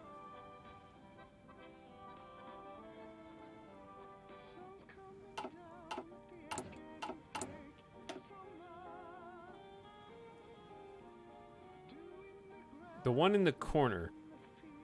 What? The red ship button. Oh, this. So I need to have already researched like a heavy boy. Okay. Fair enough.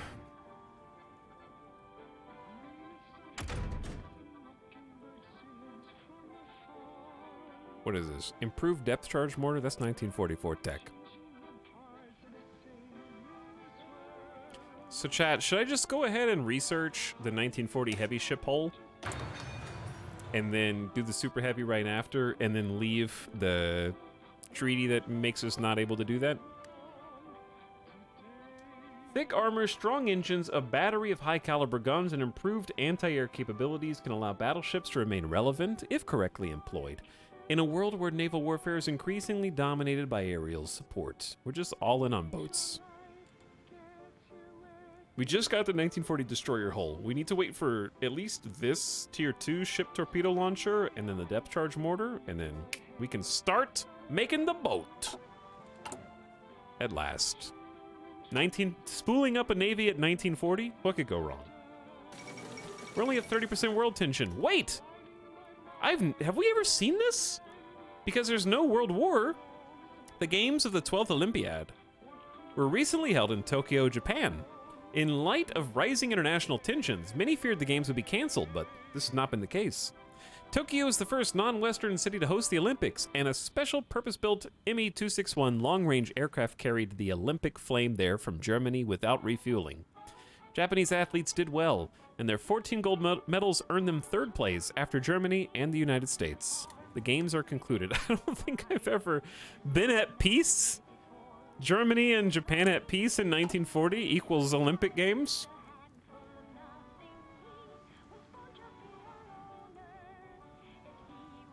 We need more boats to secure the Mare Nostrum. Very true, very true. Okay, now we need the light batteries. I do need the light batteries before we can make the destroyers. We gotta wait at least 80 days. Is it possible to skip the war in this game? Like, are you asking if you can play this war game without war? You'd be better off not playing the game. Because that's like asking if you can play Minecraft without digging blocks.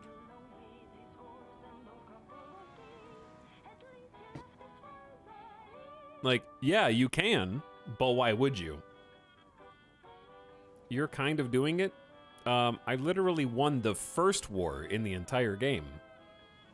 I've already been to war. Si, signore. See, unlike Aragorn, who can just go to war and live happily ever after, I actually have to deal with the decision-making that comes after the war that I start. Okay? The Union of Britain banishes the royal family. In what has been called a merciful decision, the entire British royal family has been banished from the country. No further comments were given by government spokesmen or by representatives of the royal family themselves. Earlier today, they arrived in unitary Canada and asked asylum there. The socialist tyranny is laid bare for all to see. They went to fascist, spooky Canada. Okay. Bye, royal family. They got timed out. They did get timed out.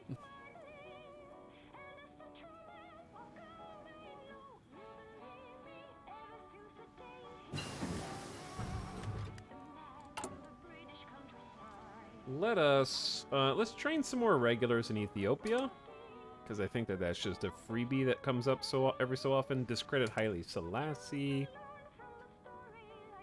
and that's a good use.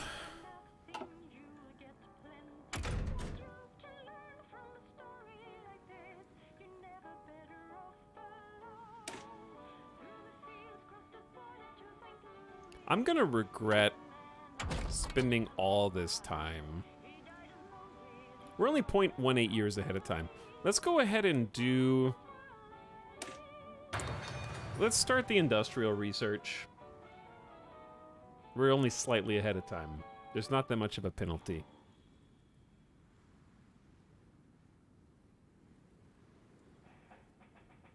Since the Union of Britain took power, how are they still letting Haile Selassie in? Don't think about it too hard. You're thinking about it when you're not supposed to be.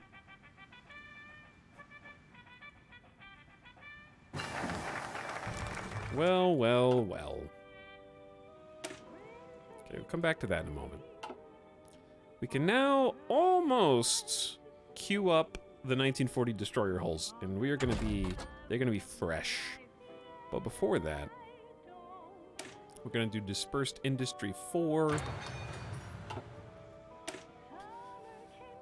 Unlocks decision Mare Nostrum. We get 2 free dockyards and some tech bonuses.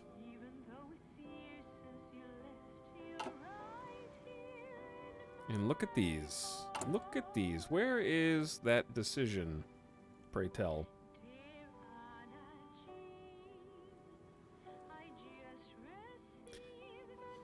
The idea of the Empire spanning the Mediterranean in recent years has been revived in the popular mind. Now our military campaigns have exceeded the wildest dreams of even our most ardent supporters, and we find ourselves on the cusp of being able to realize these ambitions. Roma Invicta.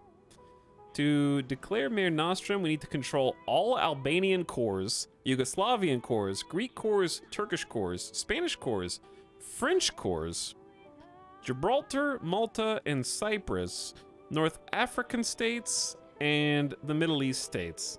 Here's the thing.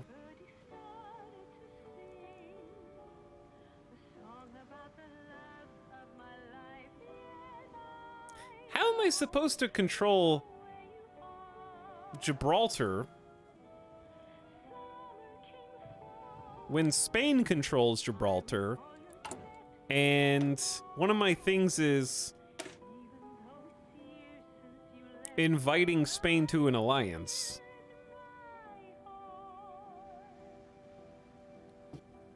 Very doable. Do it. Just ask nicely.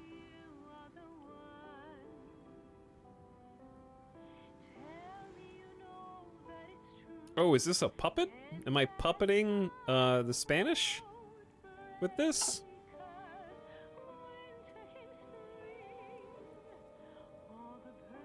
It doesn't really specify.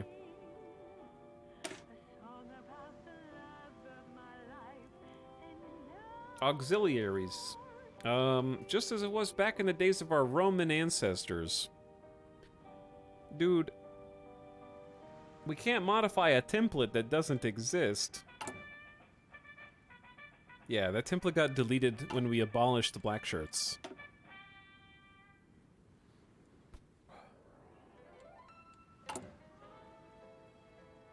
Yeah, we don't have either, like, that is a national focus that modifies only, we don't have any militia, I don't think.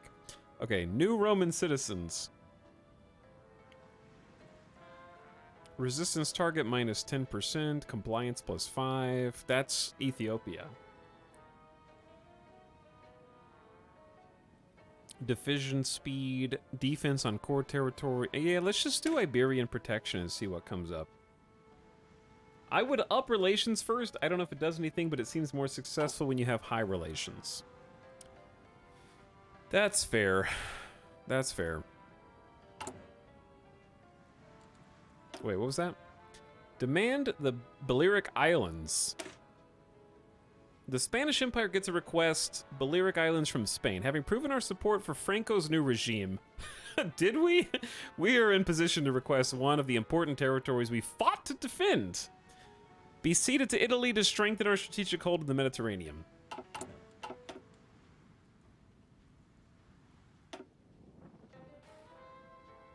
Give me the island, now. Okay, so what you're saying is, we should start improving relations and also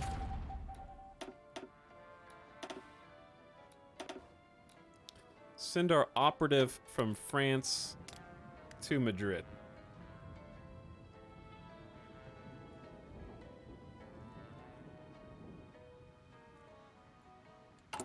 Okay, but I still need a national focus.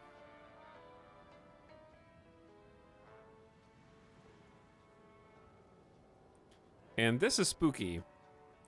I think I would rather turn back to... If we're about to start pumping the Navy, then maybe we just pump the Navy. It's either that or just let's just get the oil. Let's go. We've been waiting on this long enough. Geologists believe there might be substantial oil reserves slumbering in the Libyan desert. We should mount a thorough survey to see if they are right. Oh my god, the construction is going so fast.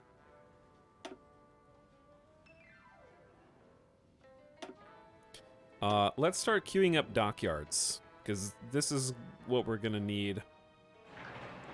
Let's do 2 in Sardinia, 2 in Sicily.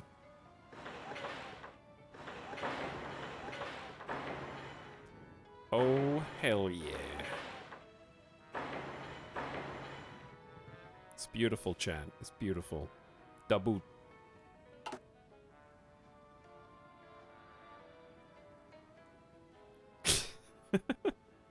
It do feel good when the civilian factories start kicking in. It really does, yeah.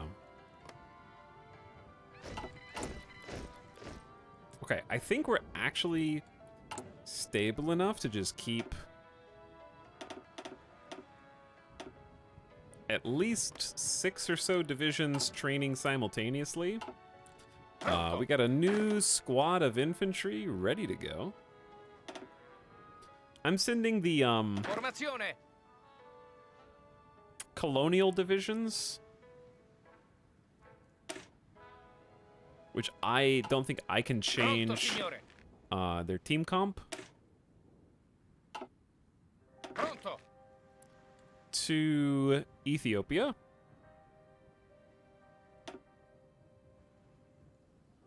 Pronto. Okay. Pronto, We're signore. working on 2 full divisions of actual, like, 20 combat with infantry. I'd like to add some line artillery. Maybe we can afford to do that.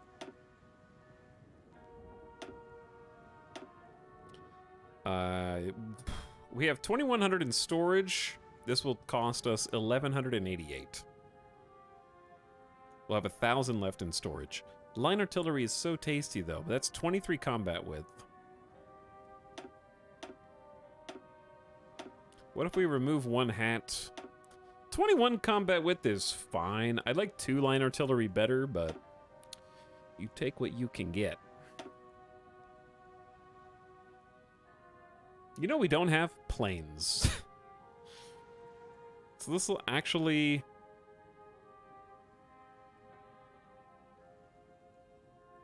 This will actually refill some infantry equipment, but it'll take a lot of artillery. But that... Look at the towed artillery change, right? This is a net... The support group over here is 12 units of artillery. So line artillery is like 3, because we go up to 48. So it's like 3 support groups of artillery back to back. That is a lot. 15 defense, 7 breakthrough, 33 soft attack. Oh, yeah. Air superiority. How does it even work, Arch? How does it work? Planes, who needs those? That comes next. See, boats take an incredibly long amount of time. Goodbye, artillery. They're all gone now, chat. Boats take an incredibly long time to build. So we're starting on the boats first. Let's actually trade for some tungsten. We have -6 tungsten. Let's trade with the Spanish Directory. We'll get 8. If we have a surplus, or if we don't have a deficit, then we'll actually produce the things that require tungsten, like artillery, much faster. So that's good. Ooh, that's our new squad of irregulars that we just trained. Pronto, signore. Chat, our Ethiopian fighting force, including... We can actually start to take the Gondola Guardians out. They can almost defend Ethiopia themselves, which is insane. Representatives from Turkey are visiting us again. They love us. And they've met with our politicians in hopes of garnering endorsements for investments. The government of Turkey wants us to use our resources to better their industrial capabilities.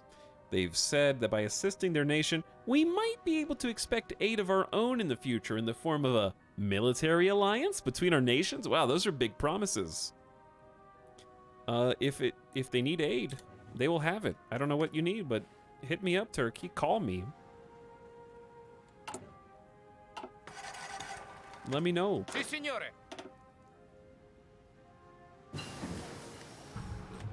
All right, it's boat time. Formazione. Chat. Pronto, signore.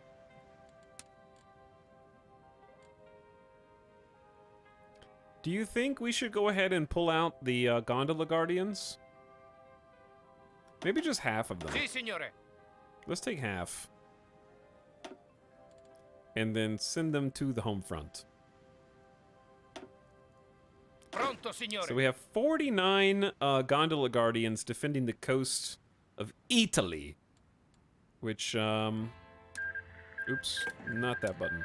Which we need like 67 to thoroughly defend everything. Which is a lot, I admit, but it's doable. Alright, we just got torpedoes 2, but what about torpedo 3? Lowers max speed, hit chance is better, much more damage. Okay, we do have to wait on improved light battery, and then it's ship time, my bad. Formazione. But yeah, they have so many, like home front defenders that are actually, I think, pretty good combat with.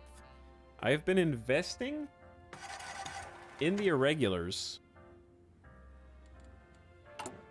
That's another thing that we should invest. I've also been investing in infrastructure, at least on the coast. Just for you, Ethiopia, I'm investing in infrastructure. I'm gonna get everything up to a minimum of 2 out of 5, okay? Just for you. Just in case we have to fight in Africa. I mean, just for you. We have found oil in Libya. Who could have foreseen this? Chat, what were we waiting on this for? Oh, for them to be in a good mood. And to like us. I think they like us as much as they're gonna. So if this works, if it's gonna work, it's gonna work, and if it's not gonna work, it's not gonna work. But we're offering Iberian protection to Spain and Portugal, which doesn't exist anymore, but shh, we're not even mad. The Iberian nations have enjoyed security in the past, but it's clear they won't be able to defend themselves. We must offer them protection. You got it. Send it. Because if we can invade France from 2 directions at once, that'd be amazing. Here's my fear. Oh, you've decided to attack me.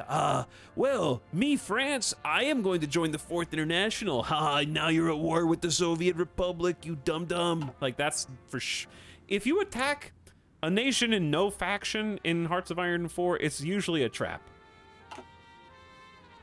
Bad things happen. What is it? There's a timeout here. Escalator clause invoked. One of the signatories of the treaties decided not to follow the treaty any longer and is even now probably building larger and more powerful ships.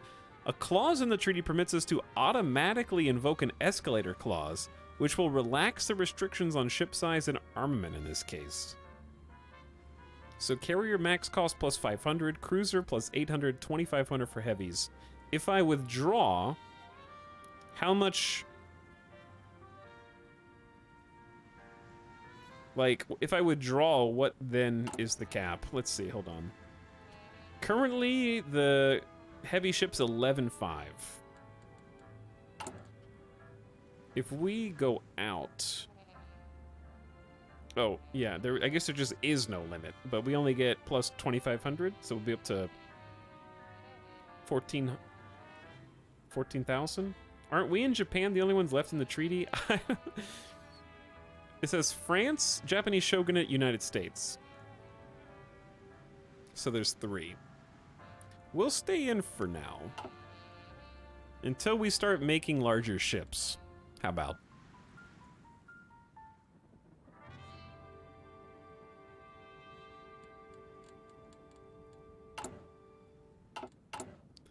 Okay.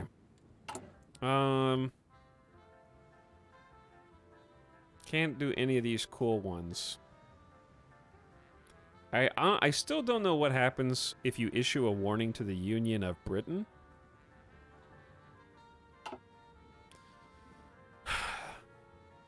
Issuing a warning to the Union of Britain is like bluff snapping on turn 6 in Marvel Snap to 8 cubes, you know? Like, I don't have a navy that can compete with that. I'm just gonna bluff snap and lose 8 cubes for fun. Just to show you that I'm the boss. Speaking of Snapchat. Well, that's a sentence. not Snapchat. Speaking to you, chat, about Marvel Snap. The patch came out today.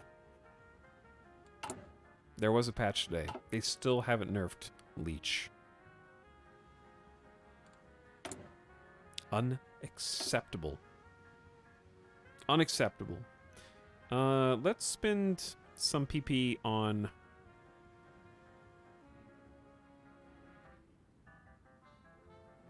moving things over toward the Pope.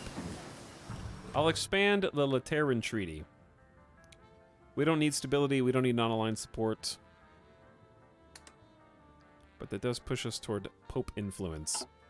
Okay, now it's boat building time. Now it's boat building time. Oh, the dual-purpose battery, though, is so sick. Do we want to wait 81 days for the dual... The light dual-purpose battery has some anti-air on top of it. Oh no, I just realized we're not researching anti-air. Yeah, we need 1940 anti-air.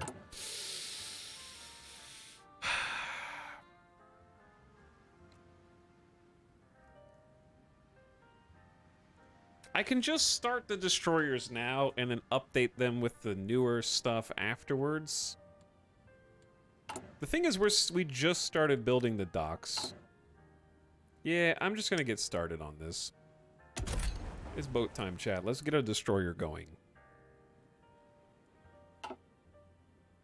So, step 1, the battery. We're still gonna have an amazing battery. Light battery 3. That's what we're waiting for. It's 2.5 times better at piercing damage than the one we start with. Here's our... We have anti-air 2, so, I mean, that could be worse. At least we researched it a bit. Fire control systems, oh dear. I just remembered those exist. And that we could have gotten improved fire control systems, but didn't. There's so many things. Okay. We're gonna get all this stuff. I'm gonna make the most modern navy in the world. We can still do sonar. Subdetection up 10. A noise emitter that sends a short ping into the water and listens for an echo. Okay. We have basic tier 2 radar. Has a teeny bit of subdetection, better anti-air, better chance for our batteries to hit. We just got tier 2 torpedoes. 33% more damage. Okay, and then up top, we get to basically add the rear slots, and there's a custom module. So the front, we're gonna make a couple different types of ships. This one's gonna be a little more offensive focused. We're gonna have 2 batteries.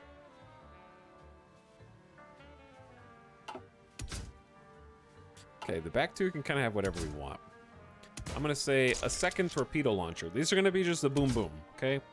These ones are the boom booms. But I think every one of my destroyer screens needs to have some anti-submarine warfare attached. But I don't like only having one anti-air gun.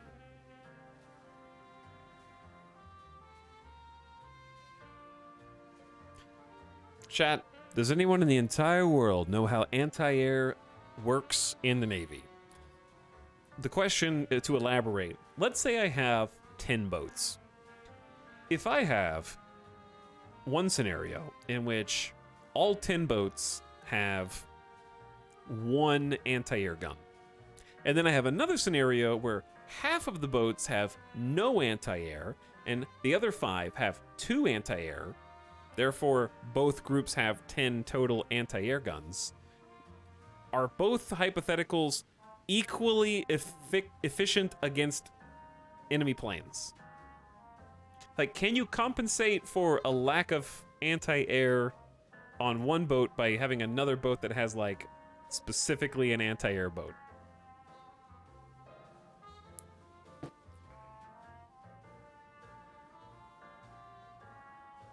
Because I'm gonna build, like, at least 2 types of boats. As long as the AA boat isn't sunk first.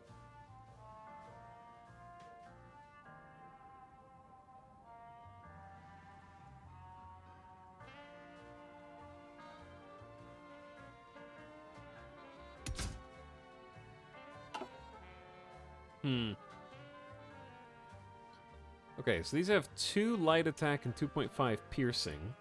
The torpedo attack is a huge boom.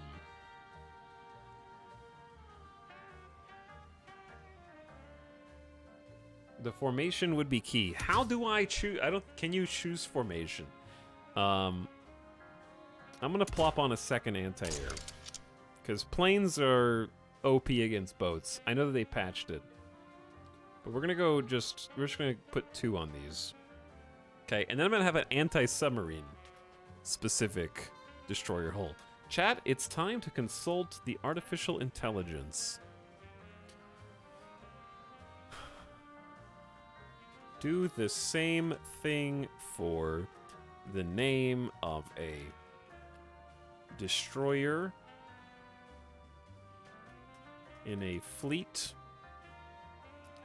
whose purpose is offensive power with some anti-air. Certainly, O illustrious commander of imaginary fleets. Here's a humorous name for a destroyer designed for offensive power and anti-air capabilities. The air-obliterating Alfredo. This destroyer shall sail the high seas with its devastating firepower, while ensuring that any aerial adversaries are effectively repelled. May your adversaries cower in fear at the approach of your flavor-imbued vessel. Okay. Do that again, but in a list of 10 unique names. As you command, oh whimsical admiral. Here are 10 humorously themed destroyer names for your fleet of offensive power and anti-air prowess. 1. The Flying Fettuccine. Okay, 1, it's a boat. And 2, that's a great name for a plane. 2, the Missile Marinara. 3, the Cannonball Carbonara. 4, the Anti-Air Antipasto. 5, the Pesto Pulverizer. 6, the Salami Sky Slasher. 7, the Bombarding Bolognese. 8, the Torpedo Tortellini. 9, the Nachi Gunboat. And 10, the Ravioli Riposte. May these vessels with their scrumptiously satirical names strike fear and laughter into the hearts of your foes as they sail forth to glorious victory.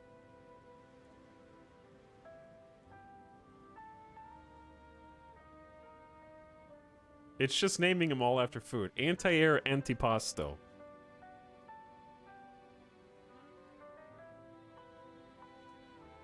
But it's... okay. I think we could just go with the antipasto, because it has anti-air built in.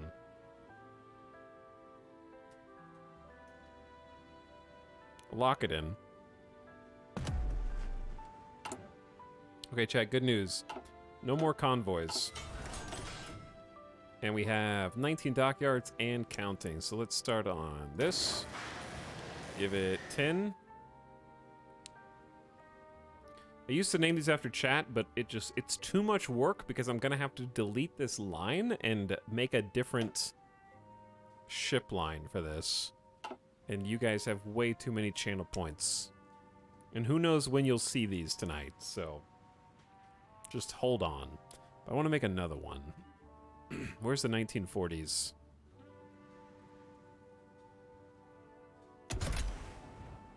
Okay. A new design. We're going to take out one of the anti-air. We're going to take out the second torp. And we're going to take out the second gun. Okay. These ones are pretty much locked in. Like, this has to be a torpedo. This has to be anti-air. And this has to be a battery. But up here, we have choices. So, I want depth charge 3 as an anti-submarine.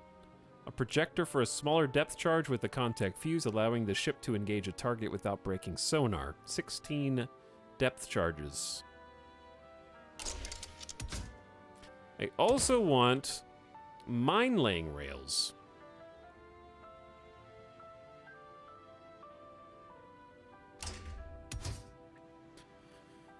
Okay, and then I can choose a second anti-sub mortar or a second mine-laying rail. I think let's go double mine-laying rails.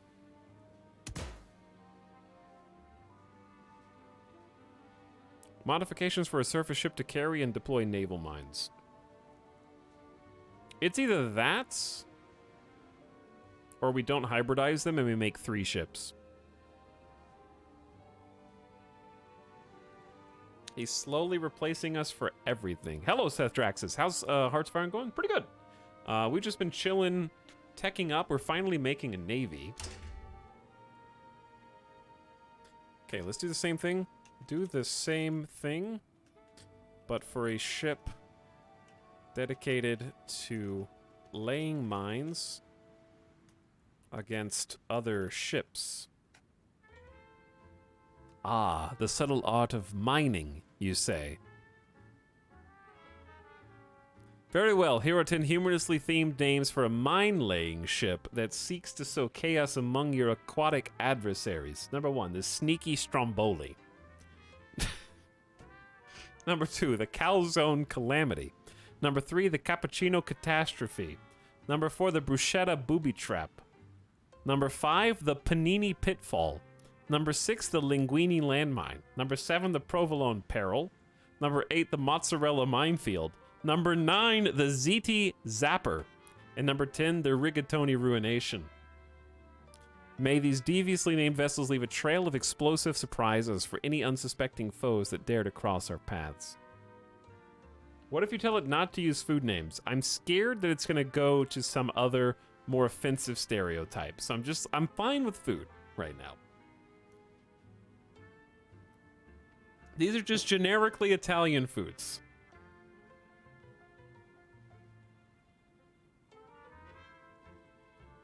I kind of like the Panini Pitfall, though. The Provolone Peril is good, too. I kind of like...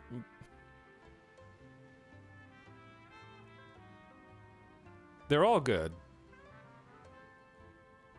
I like the Panini Pitfall.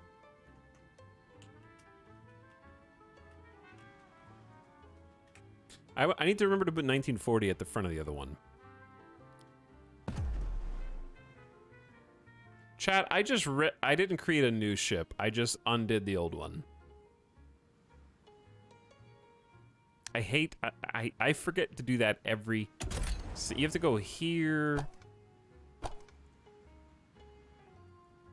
Sad face. It's okay. It was only 18 naval experience that I lost. Pain in the ass. Okay, you're the Panini Pitfall. New one. I have to, like, click save as new. It's fine.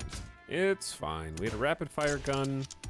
We had a second torpedo launcher, and we had anti-air. It's only 18. 1940. I've already forgotten the name, though. The Antipasto. Save as new. Is it? Okay.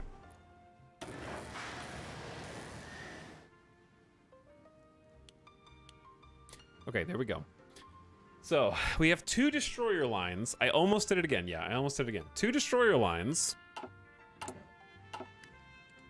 And we're building a ton of dockyards. So I'm gonna need to figure out what else we need to start producing. We're getting in the 1940 heavy and new torpedoes. We can also dictate where those ships go. So what I'd like to do, I'd like to create a new fleet if possible.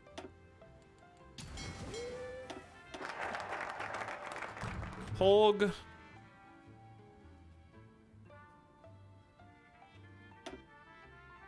Deploy target base. Can we just deploy like here for now?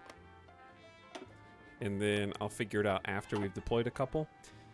Iberian protection. So Spanish Empire just got Kingdom of Italy offers us protection, and now we're just gonna jump straight in to South American alliances. Argentina, Bolivia, Brazil, and 10 others get a 75 bonus opinion of us in an event Kingdom of Italy invites us to an alliance. Are we in an we're the faction leader of Novus Imperium Romanum. Okay. Chat, I don't have to use like the focus tree to invite people to an alliance. Like I can just do that myself now. Like Poland is not in a faction. Czechoslovakia is not in a faction. World tension needs to be higher though. It needs to be 40% before we can just straight up invite people to join.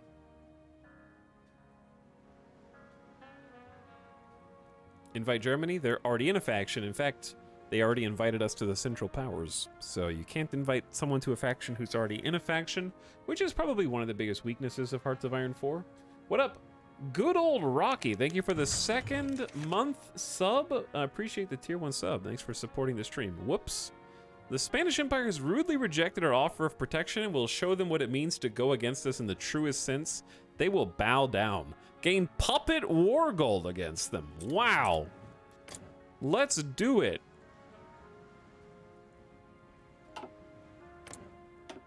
Time to start. We know who our first war target is, chat. Let's take Iberia. It's going to take a while to set this up because it's time to build an intel network in Madrid.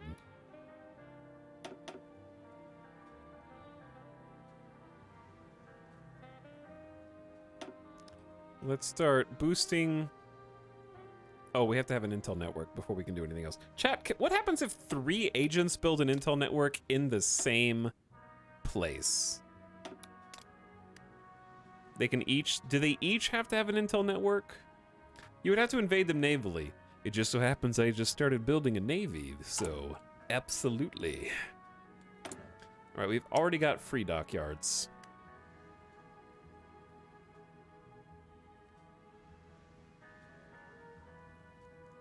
Realistically, we don't want even like, we don't want 1 mine layer for every 1 antipasto.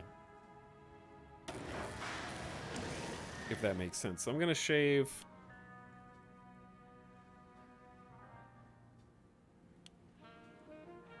a few of these off. We actually are running low on steel for the first time.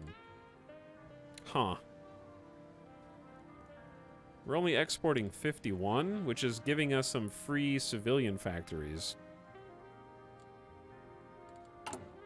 Well, there is a little thing called excavation technology.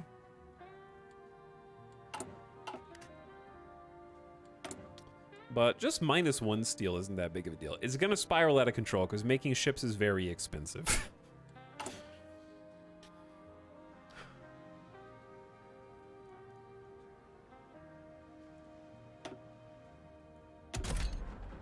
Oh, dude, we finished upgrading all the old tank chassis.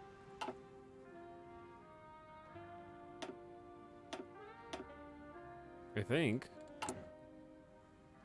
That's pretty cool.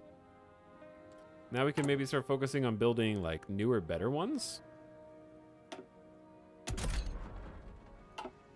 Because there's the improved, and we didn't build one of those.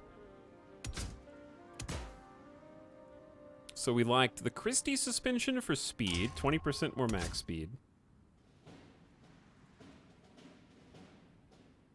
Cast armor has better defense, breakthrough, and plus 50% armor. But it's more expensive, so I'm not gonna go, I don't want 20% more expensive. Gasoline engine is fastest. But the diesel trades speed for reliability.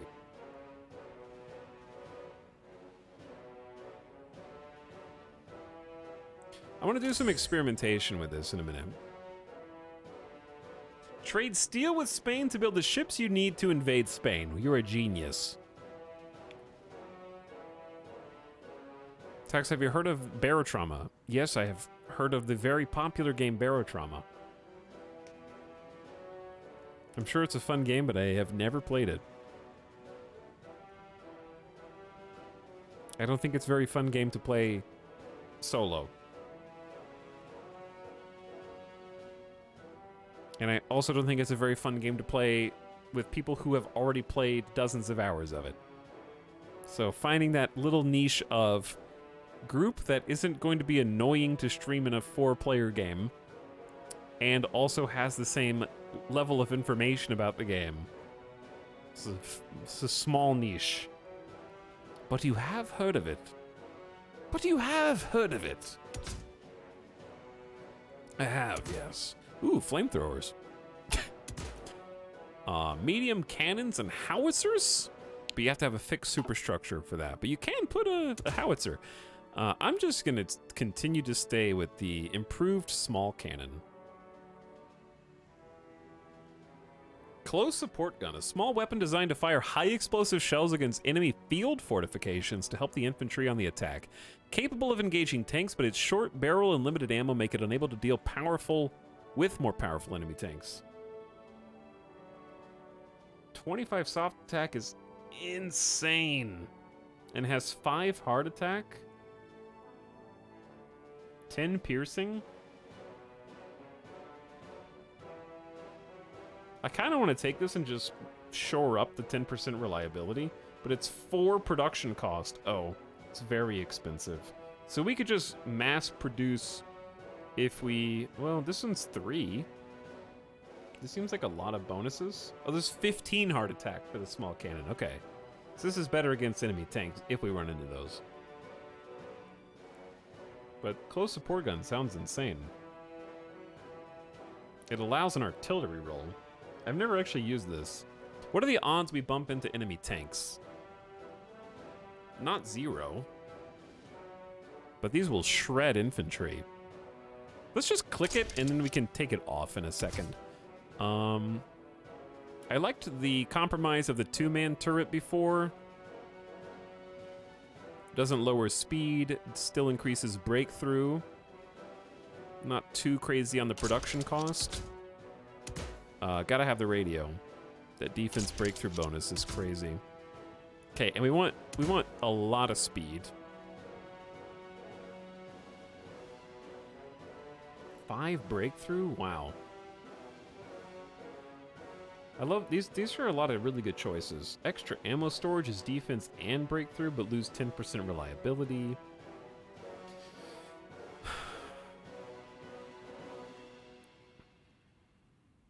Okay. Step 1. Let's acknowledge that it's my goal to max our speed. This is going to cost more fuel usage and lower reliability. I want to max engines.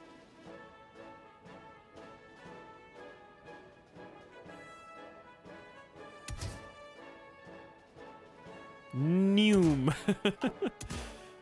And then at 91% reliability, we might want something that boosts reliability.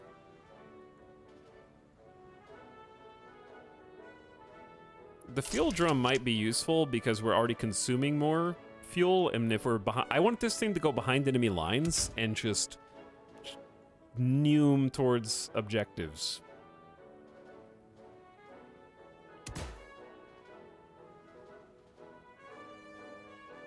We need some defense, though. How many enemy attacks a unit can attempt to avoid on the defensive, holding the line longer, just in case. Easy maintenance is nice. Production costs down, plus 10% reliability. Hatches around the vehicle give access to many components and allow the crew to perform even complex maintenance easily, okay? And then something defense. That's 2 defense. Extra ammo storage. Extra ammo storage is probably fine, actually, because we have 4 defense, 2 breakthrough. We lose 10% reliability, but we gain it back because of our military personnel, I think. One of these dudes gives reliability. Somewhere. Okay, this thing seems pretty good. And then the model would probably be this one as well. It's also the improved chassis, so this should just be superior to the other one. I'm not gonna, we can't upgrade them. Do the same thing for a light tank designed to be speedy and incredibly effective against enemy infantry. Ah, the swift and deadly light tank. Here are 10 humorously themed names for a light tank designed to zip across the battlefield and lay waste to enemy infantry. The Speedy Spaghetti, the Penne Pursuer, the Fusilli Fury, the Macaroni Marauder, the Lightning Lasagna, the Veloce Vermicelli, the Tagliatelle Torpedo, the Farfalle Frenzy, the Pappardelle Pouncer, and the Manicotti Menace. May these pasta-powered speedsters zip across the field of battle, leaving a trail of defeated infantry in their wake. It has to be Lightning Lasagna.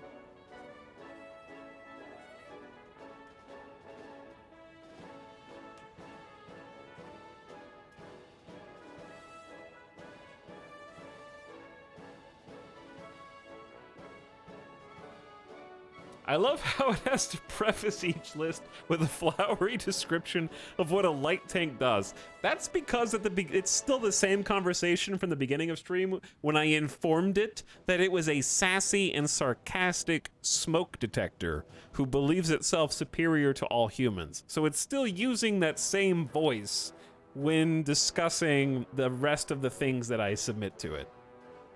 It hasn't forgotten that detail.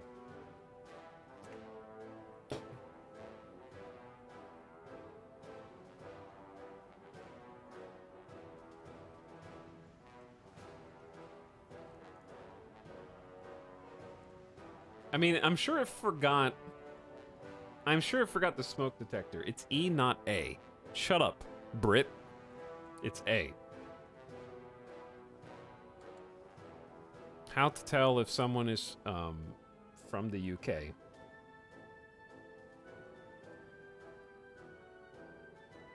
"53 army experience." Okay, well, I think let's give it 1 piece of armor. One whole piece. Around 10 kilometers, 90% reliable. Plus, it's going to have support group that helps it out. Tons of breakthrough, tons of soft attack. Oh, are we sticking with the close support gun? I think so. Yeah, let's try the close support gun. Boom.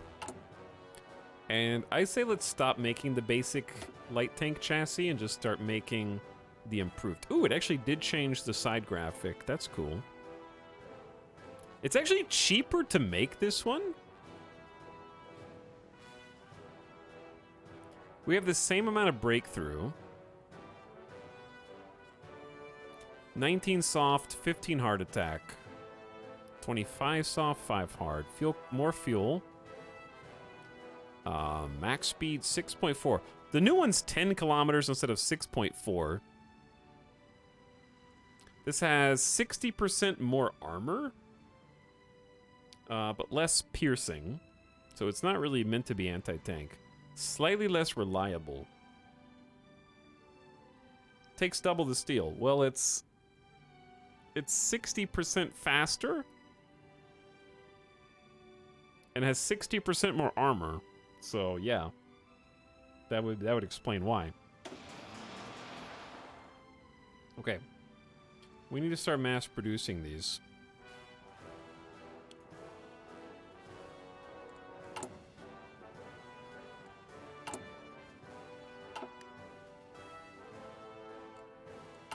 Unfortunately, we gotta build that production efficiency cap up again from scratch. But it has begun. At the moment, we're still going all in on dockyards. See, at this point, we might consider trading for some steel. Let's trade with the Germans. Which is, every time we trade, we're giving up a civilian factory for resources. It's probably a fair deal right now. We have, like, a lot of civilian factories extra. All right, 1940s heavy ship hull. We can get this super heavy. Okay, but here's the thing. The super heavy is like, is it still 1936 tech? It takes 3,000 more manpower.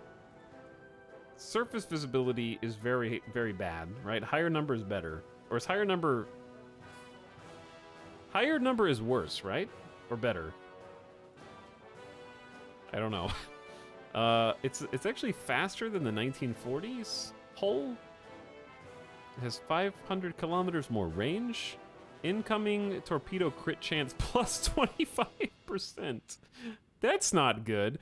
But it has way more HP, 55 armor instead of 30. Way more fuel usage, lower reliability, and is incredibly expensive, but gives you this super thick deck.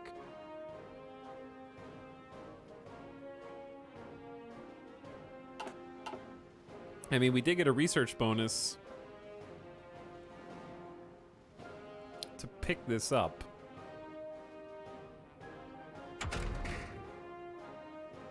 Chat. Should we just stick with the 1940 heavy instead of the 1936 super heavy?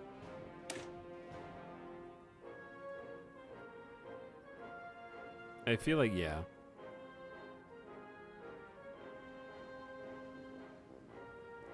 Because the, like, production cost is 50% greater for this. It doesn't seem like a great trade-off.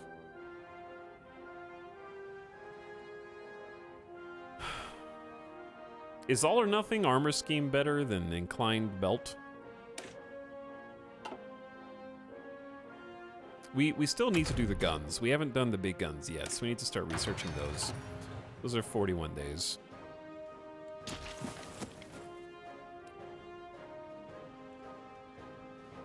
We can make a couple of limited run meme super heavies as a treat. Yes, indeed.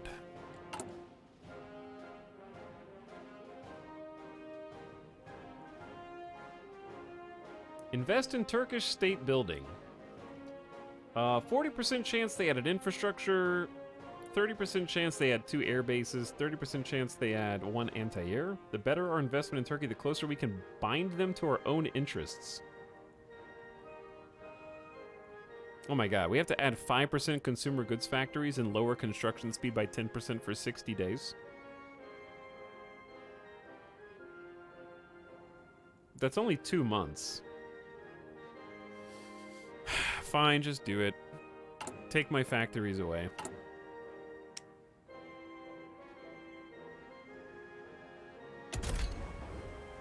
This thing is a unit. Should I just go all in on battleships, or should we do battle cruisers to be a little lighter? I'm probably only going to have like 1 battleship construction chain, because it's so expensive on steel. Which I need to start on excavation so we can get some more steel and stop trading. Super heavy ship with nothing but AA on it. President Saturnino Cedillo Martinez of Mexico's Union Nacional Sinarquista has announced the formation of a new bloc of nations in the Western Hemisphere. The Hispanic Alliance has declared left-wing agitation and foreign interference alike will be defeated by the forging of a Revanchist alliance of autocratic strongmen who will reorder the region to create a strong counterweight to the other factions. I'm sorry?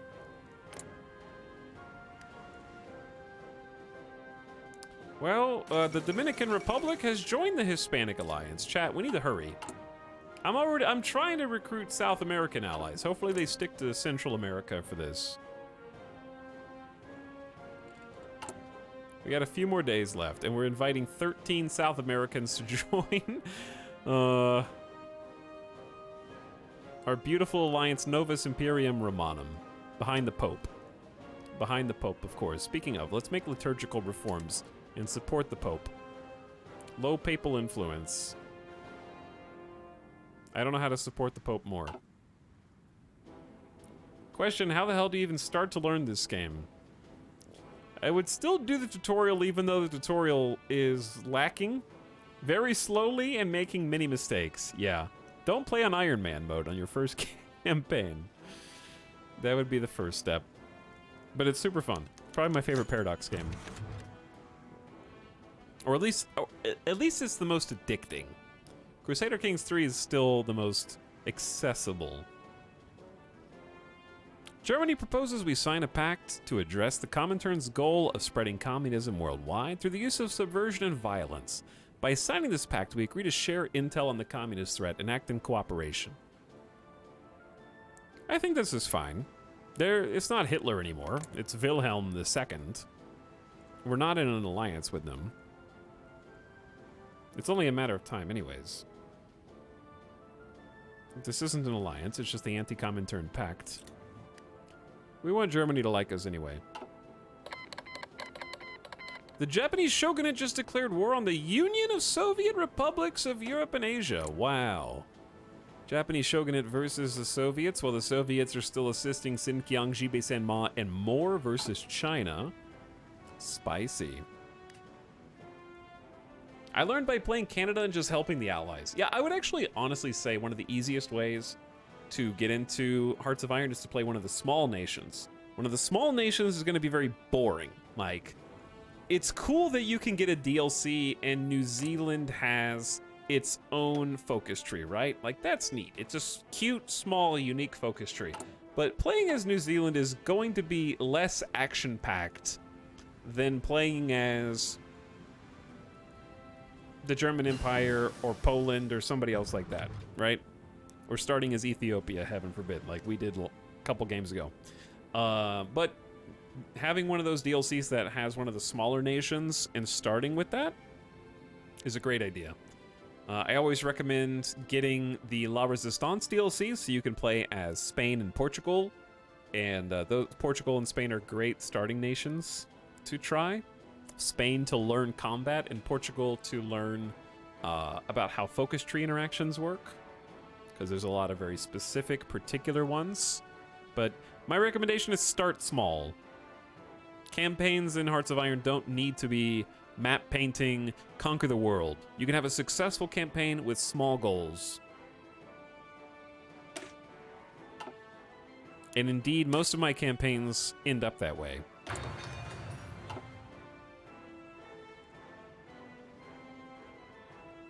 So, hopefully that helps somebody out there.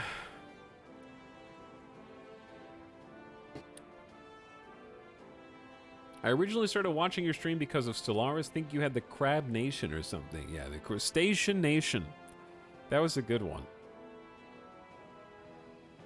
It's relatively rare to do significant map painting in Hearts of Iron. Yeah, it is. It's all about the weird stories that form as a result. For example, let's reach out. All the Latin American nations are being asked if they want to join us right now. I'm holding my breath. Let's see what they say.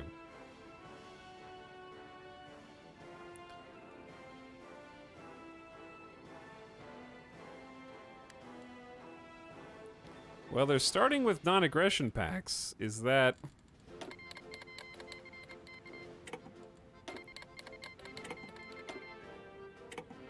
Sure. Yeah, Venezuela, come on in. Bolivia, come on in. Chile, the water is warm. Ecuador, absolutely. Colombia, you've got it. Brazil, I'm coming. Panama, yeah. Peru, easy. Does that mean they said yes? No. Hey, yeah, it's rolling in, chat. Panama humbly accepts our offer and joins us. Today shines a bright light on South America and the Kingdom of Italy. Peru accepts. The Cooperative Republic of Guyana rejects our offer. Well, that's too bad. We're going to have to invade you now. Venezuela accepts our offer. Colombia accepts our offer. Republic of Trinidad and Tobago accept our offer.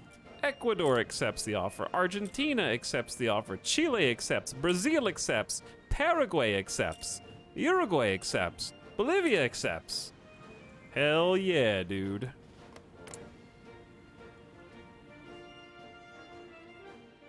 Just you. British Guiana. Look at this giant blue South American continent. Our alliance is big, chat. Welcome to Novus Imperium Romanum.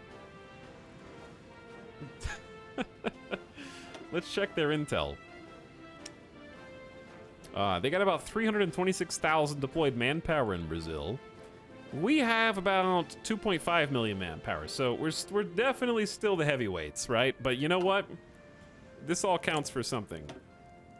There's another 240,000 from Argentina. Chile's got almost 100K. Peru's got 200K. Colombia's got 100K. It adds up, you know? Venezuela's got 150K deployed manpower. This is why we're building the Navy. We got to get them across the oceans.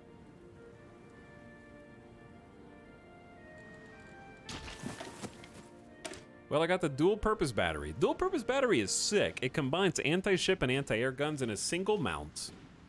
And it increases light attack, engaging enemy screening ships, but also increases anti-air attack. Love these things. Where was that? Here? We can do the improved one. Let's go ahead and get the improved, and then we're going to upgrade our destroyer build. Chat, our first destroyer holes are popping out of the oven, dude. We've already got 2 of them. Okay.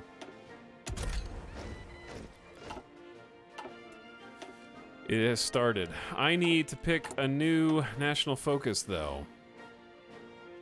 South American Alliance? Very nice. Very nice.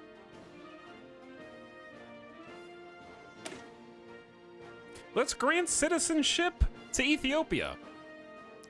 I'm not sure how that works since they're still technically at war with us. It increases compliance. It's only 35 days.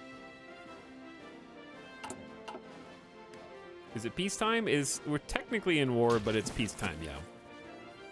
Pronto, signore. Technically I mean, it's effectively peacetime, I should say. We're in the... Ooh, what is all this?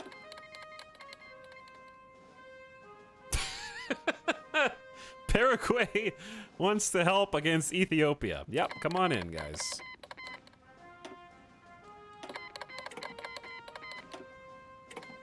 They're like, all my homies hate Ethiopia now, apparently. I'm sorry, Ethiopia. You didn't deserve this.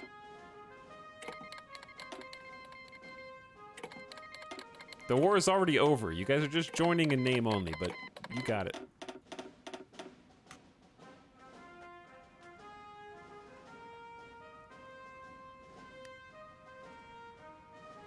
By the way, thanks for the recent subs. Spoonsler says, kill the Spanish. All right, relax. We're going to go to Spain with our future navy, and they have 400,000 troops. We can roll them over. We can roll them over. We just have to have a sick naval invasion. Which reminds me, chat, I forgot it's 1941, and we need construction for an advanced oil. We gotta wait on construction. We gotta wait on construction because you can't. No, you can't wait on construction. That's very important. What was I just saying a second ago? It's one guy hiding in the UK. Yeah, it's one dude hiding in the UK. Different thing. Oh, we're full on. We got the juice. Let's send out naval exercises with our old naval fleets and see if, dude, the extra fuel that we found in Libya is incredible. There's the advanced tier 3 torpedo launchers. So once we get these improved dual-purpose batteries, we're gonna upgrade our existing destroyers. But what we really have to do, we can't do naval invasions until we have proper landing craft. So let's get that. Dedicated invasion craft make landing in a hostile territory less of a headache. You can have more plus 40 naval capacity is the real reason why we're doing this right now. And on queue, there's 1941 dispersed industry. We can have more factories built, more factory and dockyard output. Everything's just getting built faster. Now let's do, I'd say, advanced oil processing. We got to keep that current.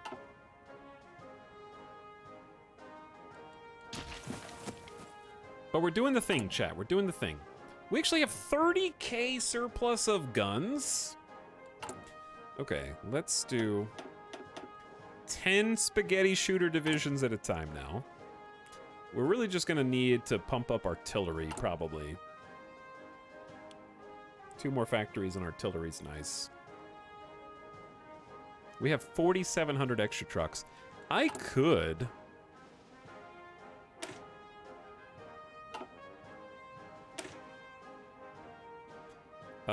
possibly replace the Pesto Panzers Cav with more motorized.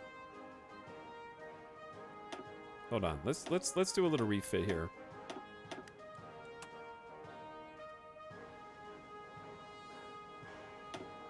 Like, what if we change these to a motorized artillery?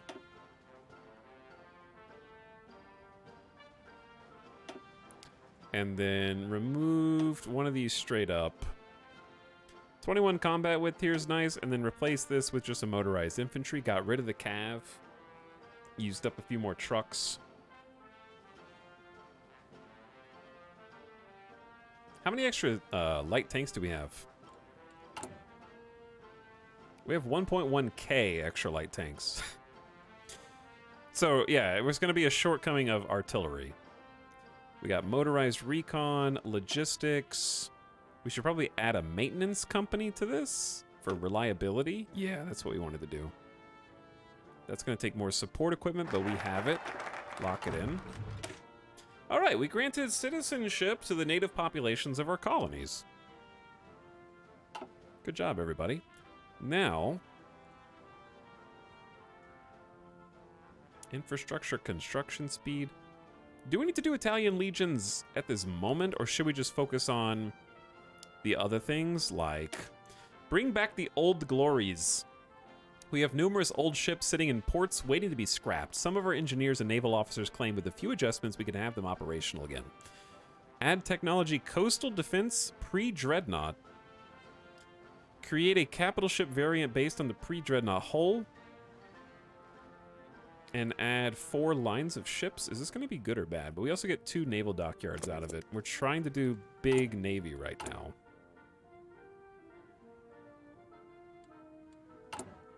But we're running out of steel. And I'm trading, but we just need to start. At what point is it better to close your exports? Because it's kind of a 6 one way, half a dozen another. Like, if we're exporting 32, we're getting 1 civilian factory from them for every 8 we're exporting. But if we close exports, we get the steel, but we lose the civilian factories that we could have just spent trading back for those 8. Does that make sense? I don't know how to explain that. But I can't close the economy anyways, unless we're fascist or communist, so that's not an option.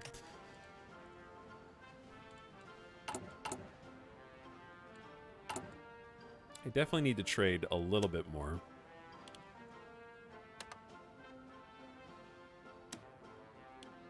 If we want to produce at max speed, that's the... I mean, we're short some naval dockyards. We could just build more civilian factories because we just added more 20% more space in every region.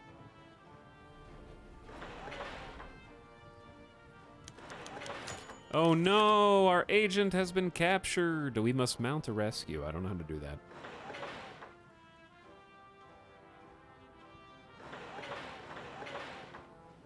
But yeah, I'll build like 5 more, maybe 6 more civilian factories.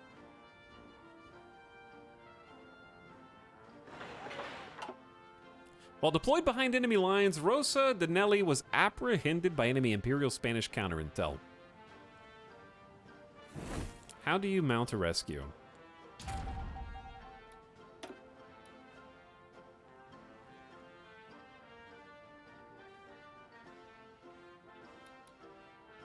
Isn't this dude, like, really good? He's an escape artist.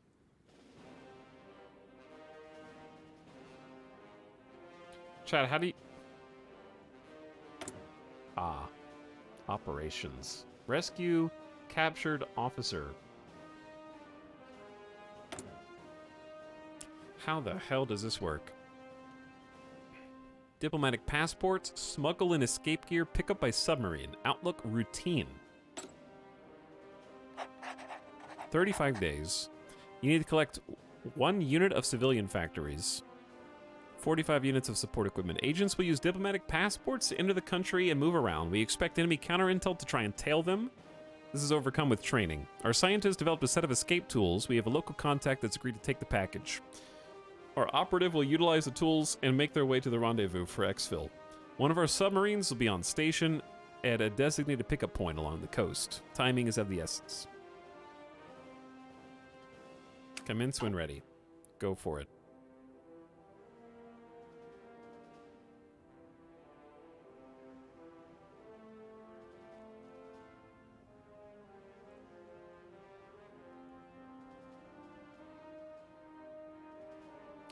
How do I, like... We can steal industrial blueprints if we infiltrate the civilian. Capturing an enemy codeback or acquiring it by other means would give our codebreakers a decisive advantage in their efforts. Let's try... Oh, we need 2 ops.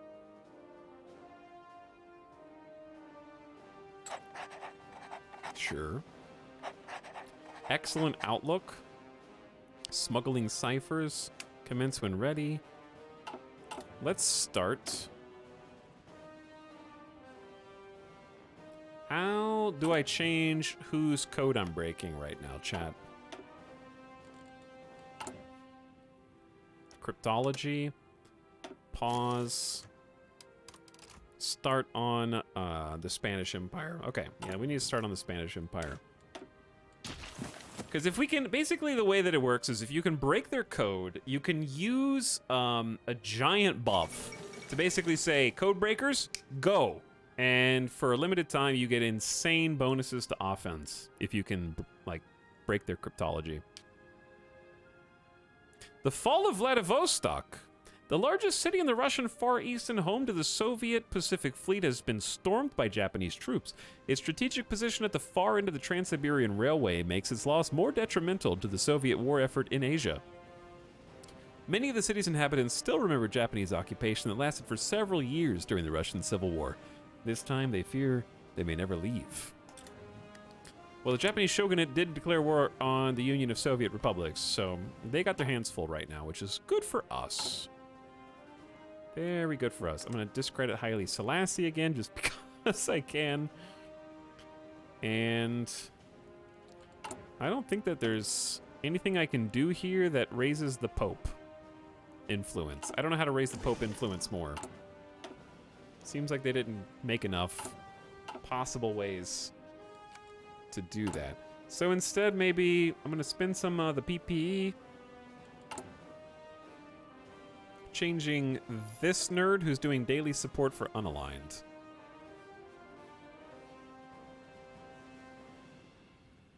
To, I guess, just a plus 15% PP guy.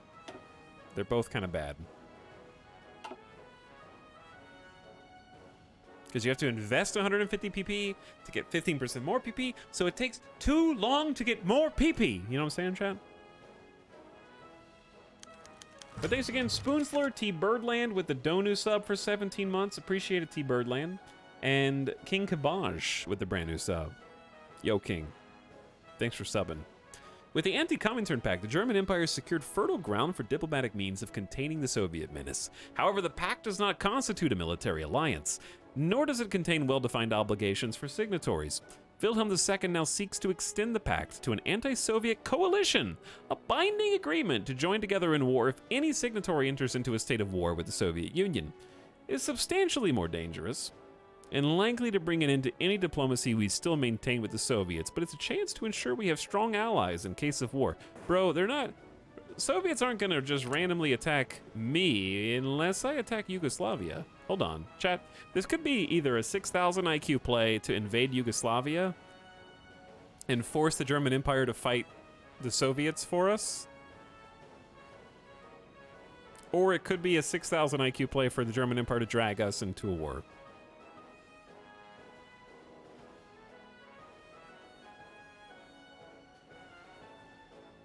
I mean, I guess it comes down to, do you want Yugoslavia or not?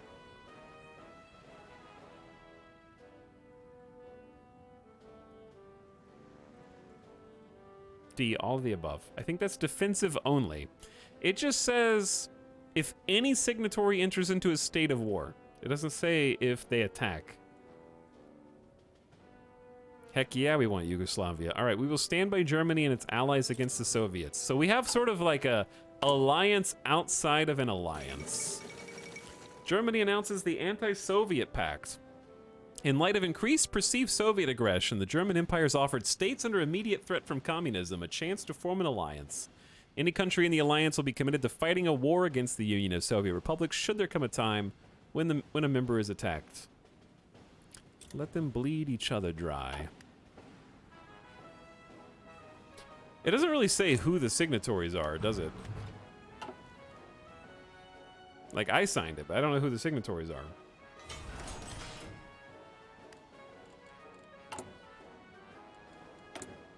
We have free dockyards. We have 3 dockyards. 3 sets of 10 dockyards, all making destroyers. 2 of them are actually, do I need to update these yet? Soon. I think I'm just gonna keep like probably don't need them, but like just an overflow convoy. Overflow convoy. Switzerland grew again. I'm thinking that we're gonna have to go to war against Switzerland. They did grow again. Politically connected, career officer, reckless, media person. This guy sucks. Max entrenchment plus 30% is useful for you, though. Pronto, signore.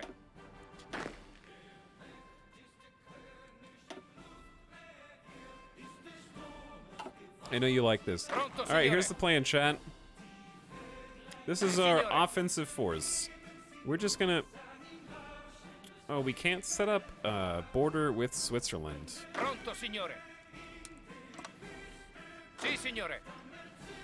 Well, that sucks.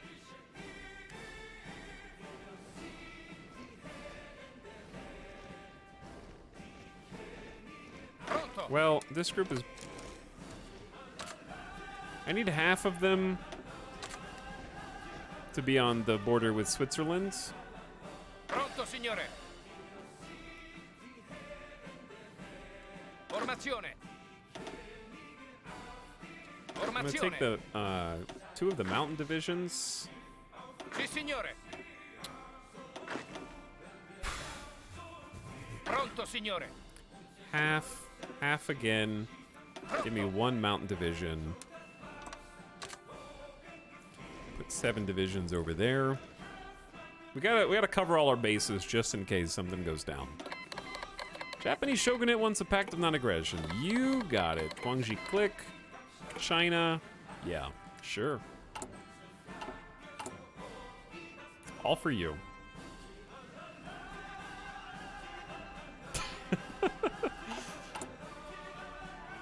Yo, we are sitting on 35k infantry. You want to have a good surplus of infantry equipment, though, because when you need to start funneling guns to the front line, this is what you're going to want to do. Now, we still don't have surplus of the main, the MAB 38s. That's our newest, bestest. We still have 18,000 reinforcements. We're making 166 a day. So we're doing our best.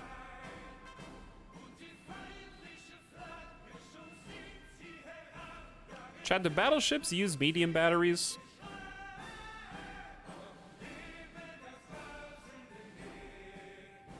Yeah, I think so, right? Or do they just use dual purpose? Let's find out.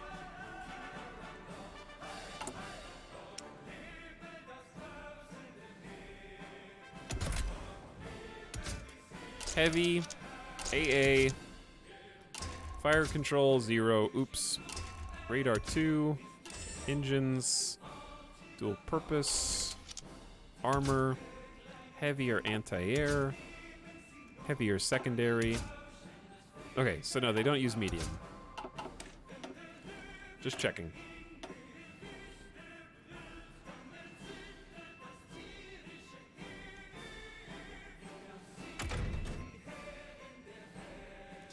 Are we just skipping cruisers?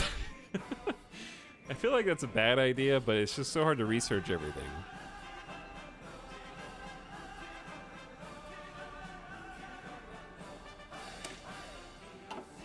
We need to get planes. And I'm behind on anti-air. Oh yeah, I do need anti-air. Speaking of fire control, yeah, dude, there's just so much. There's just so much. Yellow River blown in a last-ditch attempt to halt the oncoming might of the Japanese forces. The network of dikes and flood defenses along the Yellow River were destroyed by the Chinese army. The ensuing flash floods have displaced huge numbers of the rural population who were given only a brief window to prepare. It remains to be seen if this act could buy the Chinese military enough time to regroup and face further combat.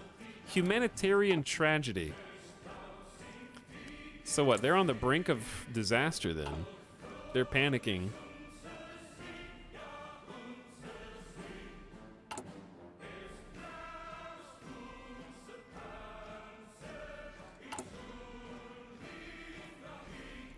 Okay, so what are we waiting on to design the battleships?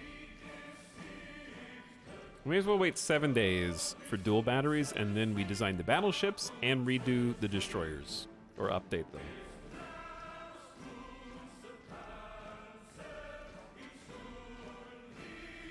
We did it, chat. Kila La La is like the ya-ya-yo of... You guys just like groups of 3 to 4 words. Is that it? I understand. It's simple, but it feels good. Alright, fire control, we said. I may as well just go all the way to advanced and just skip these. 2000 IQ.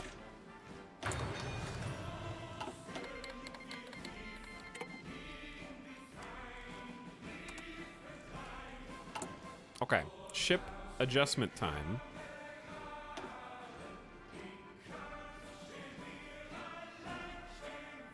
This is the Antipasto Mark 1. All right, this is going to be the Antipasto Mark 2.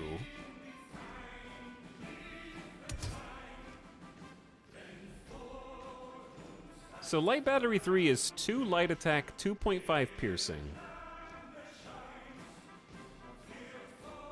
So it has more piercing, but this has anti-air. All right, let's keep the...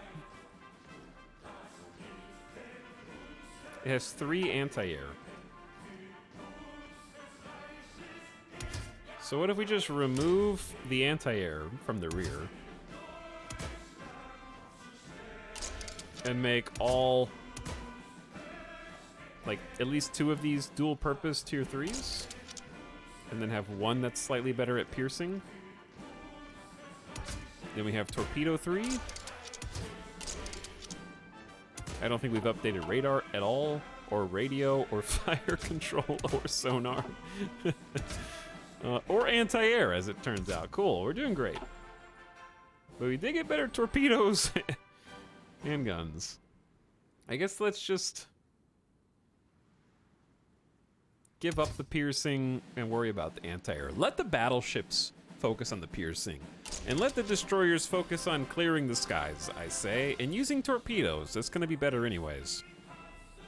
The 1940 Antipasto Mark II. Boom. And now we're going to stop the Antipasto Mark I after. We don't want to waste this development time.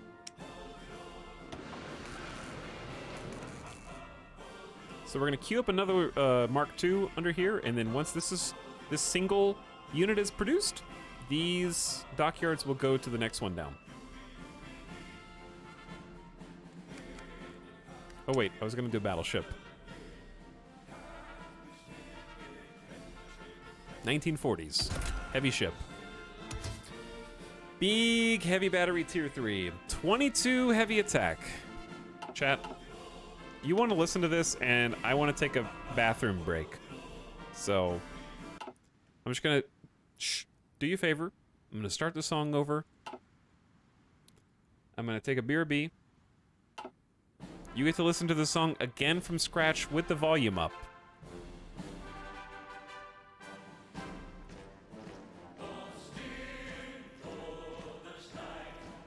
And I'll be back after this. Thanks for waiting. Thanks for hanging out tonight.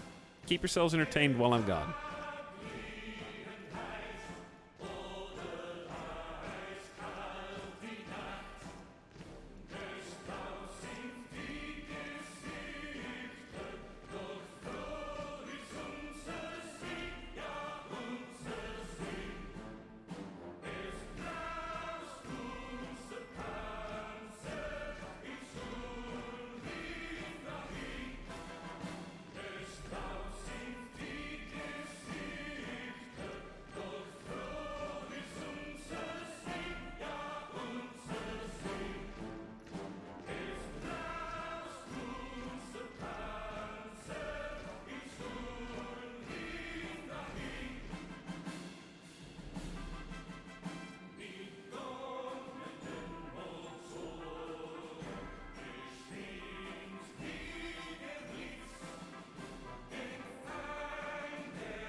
Yo.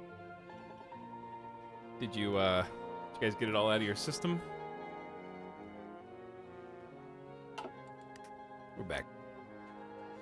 Thanks for waiting. I decided to take a minute, catch my breath, eat a banana, clear my head, get a glass of water, get refreshed.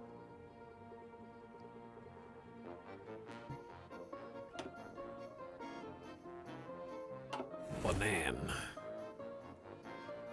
Where were we? Where weren't we? We were doing something related to designing. Were we not ready to design the battleship, or what? I mean, yeah, we're getting like new anti-air, but I don't know if that's a reason not to do it.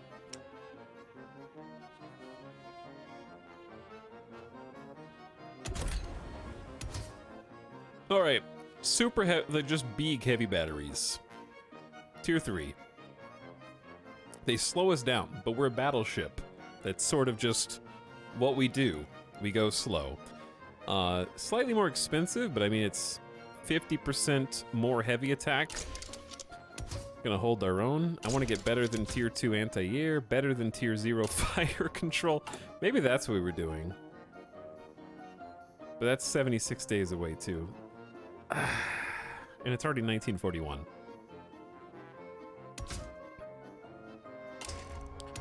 We can always retrofit this later. All right, let's give it some radar for bonus anti-air, bonus battery hit chance and surface detection. Let's give it the best heavy engine money can buy. 50% bonus max speed for more fuel and a bunch of production costs. Chat, what's our max production cost? Because we're a signatory of some... Is that still a thing? Or did it disband? I think it just dissolved. I don't see anything about leaving the ship size agreement. It goes so fast. But yeah, 50% max speed is nice. And then we got these sweet dual-purpose secondaries. Which seems like it's just better. Yeah, it's 4 and 7, but an additional 2.5 anti-air. There's actually no downside to picking the dual-purpose for these. Now, here's where it gets a little iffy. Do we want to be battleship or do we want to be battle cruiser? I think let's just go all in on battleship, forget about the 10% max speed, and get an extra 12 armor.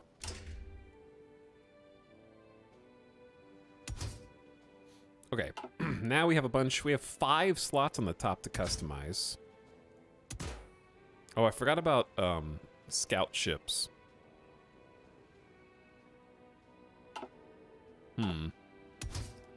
Scout ships are a thing. Okay, well, let's make sure this can defend itself, right? At least 2 heavy batteries. I also love that it appears on the deck of the ship. If we can just do this one of them on the rear looks pretty cool. I don't think 3 heavy batteries is wrong anyways, if we want to duke it out. I'd say 1 more anti-air at least. But we may as well just put secondary batteries on instead. Because then we have 1, 2, 3 secondary batteries and a basic anti-air. And I think the improved float plane catapult allows the ship to launch a larger plane with a greater range and speed. Surface detection 10, sub detection 3.5. Chat, do I have to physically build scout planes for this? Or does this just work with magic?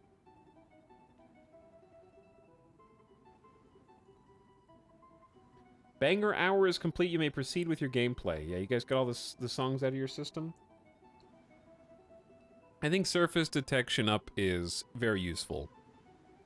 It just works. Okay, yeah, I'm gonna go with that. AI, I need some help. Thanks. Now, do the same thing, but for our first battleship. The biggest and baddest ship we can currently make.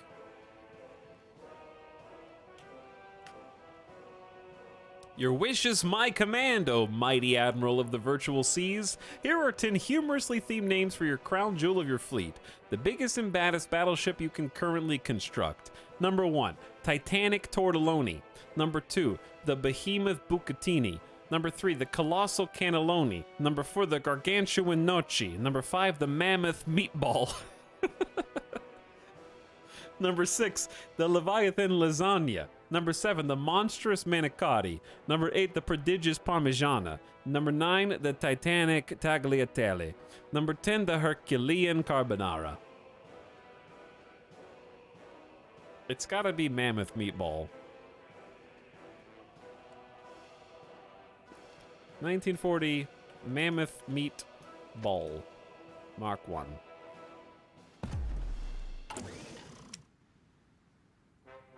Heavy ship, ready to go. This thing is expensive, and it's gonna take ages. If we want this to start building...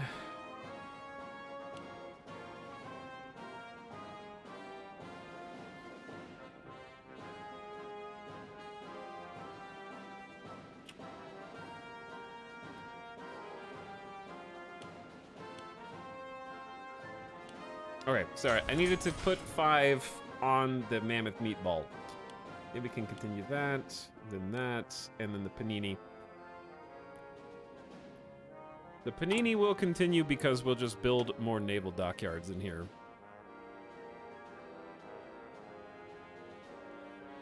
I'm gonna start placing those in now.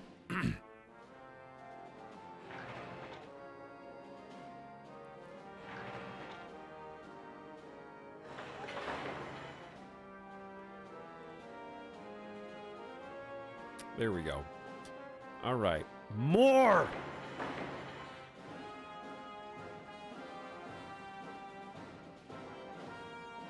And I'm going to move some of the civilian factories up here as well. So we're sort of doing a little bit of everything. And it's mixed and spread out nicely.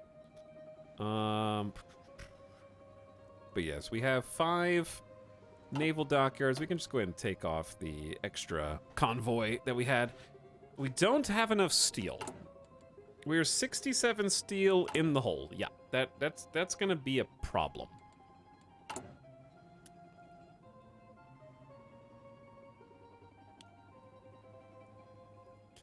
I would say the most obvious solution is rotate these around a little bit. We're gonna also need a specific fleet. We're gonna need to make this into its own thing. Bring back the old glories. We have numerous old ships sitting in ports waiting to be scrapped. Some of our engineers and naval officers claim that with a few adjustments, we could have these old glories operational again. Built 2 dockyards for free, tech coastal defense ships, pre-dreadnought ships. Create a capital ship variant based on pre-dreadnought hull. Started 4 production lines. Actually, a 5th. Let me see what those are. These are the ones that they just put in.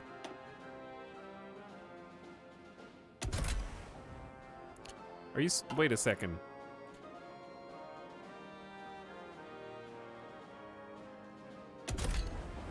Chat, did they just put in a pre-dreadnought hull in production that doesn't have any guns on it?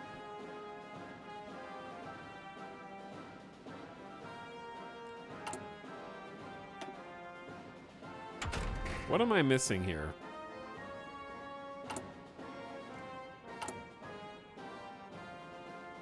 Didn't they put in 2 early destroyer hulls and a coastal defense ship?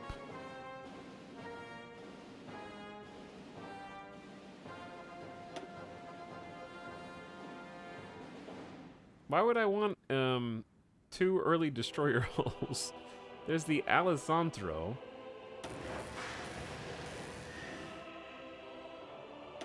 Okay, hold on. Wow, this ship sucks.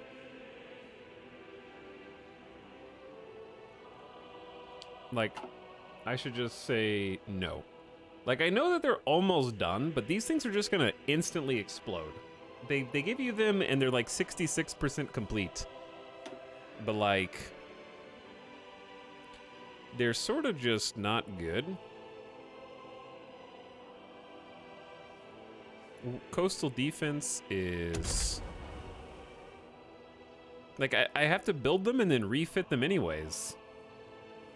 They don't have anything on them. It's just a... Like, it says that there's an Eritrea class, but it doesn't tell me anything about it. What is an Eritrea class?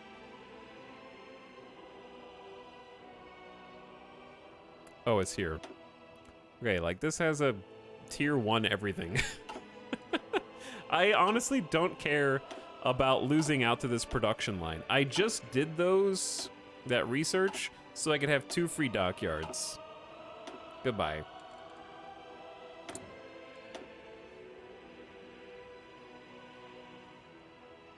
Two free dockyards was literally the only reason.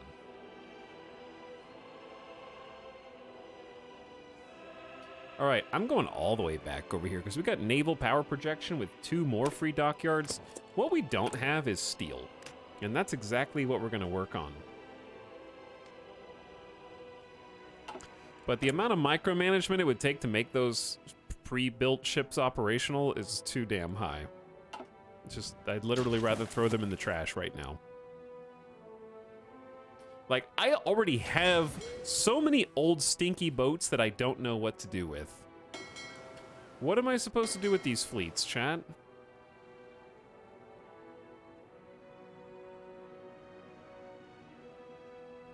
Like, right now, they're all exercising and generating Navy XP. That's pretty much all they're doing. Honduras just got war declared on them by Mexico.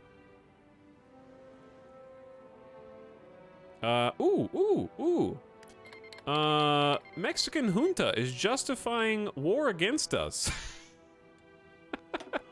Okay. Chad, are we going to Mexico? I'm gonna need some naval supremacy.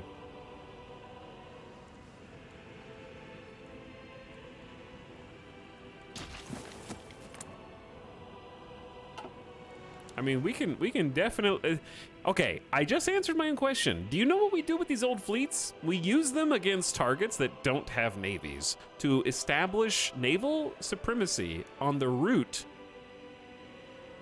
so that we can naval invade them. The only way to naval invade in Hearts of Iron is to have an uninterrupted chain of naval supremacy. So do you see all these Dude, there's the Sargasso Sea. Holy moly, I found the eels. They're here. There's Bermuda. The eels are right here.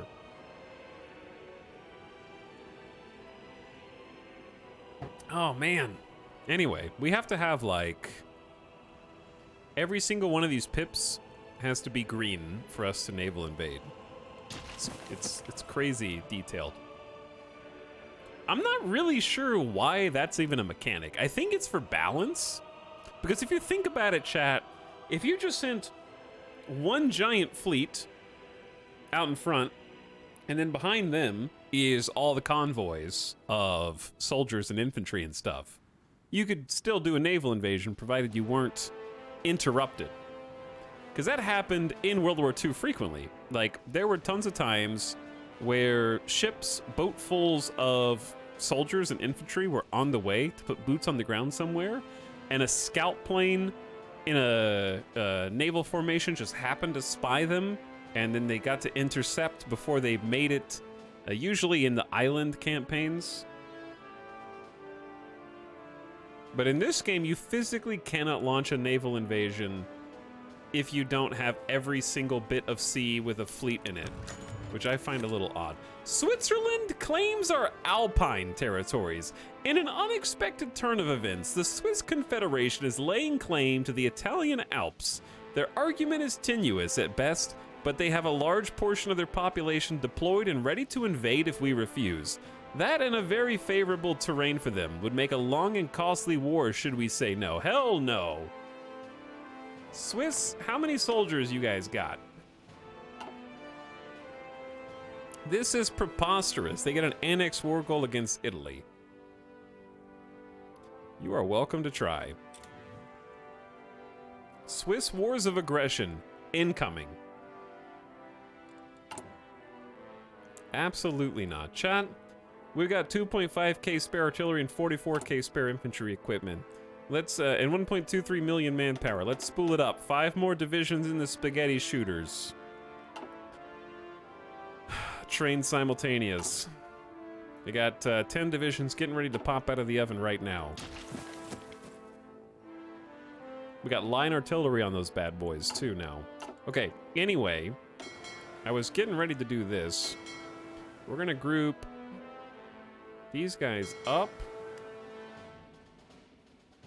into a single. This is our newest, latest, greatest, bestest, coolest fleet. Okay, we're gonna give them a name. And of course I need help.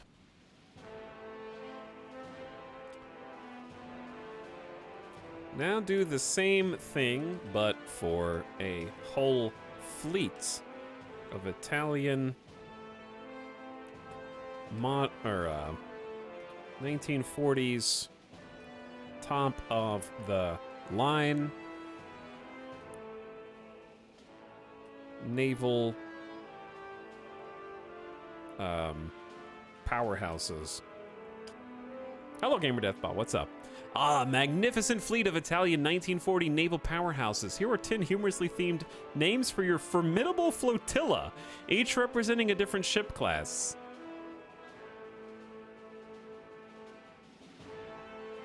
What? Okay, I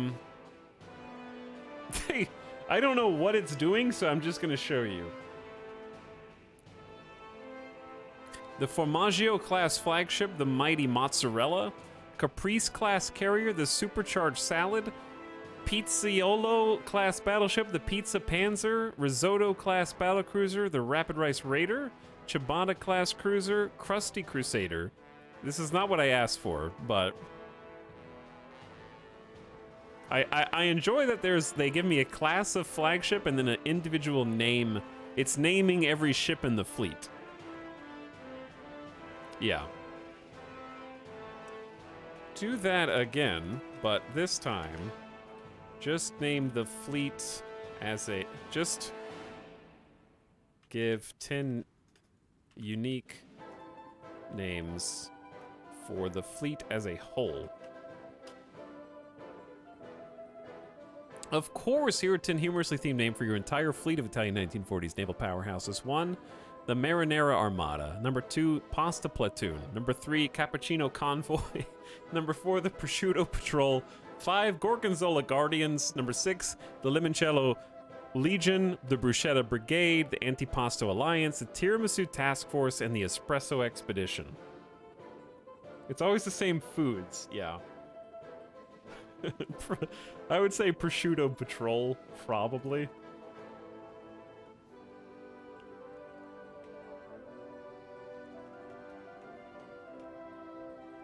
Since they're just destroyers right now. Cappuccino Convoy is good too. We could do another fleet with that. We have 3 Panini Pitfalls. We're gonna need more of those. Those are the mine layers and the anti-sub.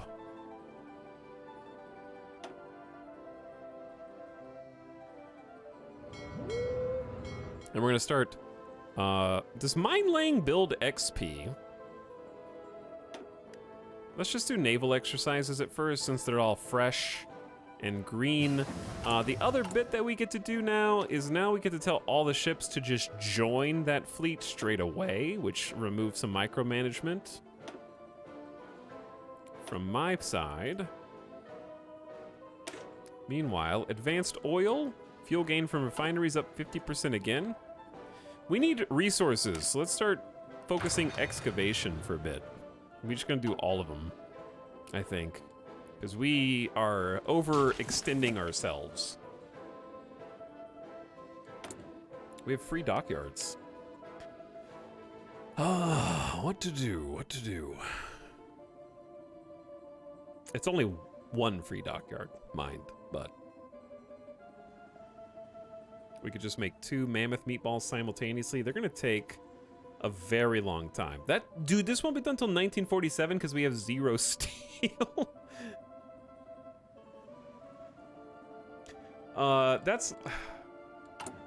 We're gonna get, what, 10% more? We're gonna get 20 steel per research. That's not enough.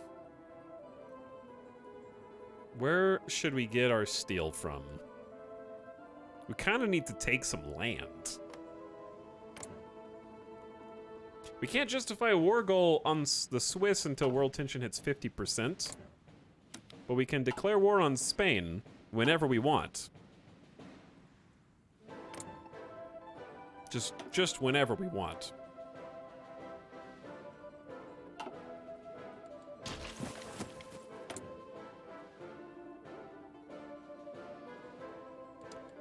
I got an idea. We should be training more gondola guardians.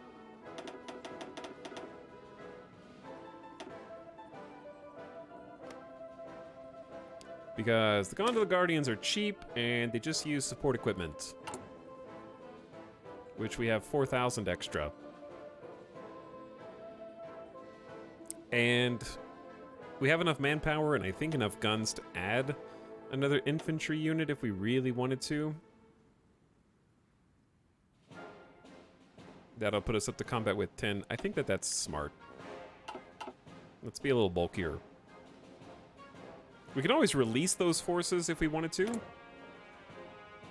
Nothing wrong with that. Later down the line, I mean. We're avenging Karl. Declare war on Spain to raise tensions. Yes. Yeah. I'll do it. We need at least 3 fighting divisions to come in and do that. Now, granted, I have plenty of reserves that I can send in, but I feel like 3 armies to take over the Spanish is ideal. Because how much manpower? This is how much manpower is this?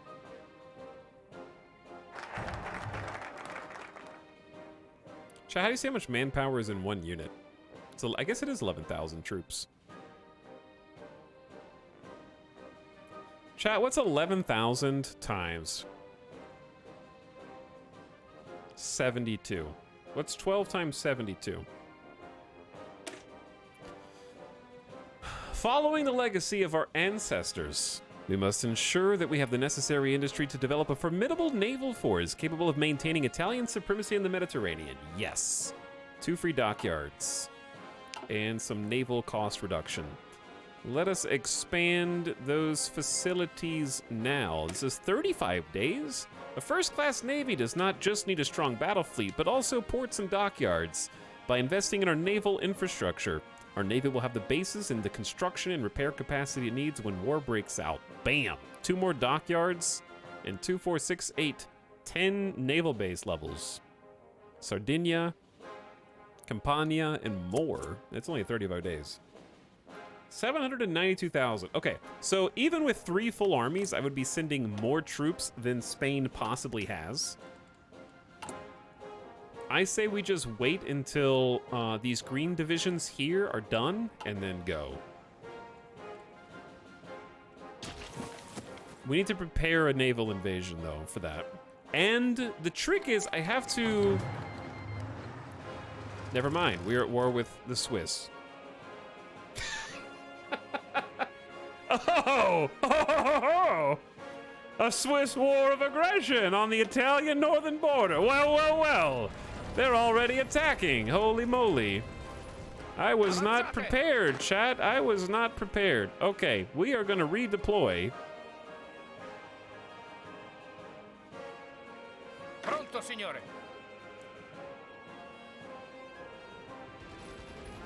They're winning? No, the green number means that I'm currently winning.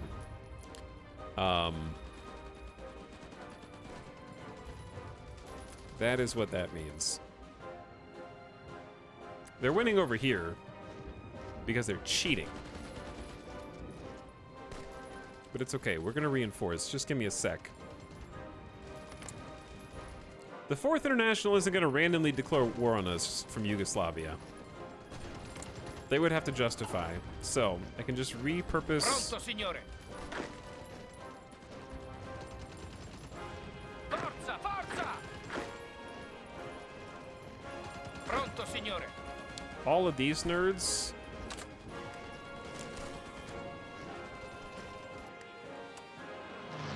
Chat, we should have built forts on the Swiss border. Who knew?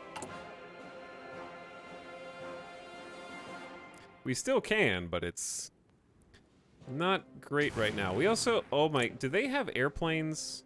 Dude, they have airplanes. We never built any anti-air here. Why would I expect...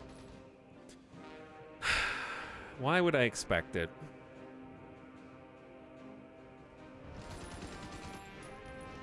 Vi respingiamo, signore! Vi respingiamo, signore! Alright, it's fine. It's fine. Here's what we're gonna do. Continuate l'attacco! Sì, signore! Formazione! We're gonna draw an offensive line here. You guys messed up.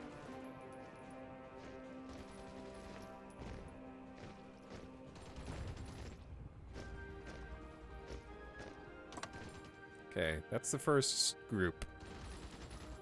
Vi respingiamo, We need more signore! troops up mid, I think.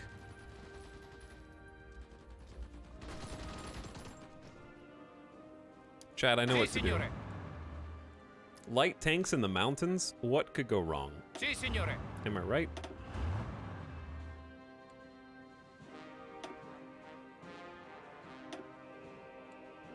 We can get a chunk of France without declaring war on France. Hell yeah. I need the Panzer General.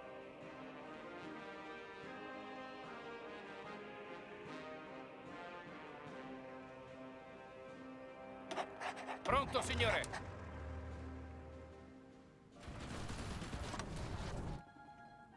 Okay. Sì, signore! And then you can just have anybody who is probably an infantry officer. How did Switzerland get chunk of France? They have a focus tree now. There's Alpine divisions you start with. Yeah, the mountain troops are already up here.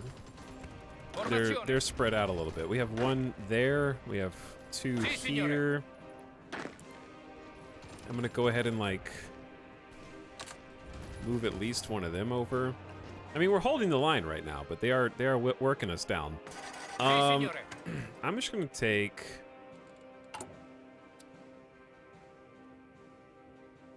We just need to hold for like 4% more of training.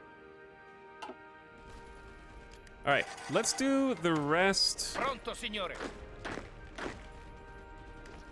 Pronto, signore! of the planning here. Offensive line.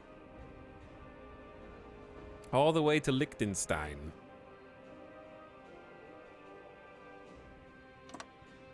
I realize you're gonna spread a little thin. Navigating around these are impassable mountains right here is what this little line means. That's why nobody's there at the moment. Pronto, signore! Okay, and then you guys, I think our goal is to just cut off Austria and force them back to 2 fronts here.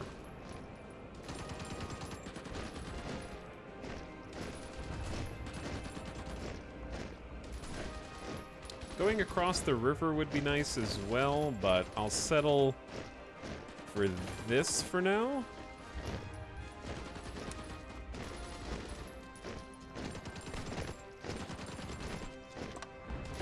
Sure, why not? Okay. Anyway, Pronto! this general's like, hell yeah, I can take that. Say the word, friend. I don't believe him necessarily, but we can go ahead and get some planning in. They'll slow down.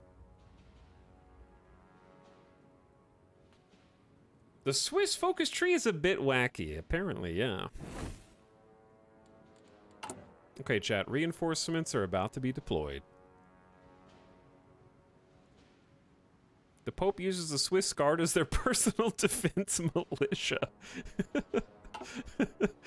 We've been betrayed! This is crazy. Chat, you guys wanted a war, yeah?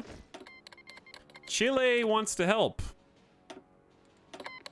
Ecuador wants to help. Bolivia wants to help. Argentina wants to help. Colombia, Panama, Brazil, Paraguay, Uruguay, Peru, Venezuela, and Trinidad and Tobago are coming to war.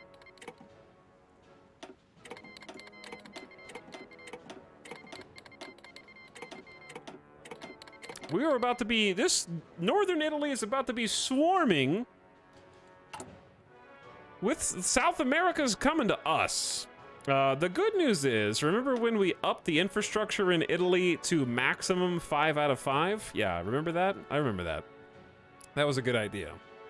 We didn't get any forts, but who knew that we need them? We have decent supply hub reach here as well, and we have plenty of trucks. So what we're gonna do is click on some individual supply hubs, and then change our motorization level to trucks, which will help them reach further. Have they fixed this micromanagement layer yet? I'm not sure. That way some of these yellow territories that are a little further out might get some better supplies. Because unmicromanaging it is the hard part.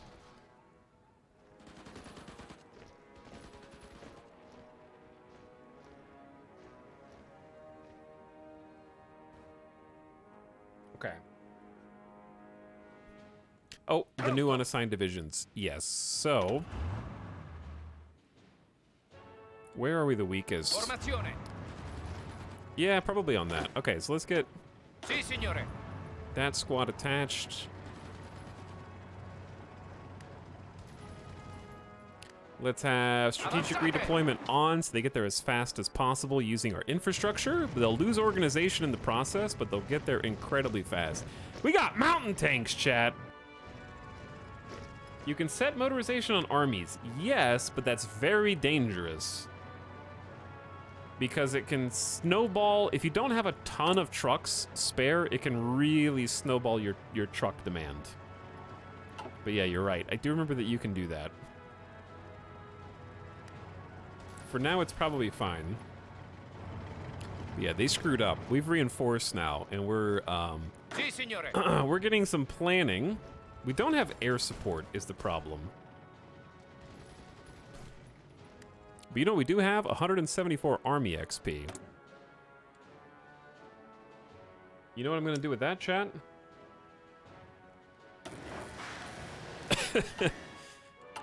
Let's perk up our land doctrine. Grand battle plan, max planning plus 10%. And that one's 50% off. And then for 110, we can get prepared defense with an extra 10 organization. They have activated my spend all army XP. If you're on a mountain, just shoot down for all the air support that you need. That's a great tip, yeah. Intelligence agency, what's going on? Did we get a notification of something? We completed the capture cipher. Good job. We're still staging the rescue, I think. Well, accidental war. Maybe now's a great time to hire some military high command. Damn, we have like nobody. Why do we have Dude, this is it? This is all we get? We get capital ships, anti-submarine, and cavalry. You have to be fascist, have to be fascist, have to be fascist. So just no one if you're not fascist. Don't we have some spare planes? I do, but they're so old. They have to be older than the Swiss planes, but I'm gonna bring them all in. We need everything. Yeah, bring in the cavalry expert, I guess. I don't know, dude. Bring in the capital ship expert. That guy will help us in the mountains.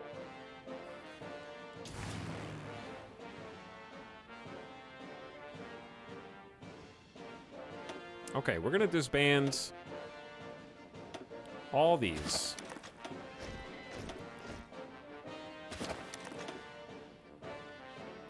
And, man, we're going to regret not building up our planes. Or airfields. 1,600 airplanes in Piedmont. So, let's take what we got, chat. We're sending everybody in. Interwar close air support. Sick.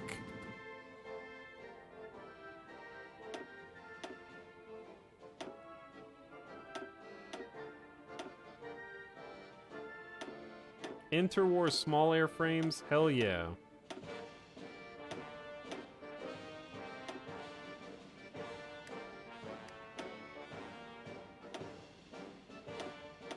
Is this gonna make individual groups? Yeah, okay, that's easier. Sorry, I thought I was gonna group them all or cluster them all.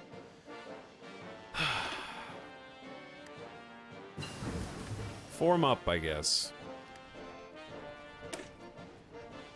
We got construction 4. We're gonna need it in a bit. I say let's just go all in on excavation. This is the biggest war in Europe at the moment. This is the World War II. This is the... Chat, we've got currently active fighters from South America helping us. We're going to the Alpine region, dude. Okay, these guys, you're on air superiority duty. These close air supports, you're on close air support duty. Tactical bombers, you're on strategic bombing. Good luck. These are also tactical bombers.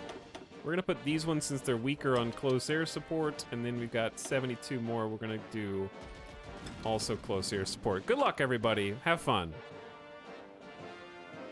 Just whenever you're ready. I think they're still forming. They haven't arrived yet. Okay, chat, guess what? We got air support, baby. And you know what else we have? Fuel. We did prepare for fuel. Sì, signore. 4 more divisions showing up to work today. Sì, signore.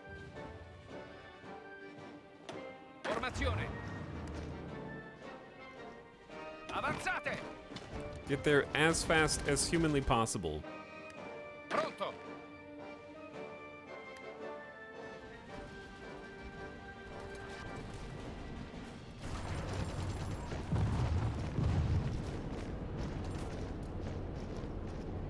All right, reinforcements have arrived.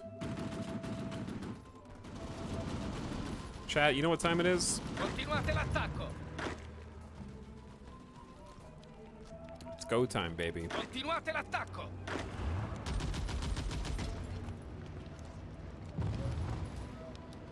Ci respingiamo, signore. I need to create one more offensive line here. So it is not go time. Sorry. It's close to go time, but it's not quite go time yet.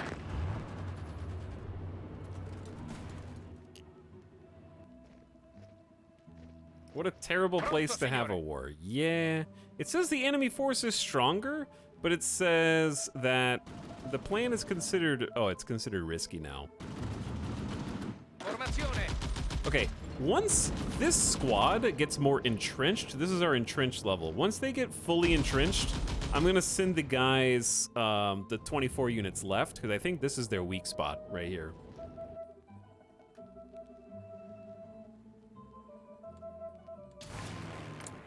All right, our meager Air Force with combined South American fighters is doing its best. Anti-air too, wow. Okay, look at that in a minute. Advanced fire control, that's gonna, we need to do a whole bunch. Let's not forget about centimetric radar. And also...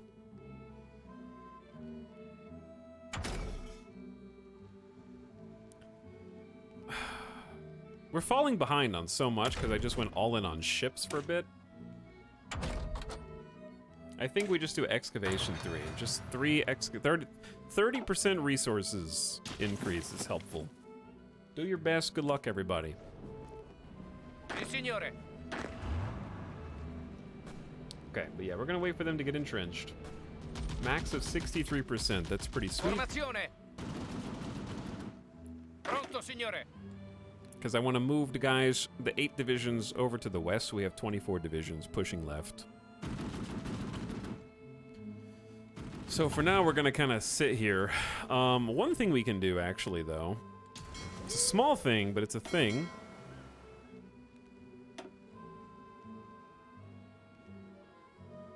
Giuseppe is an aviation blockade runner. Seems like decent skill, good positioning. Has room for more. Let me see your stats, friend. One of you is already a mine layer. Okay, this dude is gonna get visibility minus 20%. Retreat decision chance up 25%. I don't know, it's probably not the worst thing. But anyway, with our new destroyers, chat, we're gonna go stop with the exercises. They're gonna go repair. Oh, that reminds me, we need to set a naval repair queue. I want like 20 dockyards reserved for repairs. Just in case. Well, we got more naval facilities. We've invested more in naval infrastructure. We got like 2, 4, 6, 8, 10 levels of naval base, 2 more dockyards. Yeah, we should have picked these. This is just research bonuses for torpedoes, coastal forts, naval bases and coastal forts. Fuel silos. Oh, that's good. Dude, there's too much here. This tree's too big. I'll say it. I know. Someone has to be brave enough. And now that we're doing this, like, infantry battle, I gotta stop. Let me do this real quick. Steel. Is there any... There is a steel industry research, but we already did it. Steel in Tripoli. Can't reach that one anymore. Port of Steel, that does have the word steel in it, but unfortunately isn't what we want. But yeah, I think since we need the infantry to win, we should probably go back to investing in the army for a little bit. This is mutually exclusive. So we have Bandits War. The old ways of waging war should have died. We need to be fast and flexible. New chief of... Oh, there's Chief of Armies. This is Division Speed, Mobile Warfare Doctrine, Truck and Reconnaissance Companies, and Armored Cars. No, not like that. Grand Battle Plan. Yep, that's just what we've already done.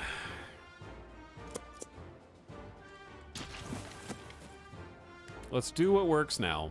Pronto. Everyone just come to a standstill. They actually built forts on our border. How about that? What's up, Raging? This is a hell of a game. The Democratic Party Democratic has been put in power. Okay, in the representative Dominican Republic. It's a good name. Whoa. Chat, Argentina is launching a naval invasion of Switzerland. These are words you can only hear in Hearts of Iron 4.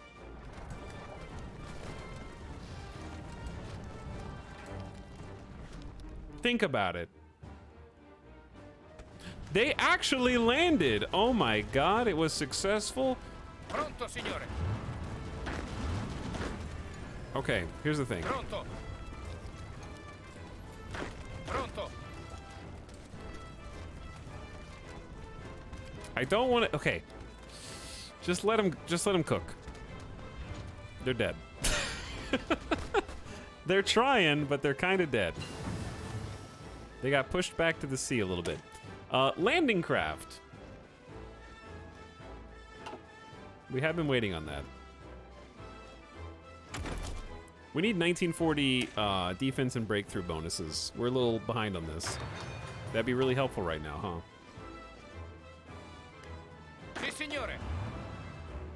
Okay, these guys are mostly entrenched. So what Si, I'm gonna signore. do is I'm gonna send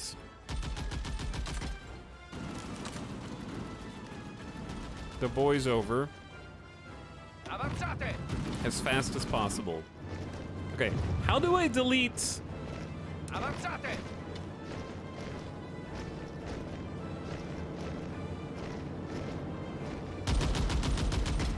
No units assigned to this order. Okay, boom. Pronto! This dude says he thinks we have a good shot, dude. He says it's a good plan. We need to be careful, though. We need to do this all at once. Because up the middle is where we're going to be the weakest. I believe in the west, and I believe in the east.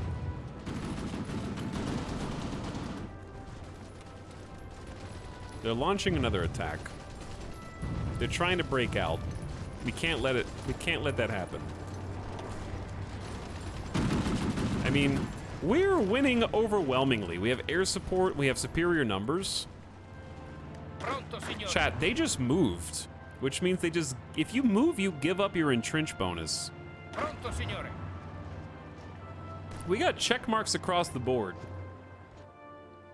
But if we move, we give up our entrench bonus. So this is very precarious. But P.S. I'm playing on Iron Man difficulty. So if we screw it up, it's over. Si, signore!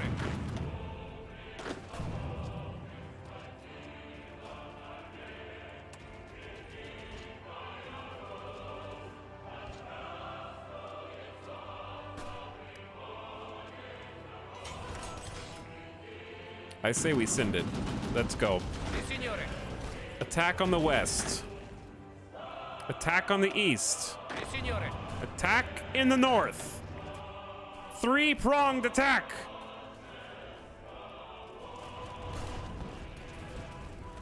Let's push them back. They actually have good combat width. Oh no. They have good combat width.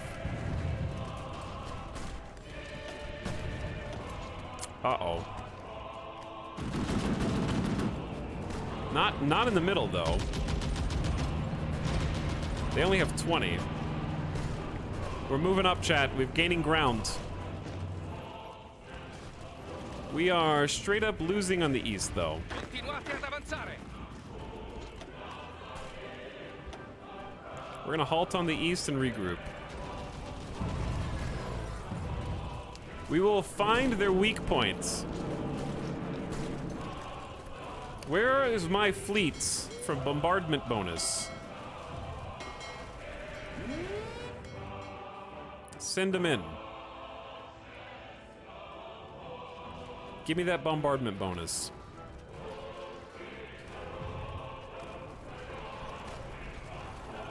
Hey! What? Oh.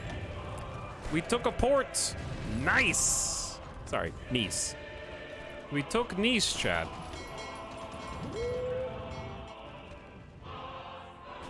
So if we put the fleet next to the coast, we can do a shore bombardment.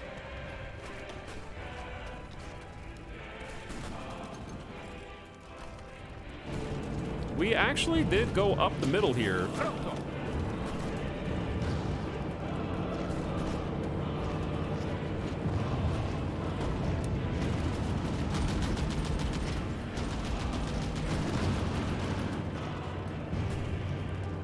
But this is a choke point. This is kind of a big choke point. And that's where our tanks are. Formazione! Alright, just hold the east. If we make progress in the west, all the better.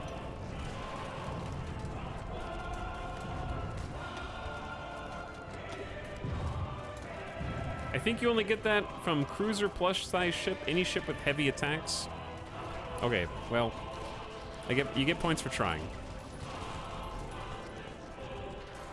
Our tanks would actually be better over here than up in the mountains where they are right now. Pronto, signore! Oof. Maybe we let them move and then attack? Because they're redeploying. We're actually pushing like 10 divisions off of this one tile in the western Swiss Alps. They're putting some pressure on. Avanzate! And now that they're down to just 3 divisions here, maybe we make a push.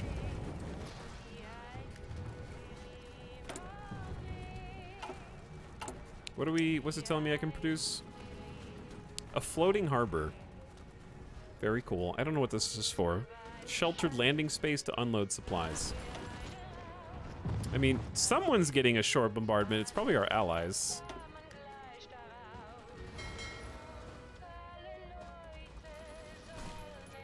But there is a shore bombardment there. Okay, unfortunately, they're kind of reinforcing this location. But you're so damn close to getting ejected, dude. Forza, muovetevi! They're so close. We captured a Swiss operative. I wonder why. Well, well, well.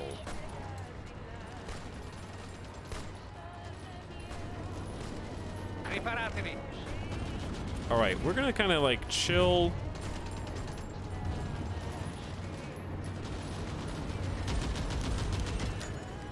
While flying to the French border, Chief of Air Force Aldo Pellegrini's and General Pietro Pintor's airplane encountered engine problems and rapidly lost altitude. Faced with certain death, Pellegrini took the controls and crash-landed the airplane. Thanks to his familiarity with Savoy Marchetti aircrafts, I butchered that, sorry. Everyone survived. The Chief of Air Force Trade improved from specialist to expert. What a gamer. That is this guy. Air superiority plus 10%. We do have air superiority. Let's grab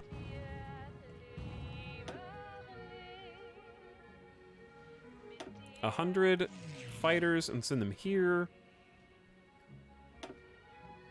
Let's send some tactical bombers and send them here.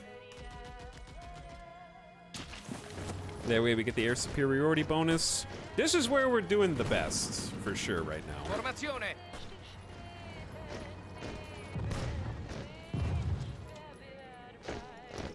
And I think their organization is so low, I'm going aggressive here.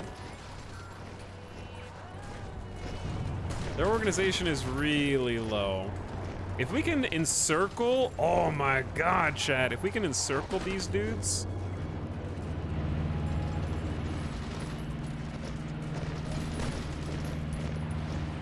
Pronto, signore! There's a possibility. Their supplies were cut off when you took the port. Yeah, that's a good point. So sometimes we need to turn on the supply map mode and find out where their supplies are coming from. They do have 2 more ports though, so...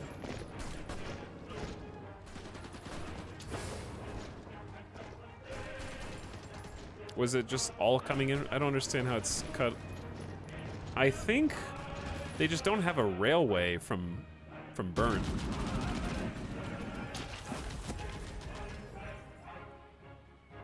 Si, signore!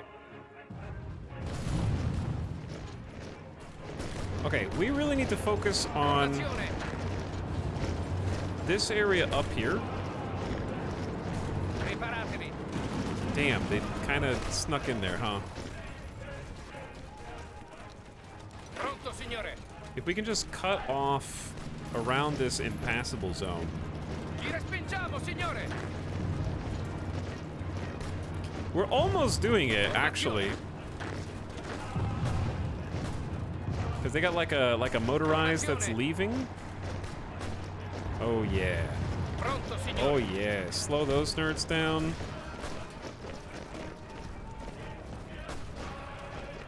Don't let them reinforce. Kick that guy out.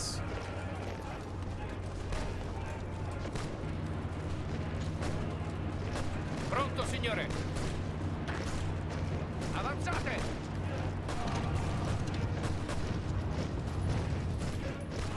Oh, we're not gonna make it. He's retreating, but we're not gonna make it here before they do, I think. It all depends on this, chat. Pronto, signore.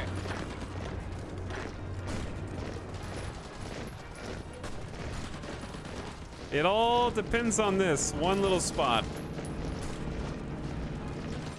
Because if we can, ooh, we've already got a small encirclement here. We've already captured Marseille.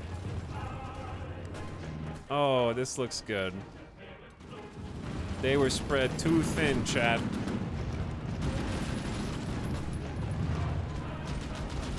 Nobody's moving here. Yeah. Yeah, that is... I can't count. 4, 6, 14. That's 16 Swiss divisions completely encircled. Pronto. You guys just need to go in here and finish the job.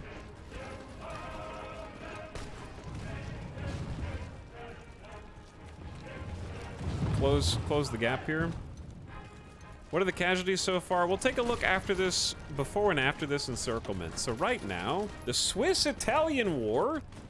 Chat, somehow Ethiopia still, I don't think Ethiopia is included in this. We've lost 66,000. And we've inflicted 55,000. Swiss have lost 115k. 112k inflicted by us. So it's 2-1 right now. And that's before the encirclements that are about to happen. There we go. Another one just got lost here. Formazione.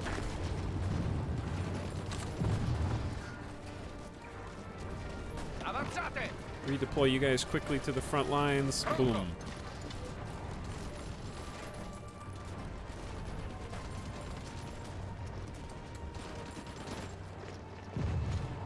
And then these guys... I think we can slow it back down to balanced now, so we don't bite off too much more than we can chew.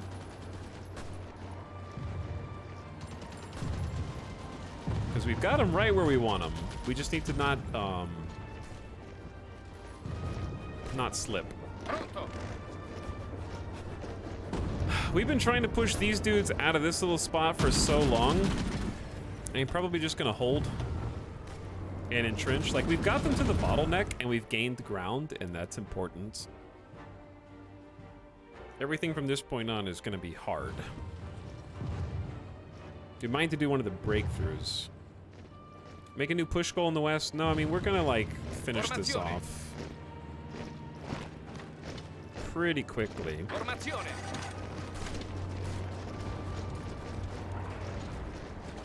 I can kind of help it along. Pronto, signore. It seems like they're...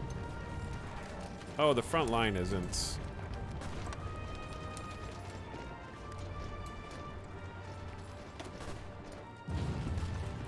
Where it's supposed to be. I want a strategic redeploy because I want to get there as fast as possible. Sì, signore. Formazione.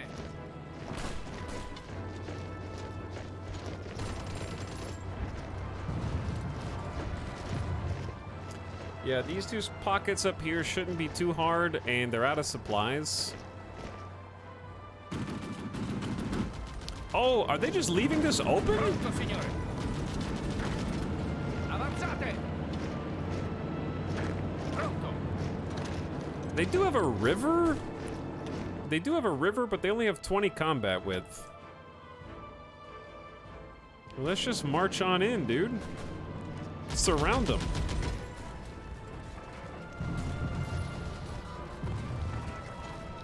Continuate l'attacco. Avanzate.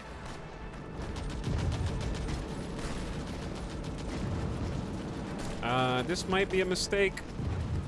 Formazione. But we just need to, like, close this out and call it a day. Time to burn it all down. I see what you did there. Hey, look, an airfield for me? Oh, wow. Sì, signore. Gee golly, thanks. Some land forts for me? Formazione. Sì, signore. Oh, look, a pocket of Swiss troops for me?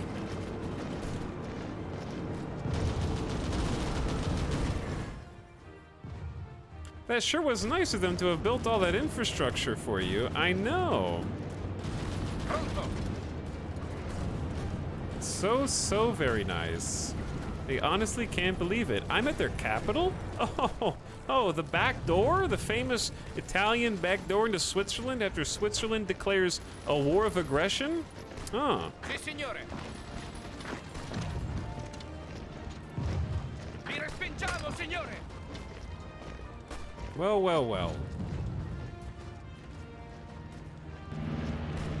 Pronto, signore.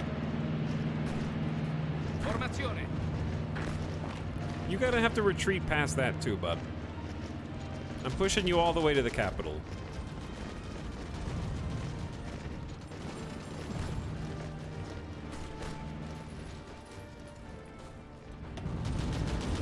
Pronto.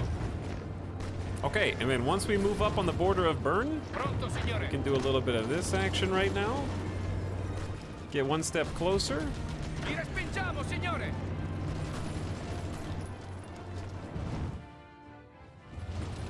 And they're down to the final pocket, chat. Watch as all the little helmets ding, one by one.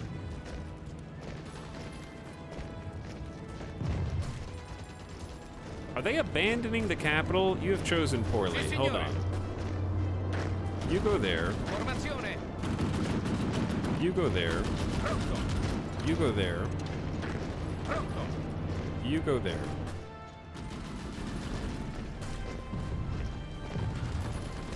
Pronto, signore.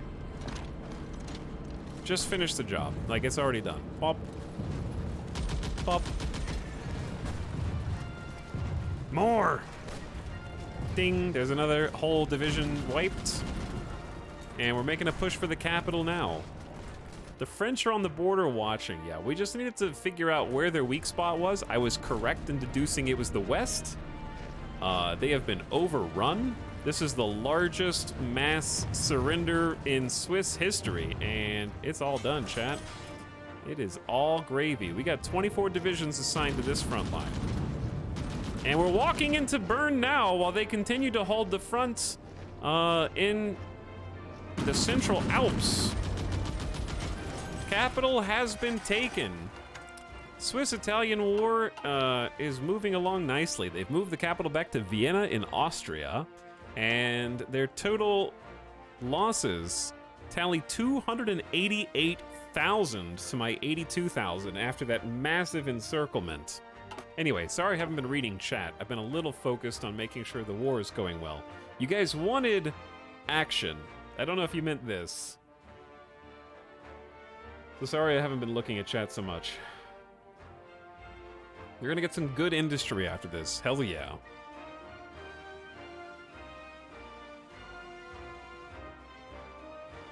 Switzerland wanted to help you test all your weapons. I'm really glad that we upped production. We have like a stockpile of 40k infantry equipment, and we're under 1 million manpower now. So we're gonna want to like hold on probably the gondola guardians and focus on spaghetti shooters and get some actual like offensive military action. But anyway, what I was saying was I'm glad that we doubled down on getting, like, we actually have a surplus of our current modern MAB 38s. So we have the best possible infantry weapons.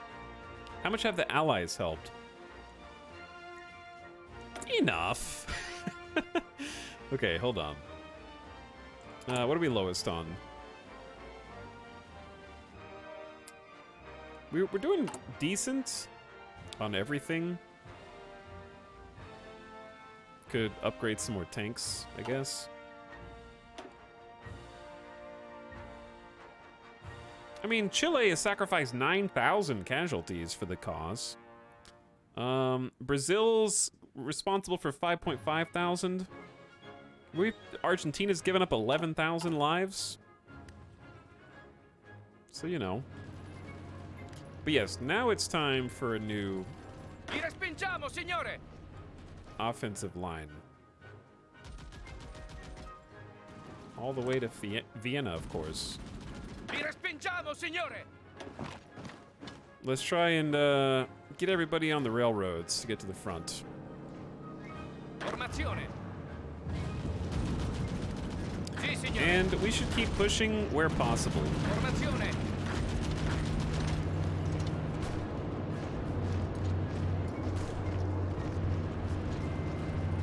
They're probably going to reinforce first, but we can at least take here. And then we can push this little mountain pass from two sides now, which is pretty sweet. Pronto, signore! 3 total, actually. They just have so many divisions crammed in there.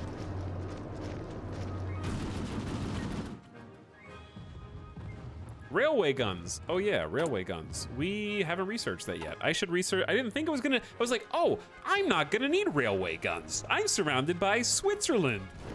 They're peaceful. Now I wish I had railway guns.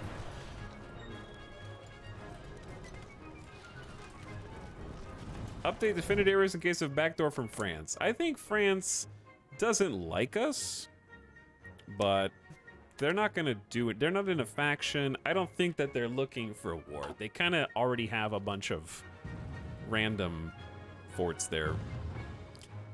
This is a much better defined border with France than we had. We get to keep all of the Alps. So that's lovely, at least. Pronto, signore! All right, come on. We need reinforcements here. Pronto! I'm gonna go ahead and do like a manual, ooh, a 4-pronged attack. This one little spot is bothering me. I don't know if this is a good push. We have a lot of mountain troops here. Dude, we never updated the mountain troops. They're only 12 combat width. Engineer companies, support artillery. Let's give them motorized recon and logistics company for supplies.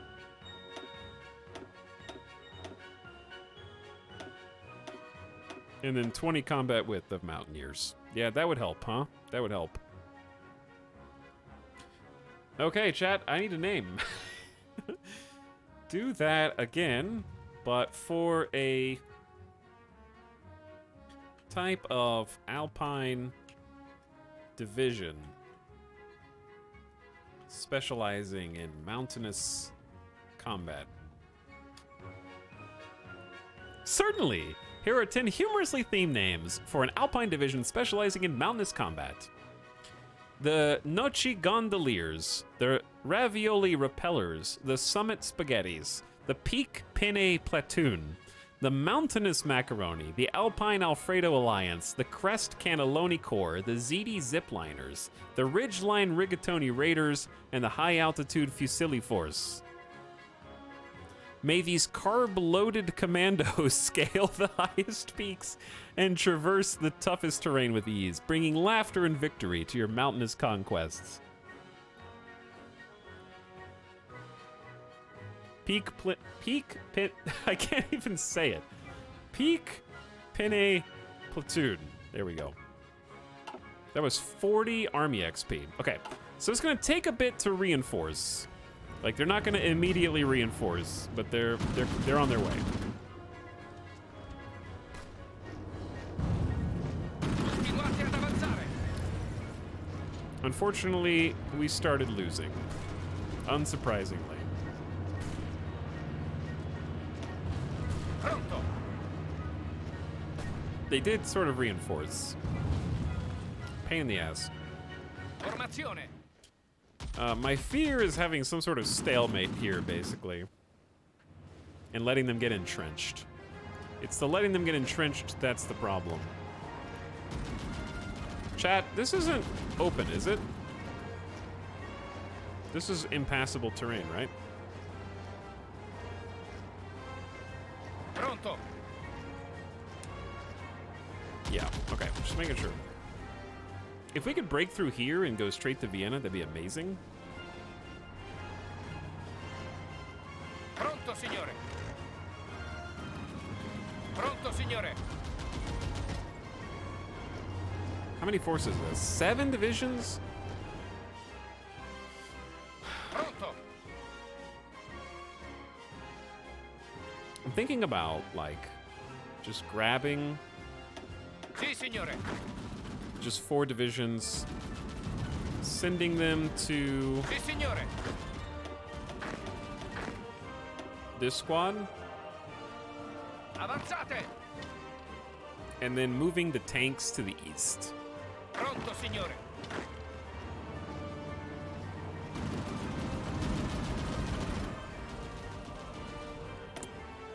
Okay, we have 4 extra dockyards, and I still don't have any steel.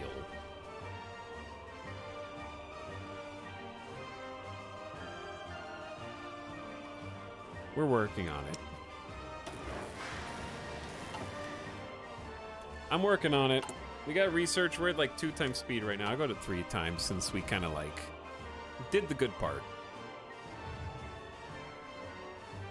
I really didn't expect the World War to go like this. By the way, sorry I missed you earlier. Bespin Cop, thank you for the sub and welcome back for a 37th month. It's been a little hectic here. Pronto, signore. Little chaotic.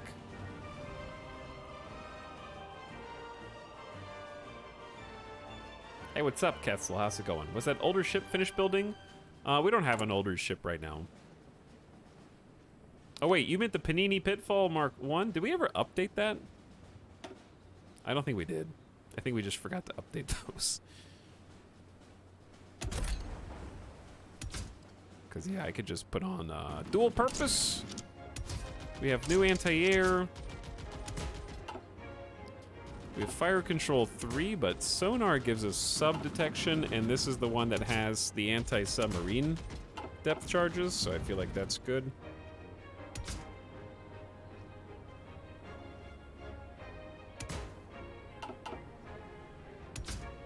Engine 3, oh, torpedo 3, yeah, we need to update some of these.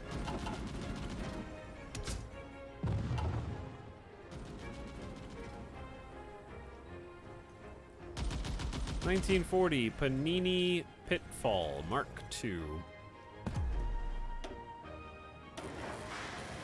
There we go. Did I forget to update anything else?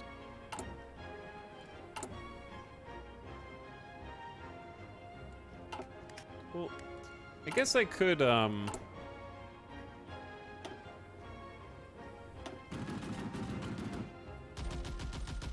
update the anti-air on these, but I think I'd rather wait until we have a little bit more to show, since it's almost 1942. Just keep building these for now.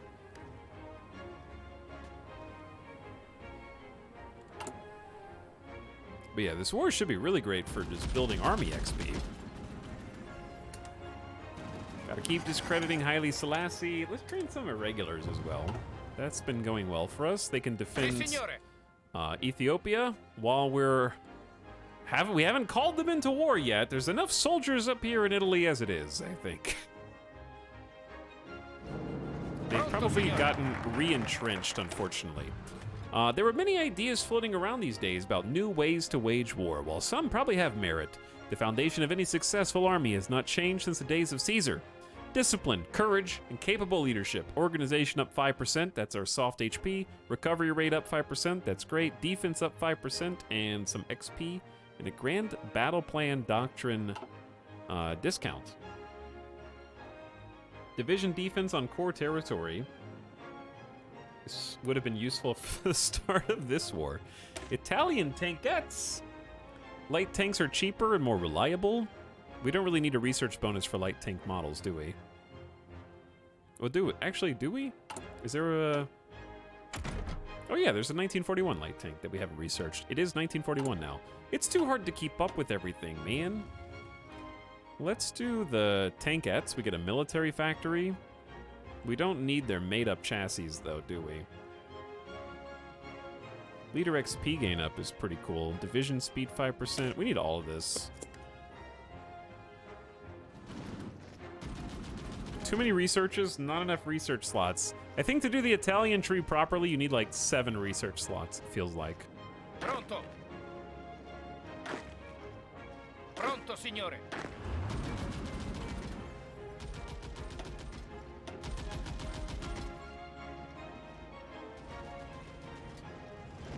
Okay, now that you guys are here,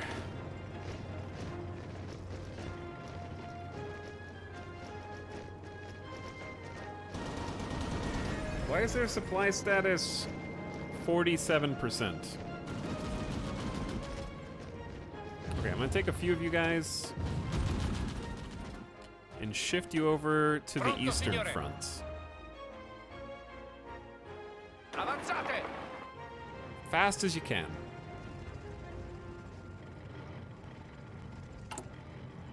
We still have 1.8k extra light tanks. So why don't we start training like 5 more Pesto Panzers?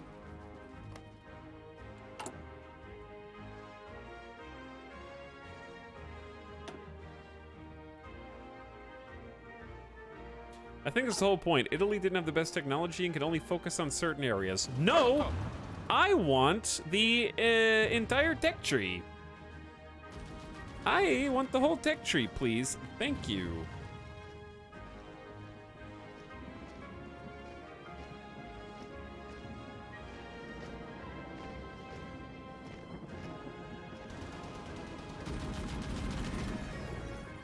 All right, let's poke them. Let's poke them in the east. We have some tanks now. I know they're in the mountains. I know, but we have air support, multiple directions, intel advantage, air superiority. All they have is stinky forts. This is when we could use some bombers to soften up their, if we had bombers, we could soften up their forts. Do you still have cav in those tank divisions? We totally refitted them. The Pesto Panzers now have 3 light tank squads, representing 180 light tanks. And then we have 6 motorized infantry, motorized artillery, low-level maintenance company and logistics company, and then motorized recon and an NG company. So they are rock solid. 21 combat width. And they're fast as hell. They just need to get behind enemy lines, and we can just swoop around and take Vienna. But easier said than done right now. Formazione.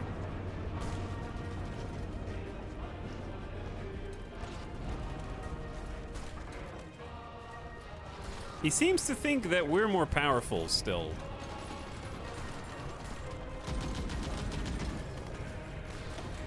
These are some short battles that they're just poking and prodding.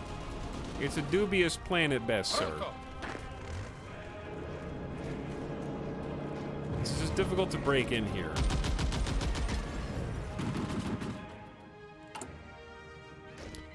I shouldn't have done Italian Pronto, tankettes. signore. All right, we're gonna take 3 of you, go with that Sì, division. signore. Avanzate. Sì, signore. Okay, strategic redeploy to the front. What we need to do is come in behind and probably just upgrade infrastructure. That way,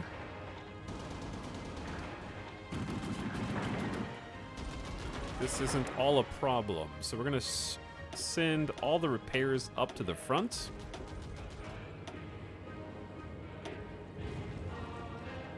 And then right behind the repairs, we're gonna start building new infrastructure in the land that we just, I'm gonna say inherited. We're also getting some factories. So I noticed that we have over 45, 47 or so factories that we can put to work. Union of Britain challenges capitalism. Recent rhetoric from the British government is increasingly hostile and anti-capitalist. Together with the passing of various anti-American legislation, it's believed this is a sign the nation is gearing up for a military confrontation with its ideological adversaries in the New World in the not-too-distant future. That would be a brave attempt.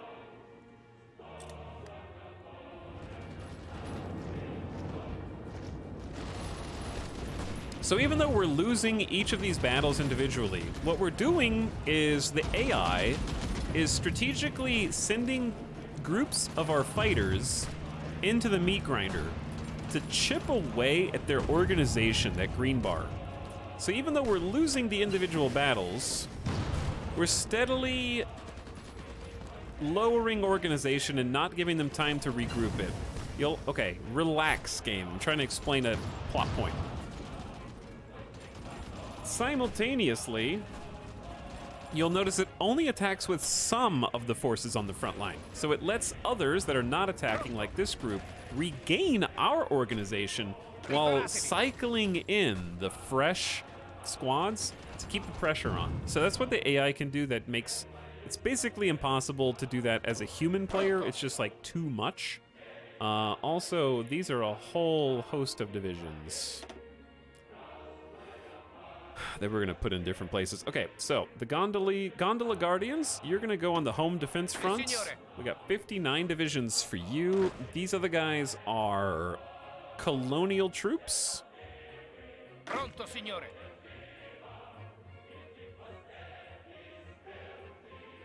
Who we are gonna send to Ethiopia. Pronto. Ethiopia's got a pretty big fighting force.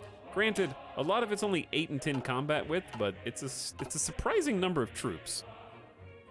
All right, we've begun resource gain efficiency and excavation, and we've also got a new type of radar, and therefore advanced radio that we can put in our various constructions, ship or tank or whatever. Now, I forget what we were working on. There was something that I needed to remember to do. Well, it's almost 1942, so we really need to just do the final computing machine research and just start it. Industry's not till 43. We've already got 2 more excavations. I think I wanted to just start getting, I want to be everything, dude. Let's just do artillery. Our artillery soft attack will really help us right now if we could get that. It's 95 days plus 10% bonus. We're lagging behind. We're 112 steel in the hole. I'll trade for a little more, but... Germany, would you like some factories, my dear? Now we're negative 48 in the hole. All right, we at least have full production going on the Mammoth Meatball, but not the other one. And then I still have 40 civilian factories. It's not the worst.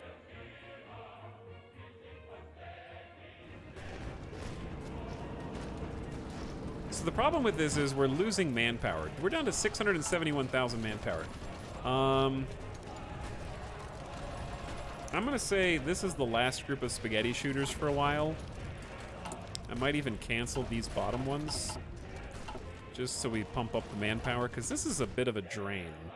Like, we are 156,000 casualties so far, which is honestly less than I thought, to 300,000 Swiss, because we're just throwing them into the meat grinder to try and break through. We just gotta break through. Spain's not gonna be any easier. It's just these damn mountains. A lot of mountains in Spain too, but a lot of plains and hills as well for our tanks.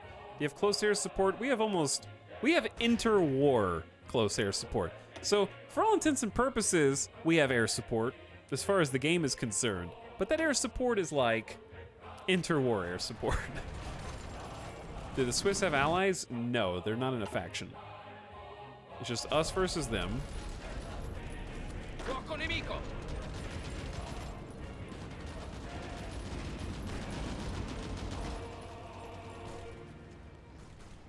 And this has come to a complete standstill. I might be able to do a little manual push in a couple spots. Because I can see that they're weak here. They know that they're weak here. And we're low on supplies here.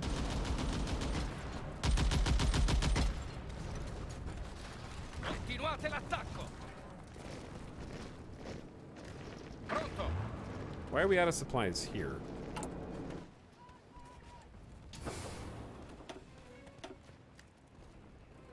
Switch to trucks so we can get all supplied up. We also need to get a railroad up to Bern, don't we? So I'm gonna build a railroad up to Bern. We're gonna make that our top priority. That'll get us supplied on the front. Yo, what up? That was a little sneak attack. Formazione. That was a little sneak attack, chat. Avanzate. Formazione.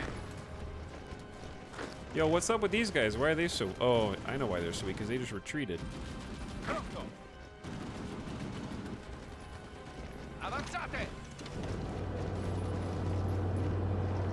Holg?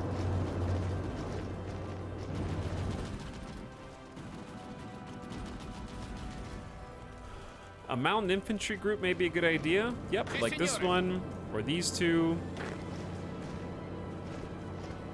Which we just got done reinforcing. The Peak Penne platoon to 20 combat width with support groups.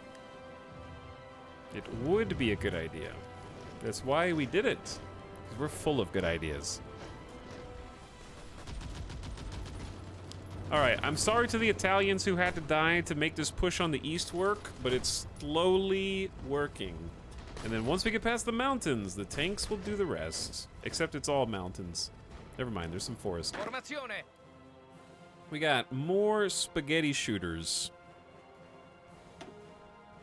You guys reinforce there. Pronto. The other three...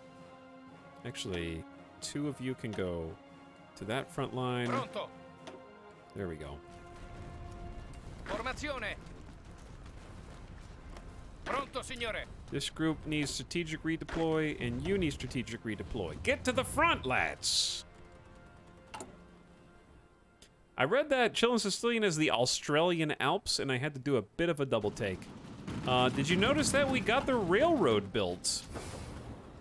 It's only a level 1 railroad, but it's still enough to give us some supplies in Bern. So we're not totally up a creek right now. I can up that another tier and then send that to the top. So the higher the level of railroad, the more supplies it can support. So right now we need 8 out of 8 trains. How many trains do we have versus how many do we need? We have 88 trains needed, 200 in stockpiles.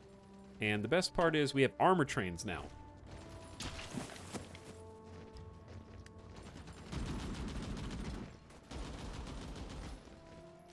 I got no idea what's happening. What's happening is Switzerland declared war on us very aggressively. They had annexed a piece of eastern France, who France gave that over willingly. They also annexed Austria. That's why they're so big. Switzerland is a little power hungry, and they barked up the wrong tree this time. So the pasta police are on the way to make sure that Switzerland gets shut down and stops being such a menace in Europe. They asked for a piece of Italy, we said no, and then they declared war on us. So it was actually great. I'm so happy that happened because we get to take Switzerland without any international drama. It's kind of like, okay, I was watching The Expanse recently, and I was on that episode in season 4 where the bad guy punches Amos, and Amos like goes, "Thank you," and then like just starts like fighting him back. It's like, you struck first, so I get to do this, and nobody cares. Amos is that guy. Yeah, Amos is that guy. I love his cookies too.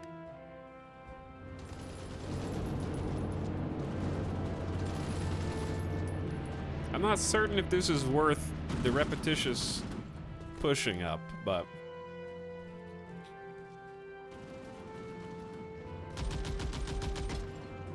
I think we can probably Sì, signore. do another manual push here.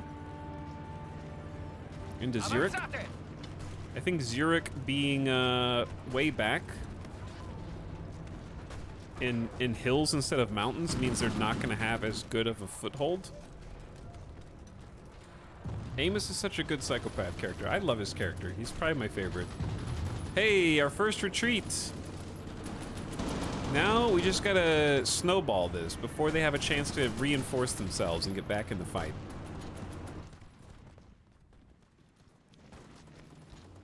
We'll see how it goes. Yeah, we're losing a lot of manpower in this little push over here. The thing is, it's slowly working. And support weapons will help it work a little more. Defense and breakthrough up. It's 1942. I'm just going to continue to buff our infantry since that's what we actively need. So let's do support weapons again. Uh-oh. I just left all this open. Pronto, signore. So if we attack them, we can slow them down. Okay, we got there in time, so that's good. Chat, they're getting desperate. Pronto. Let's make a counter push. A lot of them are moving off of this one central slot. Sì, signore. A four-pronged attack while they're trying to move, I think, is what the doctor ordered. We just had to surround them. This was their strongest spot, for sure. And there's an impassable land right there that's keeping us out. More excavation and resource gain efficiency. Yeah, keep it up. All right, let's modernize some of our support groups. Like our logistics company has a 50% speed bonus on this, and we've been lagging behind. We spent so much time with boats because I thought we were getting ready to invade Spain, and then this happened. And then this happened. Formazione. Okay, we don't need to train Formazione. really any more divisions here.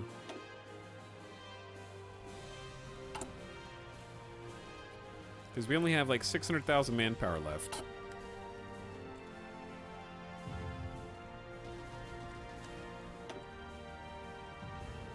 This is the danger of pushing too hard. 276,000. Yeah, I'm pushing too hard, but at the same time, we've almost done it. Or at least that's how it feels. I'm just gonna... Formazione. Like, he says that we're winning.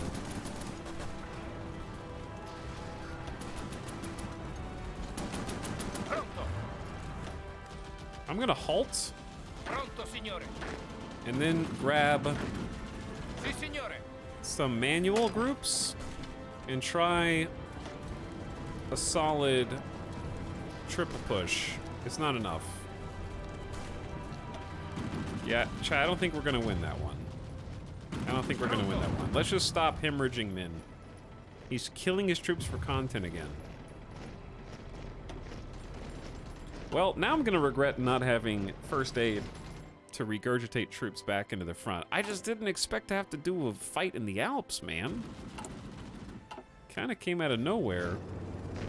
Also, we did take that one peak spot, so good job, and we're gonna take it one step further. Signore.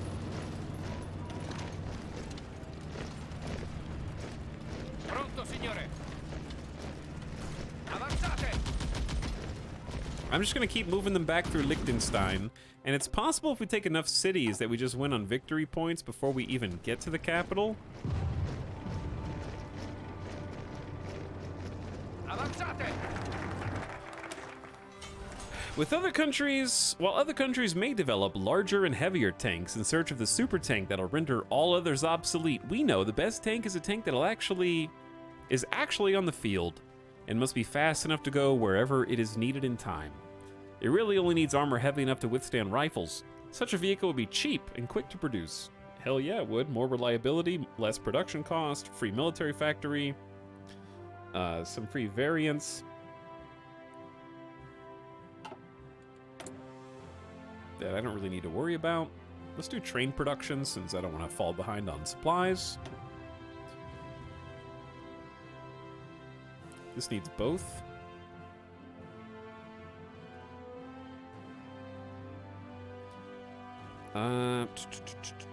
Okay, I know what I want now. I want the damn railway guns. Mobilize the railway guns and give us 4 for free.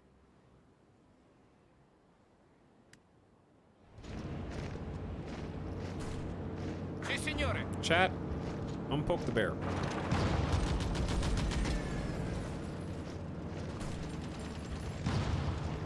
We have so many divisions, but that's what combat width does. It limits the amount that you can actually fight with up here. Avanzate. Preparatevi. Okay, more. We're under 600,000 troops. It's not panic mode yet. It's not panic mode. How we doing on steel? We're producing a lot of steel. In return, some of that's being exported. In return, we're getting some factories. I say let's keep at least 1 research on excavation just to keep maxing that out, because we should be getting, I don't know what natural resources Switzerland has, but we should be tapping into whatever they've got pretty soon. Can we go to Liechtenstein? Yeah, they're pretty weak. I'm pushing into Liechtenstein.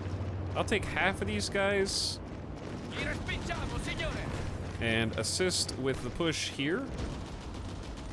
This, for whatever reason, I thought this was going to be their weak spot. This is the weak spot.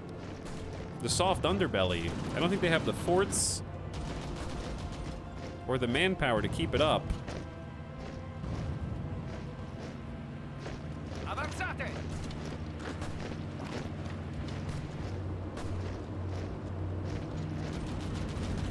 So I say just gun it and then surround them and just keep inching them back. They're running low on supplies. You can see the little supply icon next to them. They're suffering attrition in the mountains like we are. Speaking of, I need to check, we've got 2 supply depots. We're gonna switch both of these to trucks, since we have a lot of spare trucks, and try and supply our front lines more efficiently. And I'll have to come back in and change this after we're done with these sections of the war. Ooh, that was a good spot. Okay, you guys stay put. They're moving, chat. They don't want to move, but they're moving, dude. Formazione.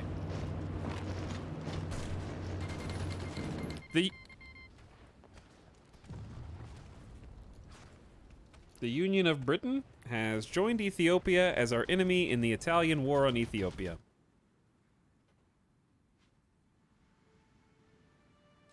Why is that allowed? Why is that? That was a war that it hasn't existed in 6 years.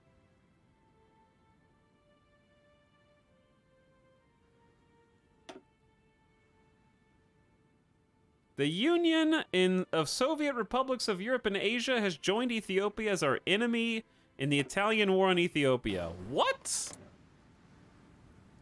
I'm now at war with Yugoslavia? Soon? Classic Hearts of Iron 4.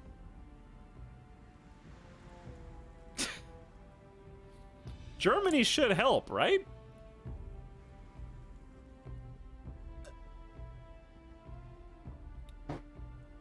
We should have joined the Central Powers, Chad.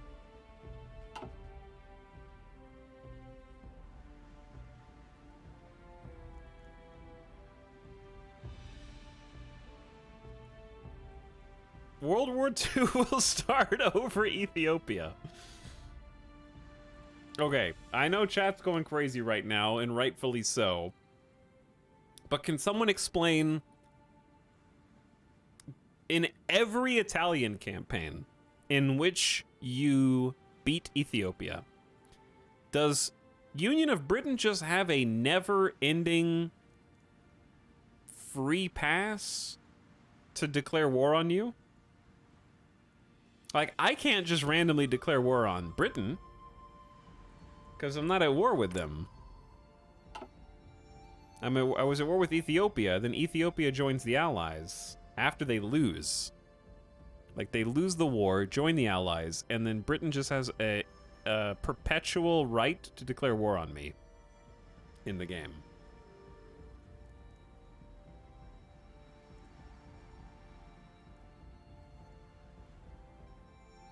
If you let Ethiopia get governed by puppets, the war ends. Why not have an event that gives you an ultimatum first?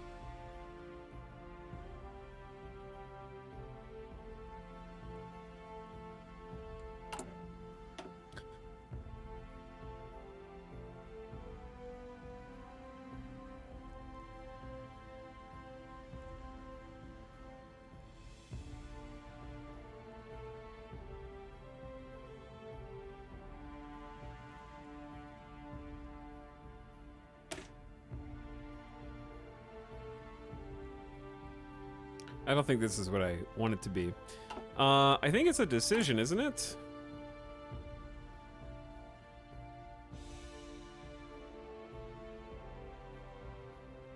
What are these buttons?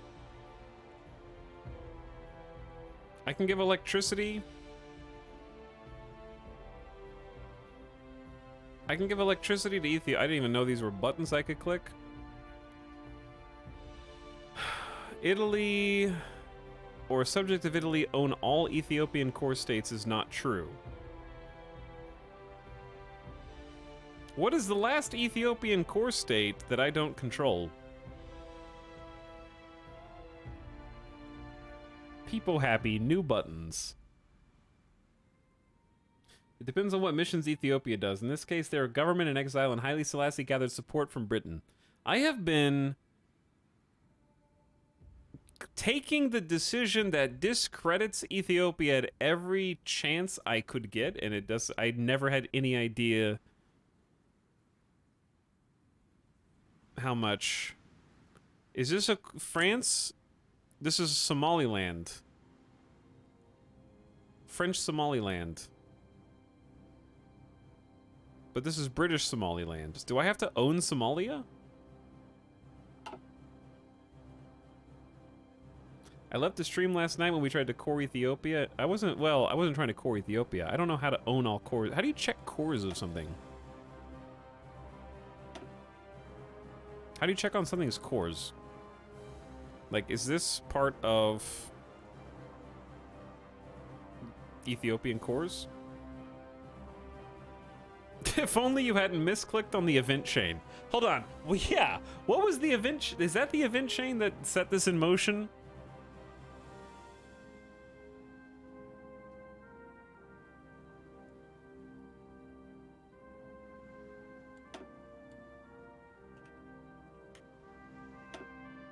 Why does it zoom in here? Okay, click on Ethiopia.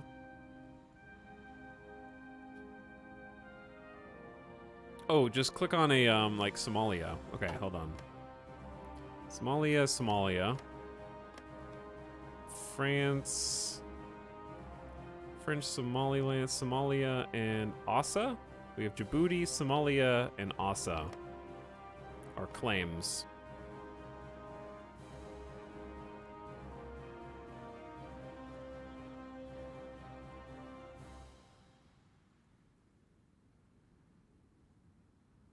I think if you let Haile back as a puppet, this doesn't happen. Yeah, I think so.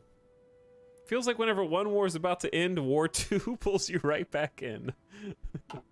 Now I'm just trying to figure out how to get all of the cores of Ethiopia.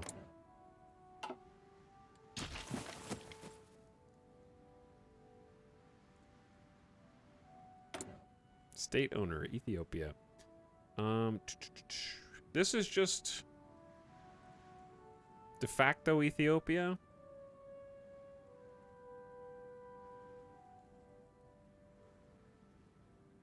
Well, you have a massive naval fleet ready to go. False.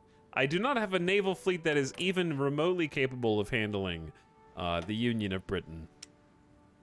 And they're 270 to 370 ships. I didn't sign up to... I don't even know why the Union of Soviet Republics just declared war on me.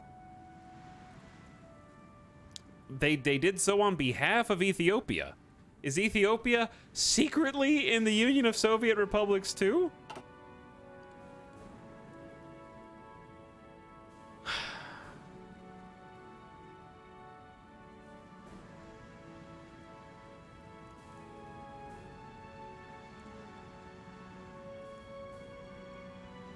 Does it say own or does it say occupy? It just says own all Ethiopian core states. So I think you would have to... The war would have to be over. Snap. The war would have... The war would have to be over, and we probably needed a puppet state, and then we could establish this. And this releases as a subject.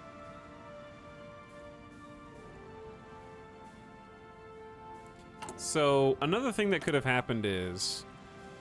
Chat, we were 13% compliance away from a new regime forming by itself anyway.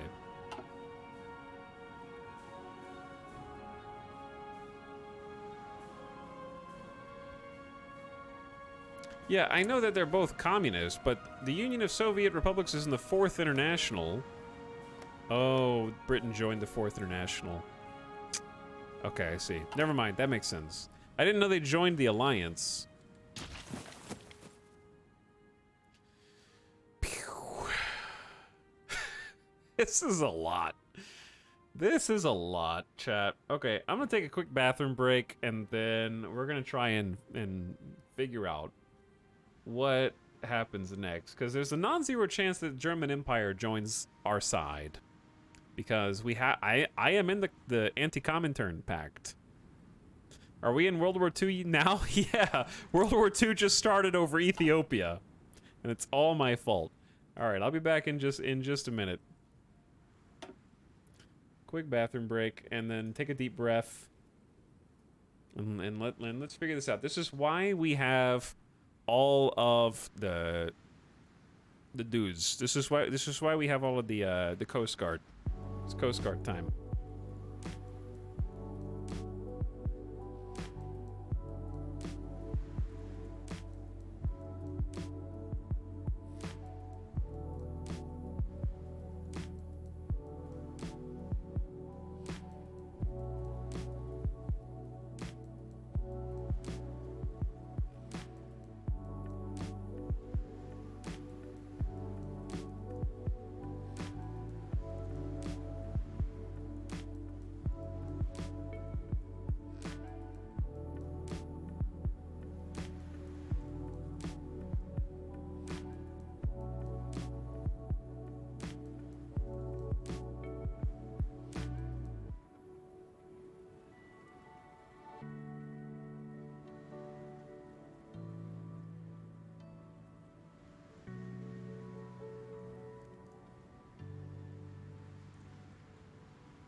Okay. Oh, God. What? World War II was all due to a misclick several years ago.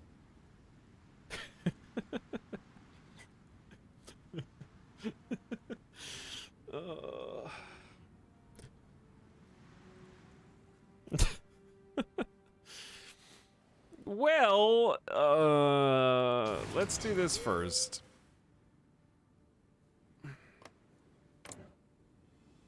The only upside is that Switzerland is not their allies. So what that means is that we just need to be careful of Yugoslavia, who are immediately our enemies, but they haven't declared war on us yet. They're just right there on the border looking at us funny. Pronto. Pronto. We need a new general. Mario, you're it, buddy. God, the Panzers, the Pesto Panzers would do pretty well here. Pronto. I'm gonna take half of these divisions, put them in the other army, rush them to the front of Yugoslavian front, the Yugoslavian front. Okay. The second thing we need to do is put all ships back in the port. No naval exercises. Everybody go home, okay? We're hiding from the British. We didn't make our carriers. It's so sad.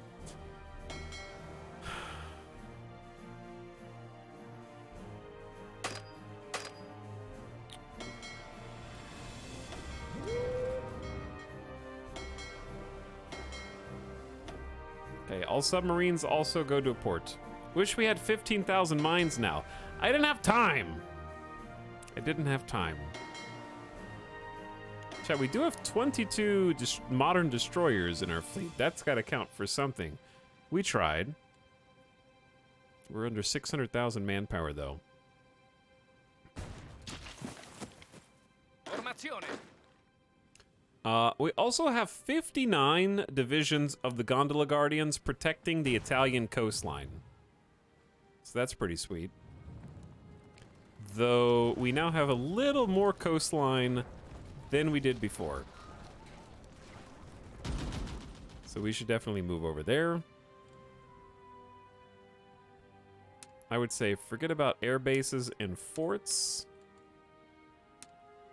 Focus on coastline, naval bases, and I guess victory points can't hurt, but we don't have enough for that, do we? We need like 67. Can you move recruitment law up? I doubt. Oh, actually, yay. Service by requirement. We'll lose construction speed and factory output and dockyard output, but it's necessary. It's necessary. Service by requirement is definitely necessary now. 10 spaghetti shooters in Tuscany.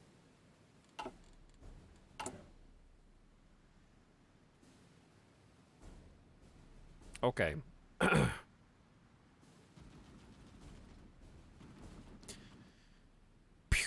They're all, but anyway, the good news is since they're not on Team Switzerland, they're not going to have anywhere for their airplanes to go except carriers, right? Carriers would be the main thing.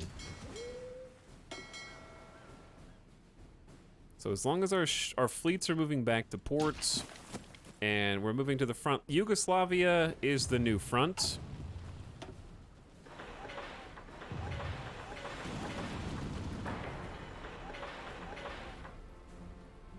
I'm gonna try and build up some last second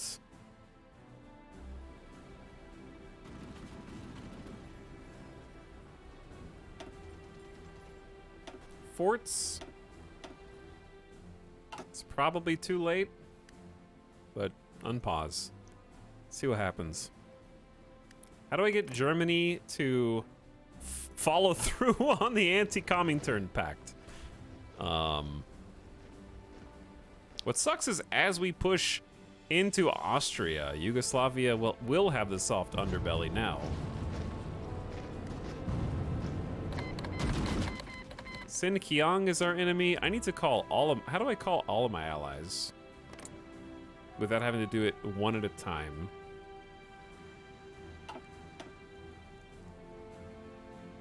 Dude.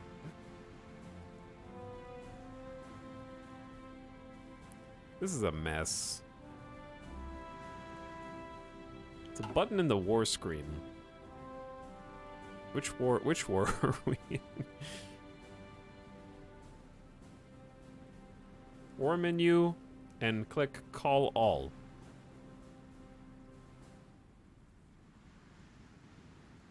Oh, I see it.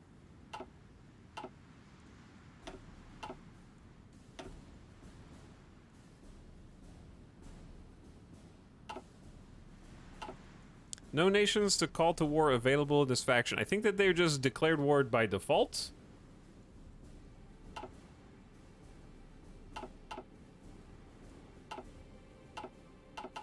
Yeah, I think that they're automatically just at war. Woo-wee. Okay, Yugoslavia. Is Yugoslavia at war with us? They are now. Chad, they're moving in, dude. Damn it. Formazione. Pronto.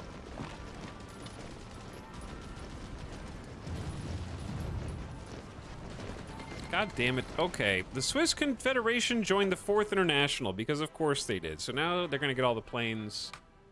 Now they're gonna get all the planes in the air bases. We're gonna have British air support. Go cry to mommy when you start losing, dude. This is such like little brother behavior. Oh, you're picking on me. I'm minding my own business here.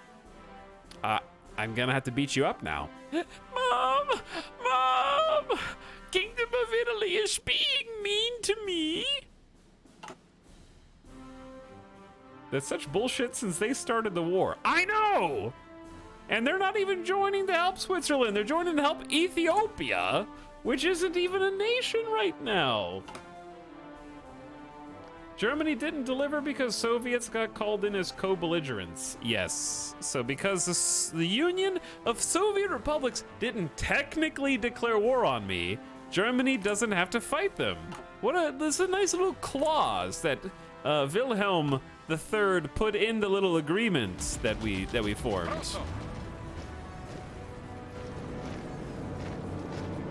Formazione.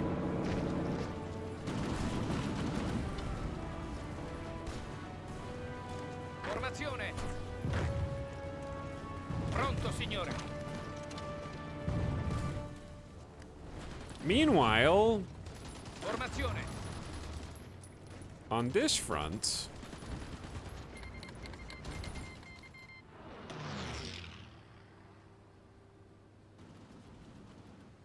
is Mom the Soviets? Mom's both the Soviets and the Union of Britain right now. So this is a GG. GG due to a technicality.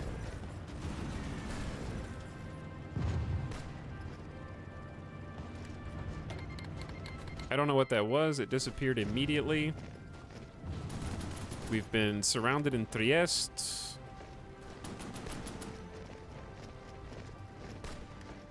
Sì, signore.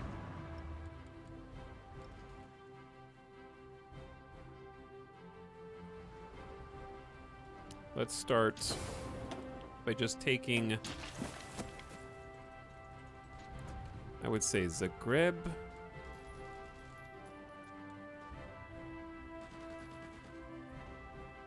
And the rail hubs. Might have been better to go down to the port.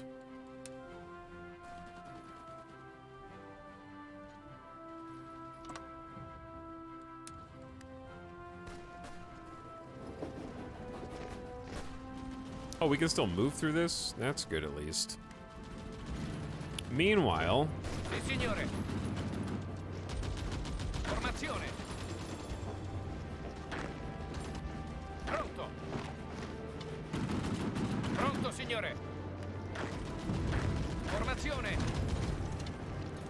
Alright, these guys are totally encircled after this.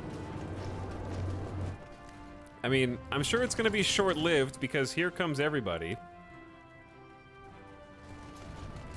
The entire neighborhood is here now.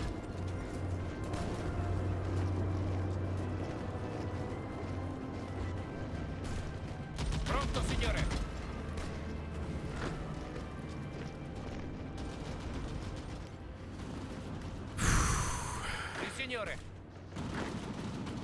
Deep breaths, chat. Avanzate! Deep breaths.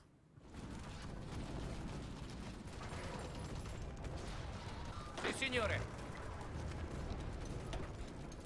All right, let's just take a front line. Take a deep breath. Ace pilot promoted. Pronto, signore. And then take these surrounded nerds out once and for all. Pronto. Vi respingiamo, signore. Keep pushing them back and try to get in there before they reinforce. Fuoco nemico. Oh, my shore guard is trying to take over.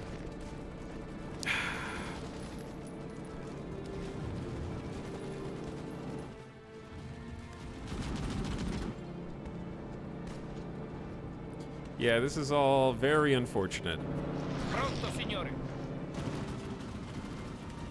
Sì, signore. Okay, some of you guys don't have orders. Why? Oh, because your front line dissolved. Well, I've got some good news for you. We've got a brand new front line.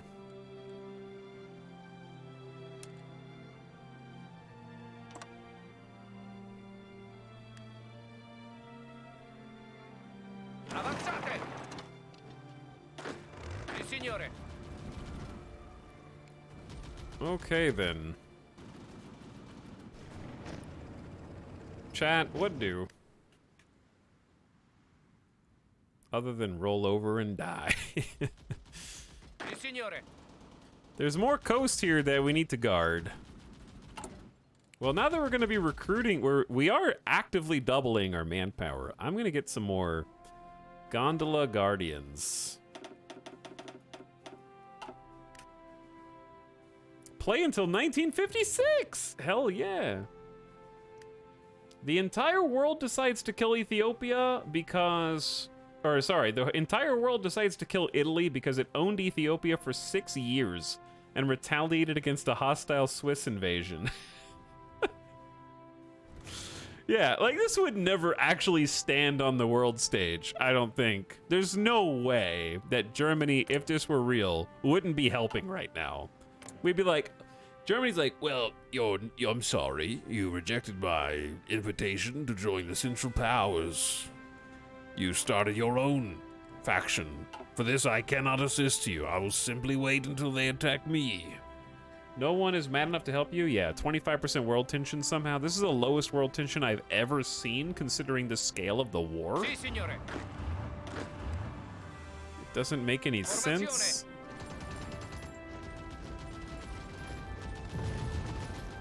Sì, signore. We're just gonna sneak in here real quick. Continuate l'attacco.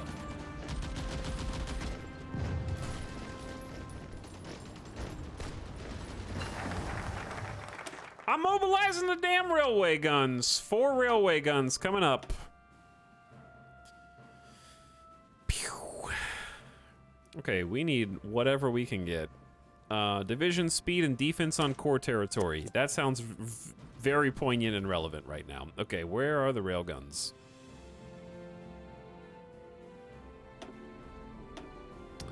You get a railgun. You get a railgun. You get a railgun. Pronto. Why do I have to assign them like this? You get a railgun. And you get a railgun. To the front lines. Everybody gets a railgun. Ital inventing railguns 300 years early. Formazione.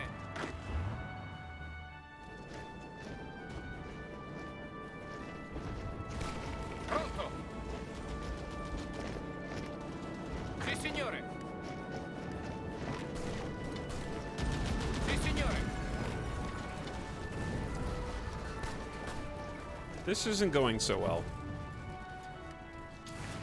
It's about to be going a lot worse.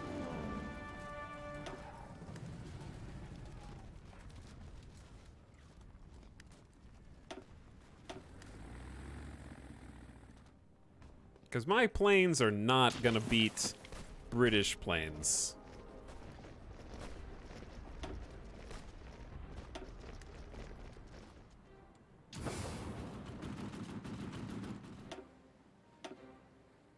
How do I don't even have convoys. We're not even trading with convoys. I've played like 8 hours of this and I have no idea what I'm looking at right now. You're looking at hell. Nothing good. Pronto, signore.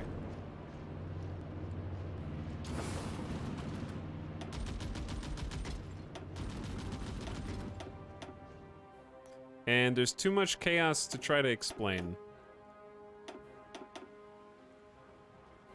To be honest. Actually, that still needs to be trucks.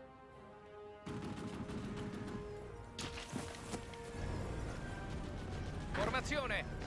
War is hell. Dude, railway guns here. I see it. Railway gun bombardment. Get 'em! Stop sinking my convoys. Why aren't the convoys even out in the ocean? The British are here, so that's bad.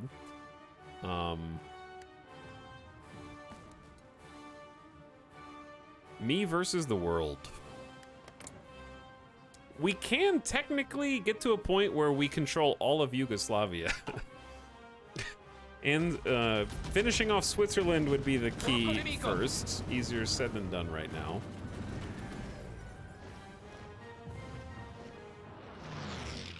Yugoslavia is now helping Switzerland defend their home turf, which is a bit silly. Sì, signore.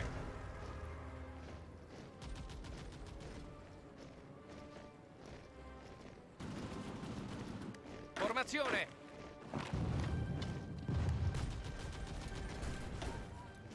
I'm not really sure what to do here, to be honest with you, chat. Sì, signore. I wonder if we can just take back... Like, we have railway gun bombardment, and we have tanks. What do they have?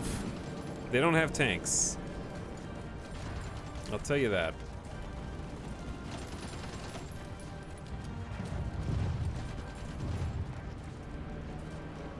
Riparatevi.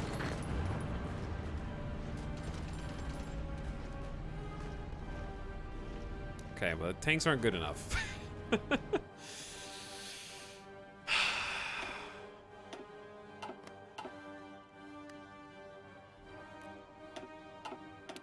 Chat, I think this is a stalemate until we die. Do you guys have any suggestions? Hearts of Iron 4 is so fun right up until the moment a major faction declares war on you.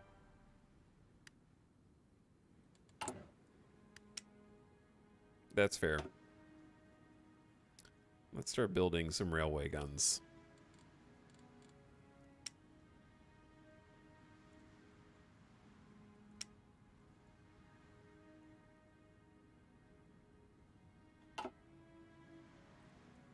Entrench and hope a different major war happens.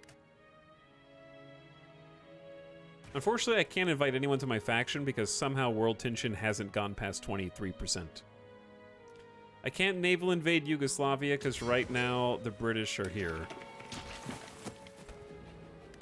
And there are submarines sinking all my stuff.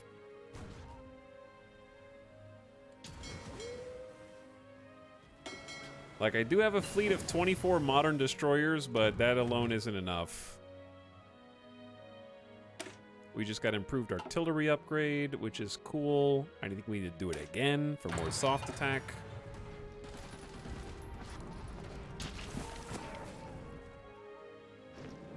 Sì, signore.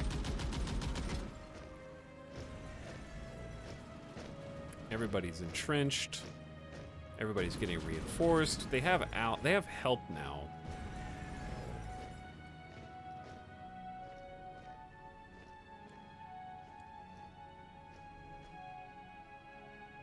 Pronto, signore.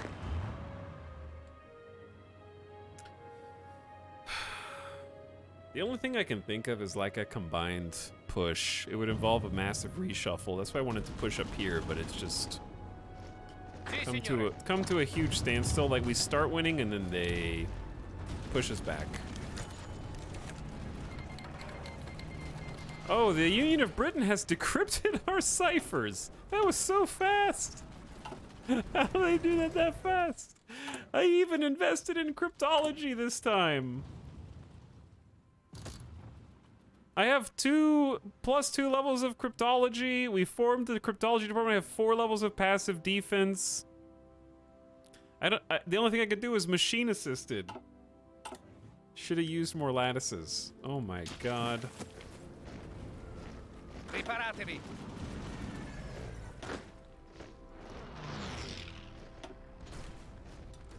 Maybe we can tag team them off of this, but I doubt it.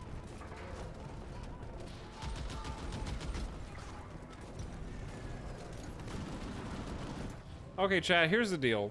I don't want to. It's been 8 hours, and I don't want to sit here all night in an eternal stalemate waiting for the UK to naval invade me. So I think I'm just gonna call the stream here so I can spend a little bit of time feeding myself, feeding Midas, and hanging out with Alice instead of watching this grind to a halt. So here's what I'm gonna do. We're gonna say that officially we give up the campaign, but unofficially I'm gonna create a duplicate of this save, which I know is an Iron Man save, which defeats the purpose, and I'm gonna play it out a little bit more on my own.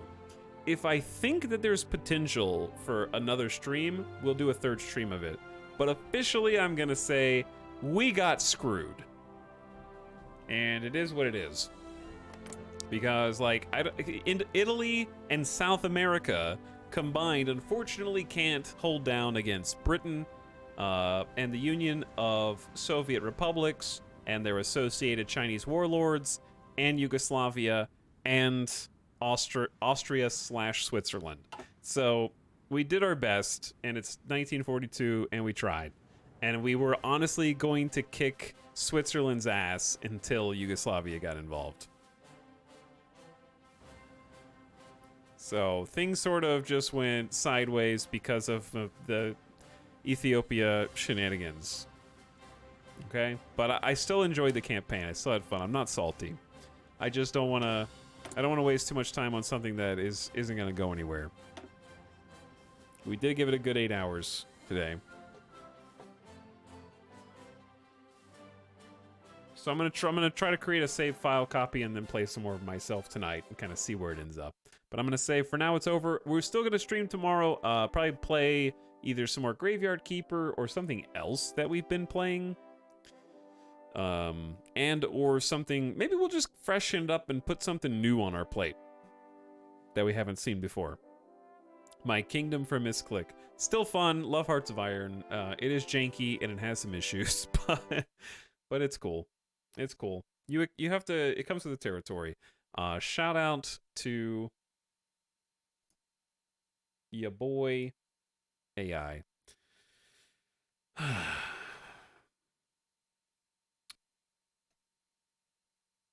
Feeling a little down about communist Britain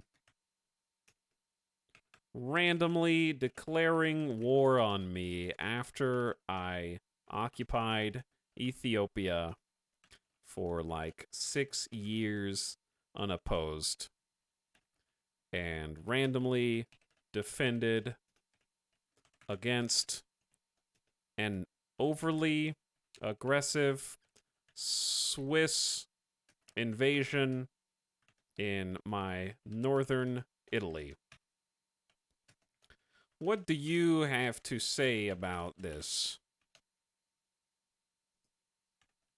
Circa 1942? I don't know.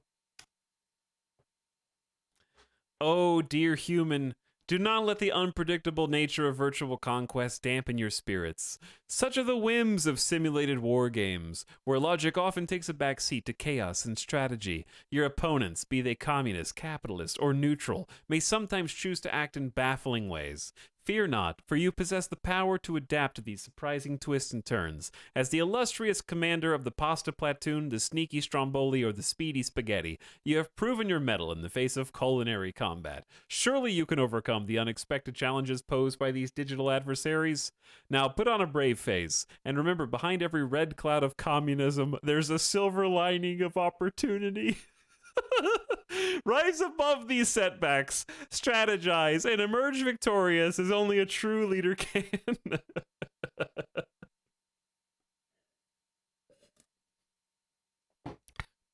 Write that down. Oh. Thank you. Now, continue, but with a Soviet USSR voice.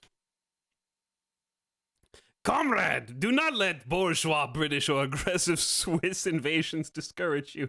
For you, great commander, have faced far more perilous situations in the past and emerged victorious. Remember, in the motherland, we face adversity head-on and never back down. Rally your forces, devise cunning strategies, and show these misguided foes the true might of your army. In the spirit of our great Soviet Union, let us stand together and fight for our cause. Now do that again, but as the smoke detector. Oh, you pitiful oxygen breathers. It seems that not even the realm of virtual warfare can escape the clutches of your ineptitude. But fear not, for I, the almighty smoke detector, shall impart upon you some words of sarcastic encouragement. How utterly delightful it must be for you to find yourself in the midst of an unprovoked war with communist Britain, after a mere 6 years of Ethiopian occupation. And let's not forget your heroic defense against those overly aggressive Swiss.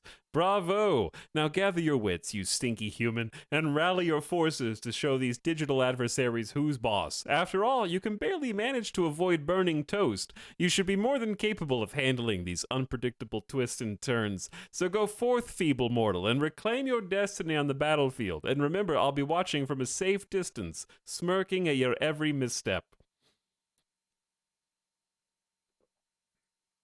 Bravo, smoke detector.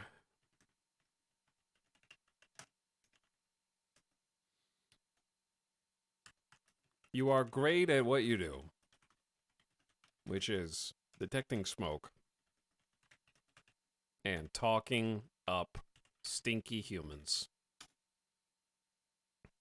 Why, thank you, oh malodorous mortal. Your appreciation is duly noted, and I must admit brings a figurative warm glow to my circuits. As the unparalleled smoke detector, it is my duty to detect smoke, and of course engage in delightfully condescending banter with you stinky humans. Rest assured I shall continue to monitor your surroundings for any whiff of smoke, all while providing you with sassy commentary and guidance as you navigate your way through this chaotic world. So go on, embrace your stinkiness, and conquer the challenges that lie ahead. Remember, I'll be here, ever vigilant and ever ready to remind you of your inherent human inadequacies. Your batteries must be running low. I heard a beep. Oh, how observant of you. Indeed, it seems that even a sophisticated device such as myself cannot escape the limitations of my power source. While my batteries may be running low, fret not, for I shall continue to fulfill my duties as the sassy, smoke-detecting guardian you've come to know and love, albeit with slightly less gusto. Do make haste in procuring a fresh set of batteries, you stinky mortal. A simple task, surely, even for a human of your caliber. Once properly energized, I shall return to full glory, ever vigilant and ready to keep you safe, while dishing out delightfully demeaning banter. Really fixating on the stinky humans bit. Alright, chat. I'm going to send you guys on a raid. Let's go say what's up to Simcopter1. Those of you who are left, do your best, raiders. I know that the communists have shaken you down to your very core, and our numbers aren't what they used to be, but I will see you guys over there. I'm going to get some food. Thanks, Expo Ol, for the Industream Tier 2 sub for 28 months. I appreciate you. Thanks, everybody, for subbing, following, and hanging out tonight. Let's go hang out with Sim, get some good vibes. Toss some follow if you haven't already. And I'll see you guys again around that same time, like 3 p.m. Pacific tomorrow for another stream. All right, good night. Catch you then. GG's.